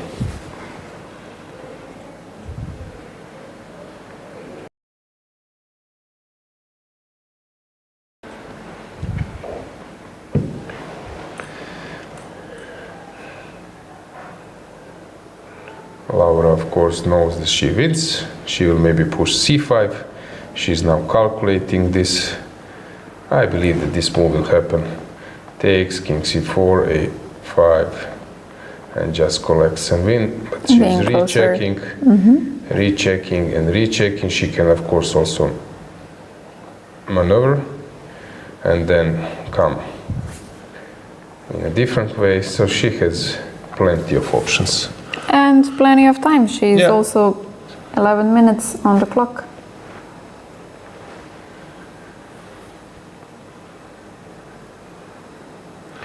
I spotted a bit and checked a bit our chat section. Thanks for that. Thanks for your support. Thanks for your ideas. I like how you appreciated this mosaic view, simultaneous view. Thanks, Nikola, for that, our technical team. So it's nice to get feedback from you. We're trying, we're testing.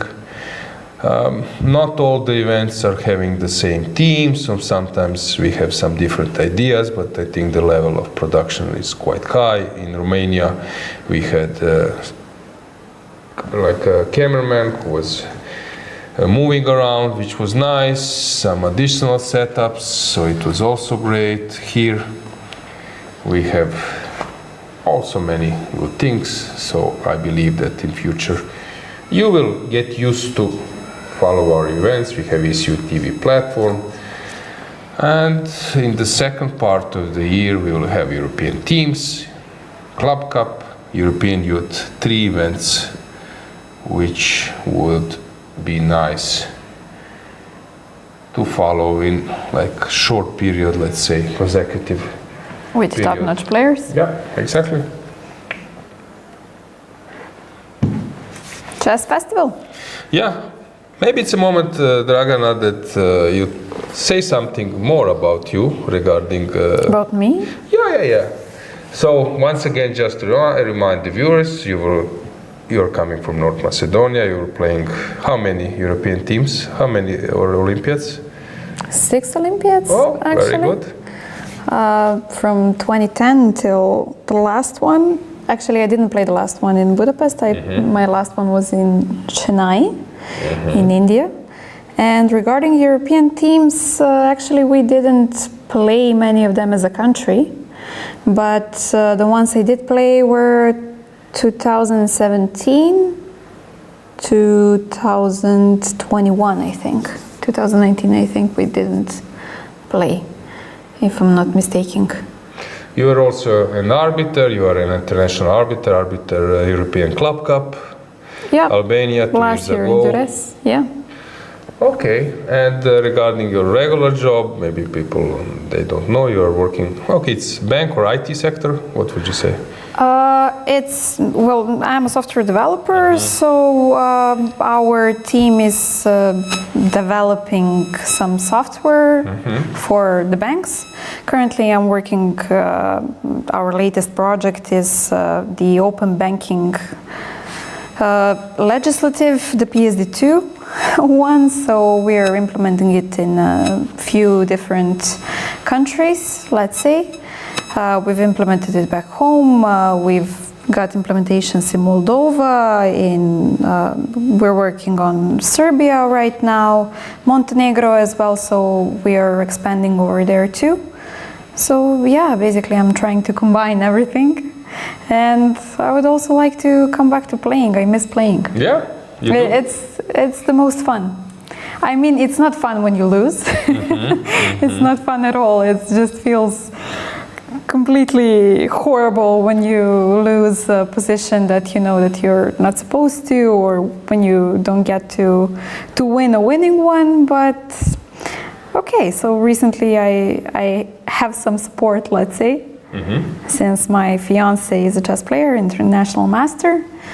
So yeah, maybe I will get back to playing, I hope. Oh, cool. Why not? Yeah. Why not? It would be fun.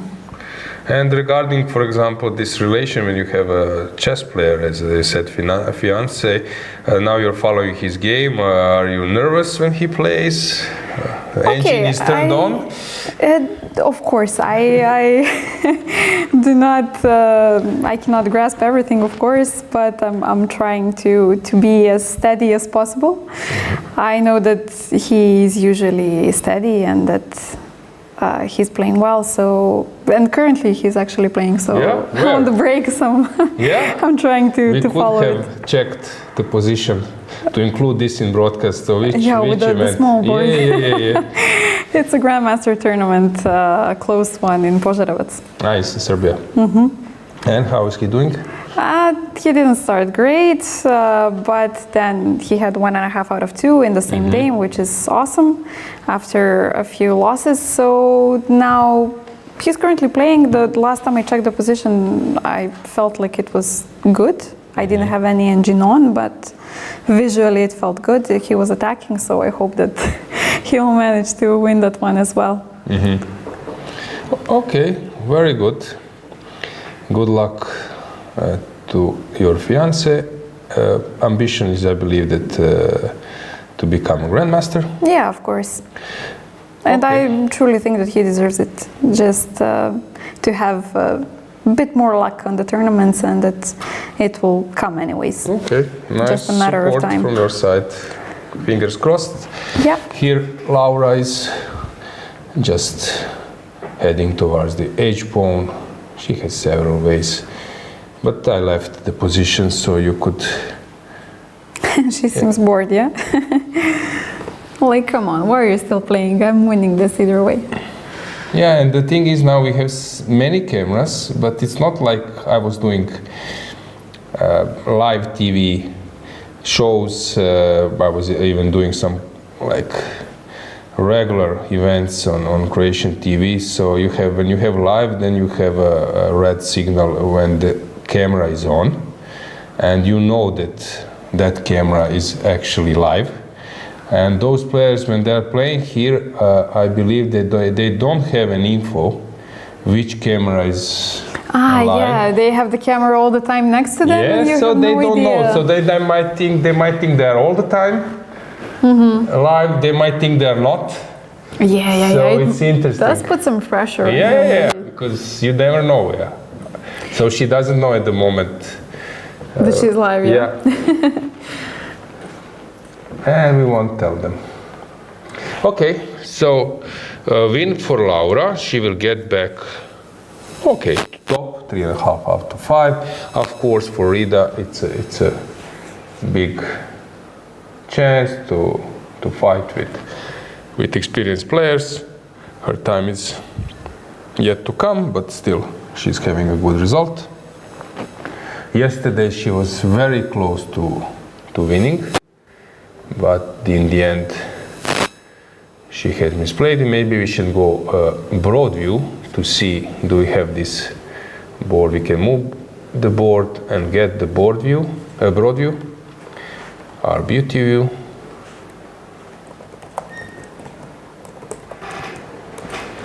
Our broad view. And do we see them? Yes. They are just in front of us. Laura has finished the game. She is checking her compatriot, Urhzala, her friend.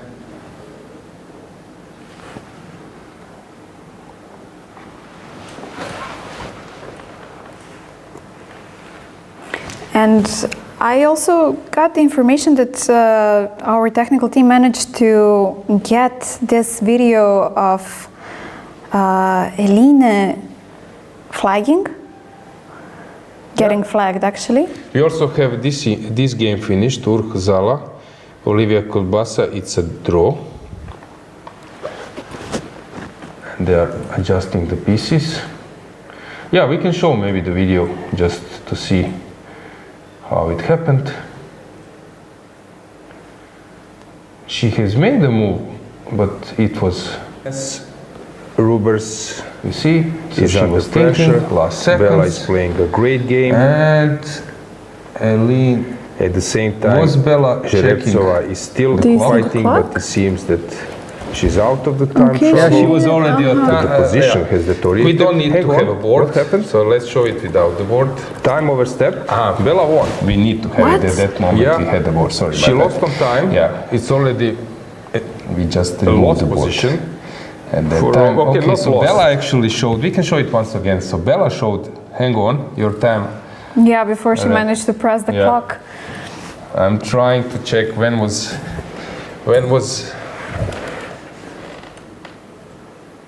Elina. But I when think was that she she realized- started? So let's check. I think she 12 realized. seconds, 10, 9, 8, 7, 6, She completely Five. forgot. 4, 3, 2. Oh, she started when she was already yeah. on zeros. And I think she realized once you see the hand shaking on d5, very unfortunate to lose this way. Yeah, and once again, just to show how Bella spotted and showed her with the finger. So this is typical. It's a this big is- relief. This is typical thing that when you notice that your player, your opponent, is actually thinking and might overstep the time limit. Suddenly you don't like look at the clock, but not to basically give the- you are doing it. Not to So give let's the show it idea once that again. Just like to show look, her. hey, Take a look you of Bella will get now. flagged, yeah. Take a look of Bella. So Bella is checking the position, but after like few seconds, she will start to check the clock as well. Now But she like with checked the the clock. head. Now she's checking the clock. With the head movement as well, so that you don't notice that it's Yeah. Okay, that was it. Yeah, thanks Thanks for our our technicians. Yeah, let's go to Bodana. Okay, she's just drawing the game. Let's get the board. So it's a dead draw. Her opponent does not seem happy. Yeah, it's a draw. Yeah. Shaking The hands, we can giraffe. move the board. We can stay here for a moment and then we will conclude our broadcast. So let's stay here for a second. Let's see signing of the score sheets and that's about it. But how old is Chirisi? She seems to be also a young player. She's a local one. She's from Greece and she's 16 years old. Also very young. But this is a great chance for the youngsters to have a beautiful competition, a very strong one, to gain experience, to play with good players. Bodana still sitting on her accessorize. To be able to reach the 8th rank, yeah? Yeah. So cool, so nice. Last year she was a hero, but of course she will try her best.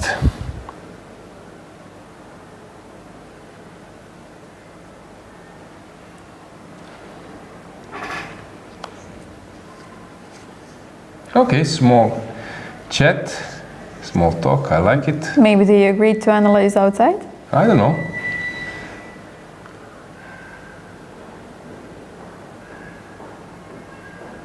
Bodana always at least playing for 5 hours. And she doesn't mind it. Yeah. She doesn't drop the level after That's so many. typical, her typical routine.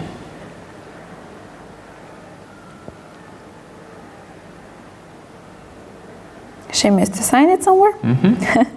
So many score sheets, hard to keep track. Very nice. Yeah. Seems like this seat is heavier than her. Yeah, very nice. I think we can conclude our day. In the end, how many decisive? 6 decisive In top 10. Yeah. results. Actually, we can be more than happy for the fighting spirit. Thanks Exactly. for following. Thanks for your feedback, your support. Tomorrow, We appreciate it's very important. I know it's a weekend, so you might, enjoy your day together with us. So see us tomorrow.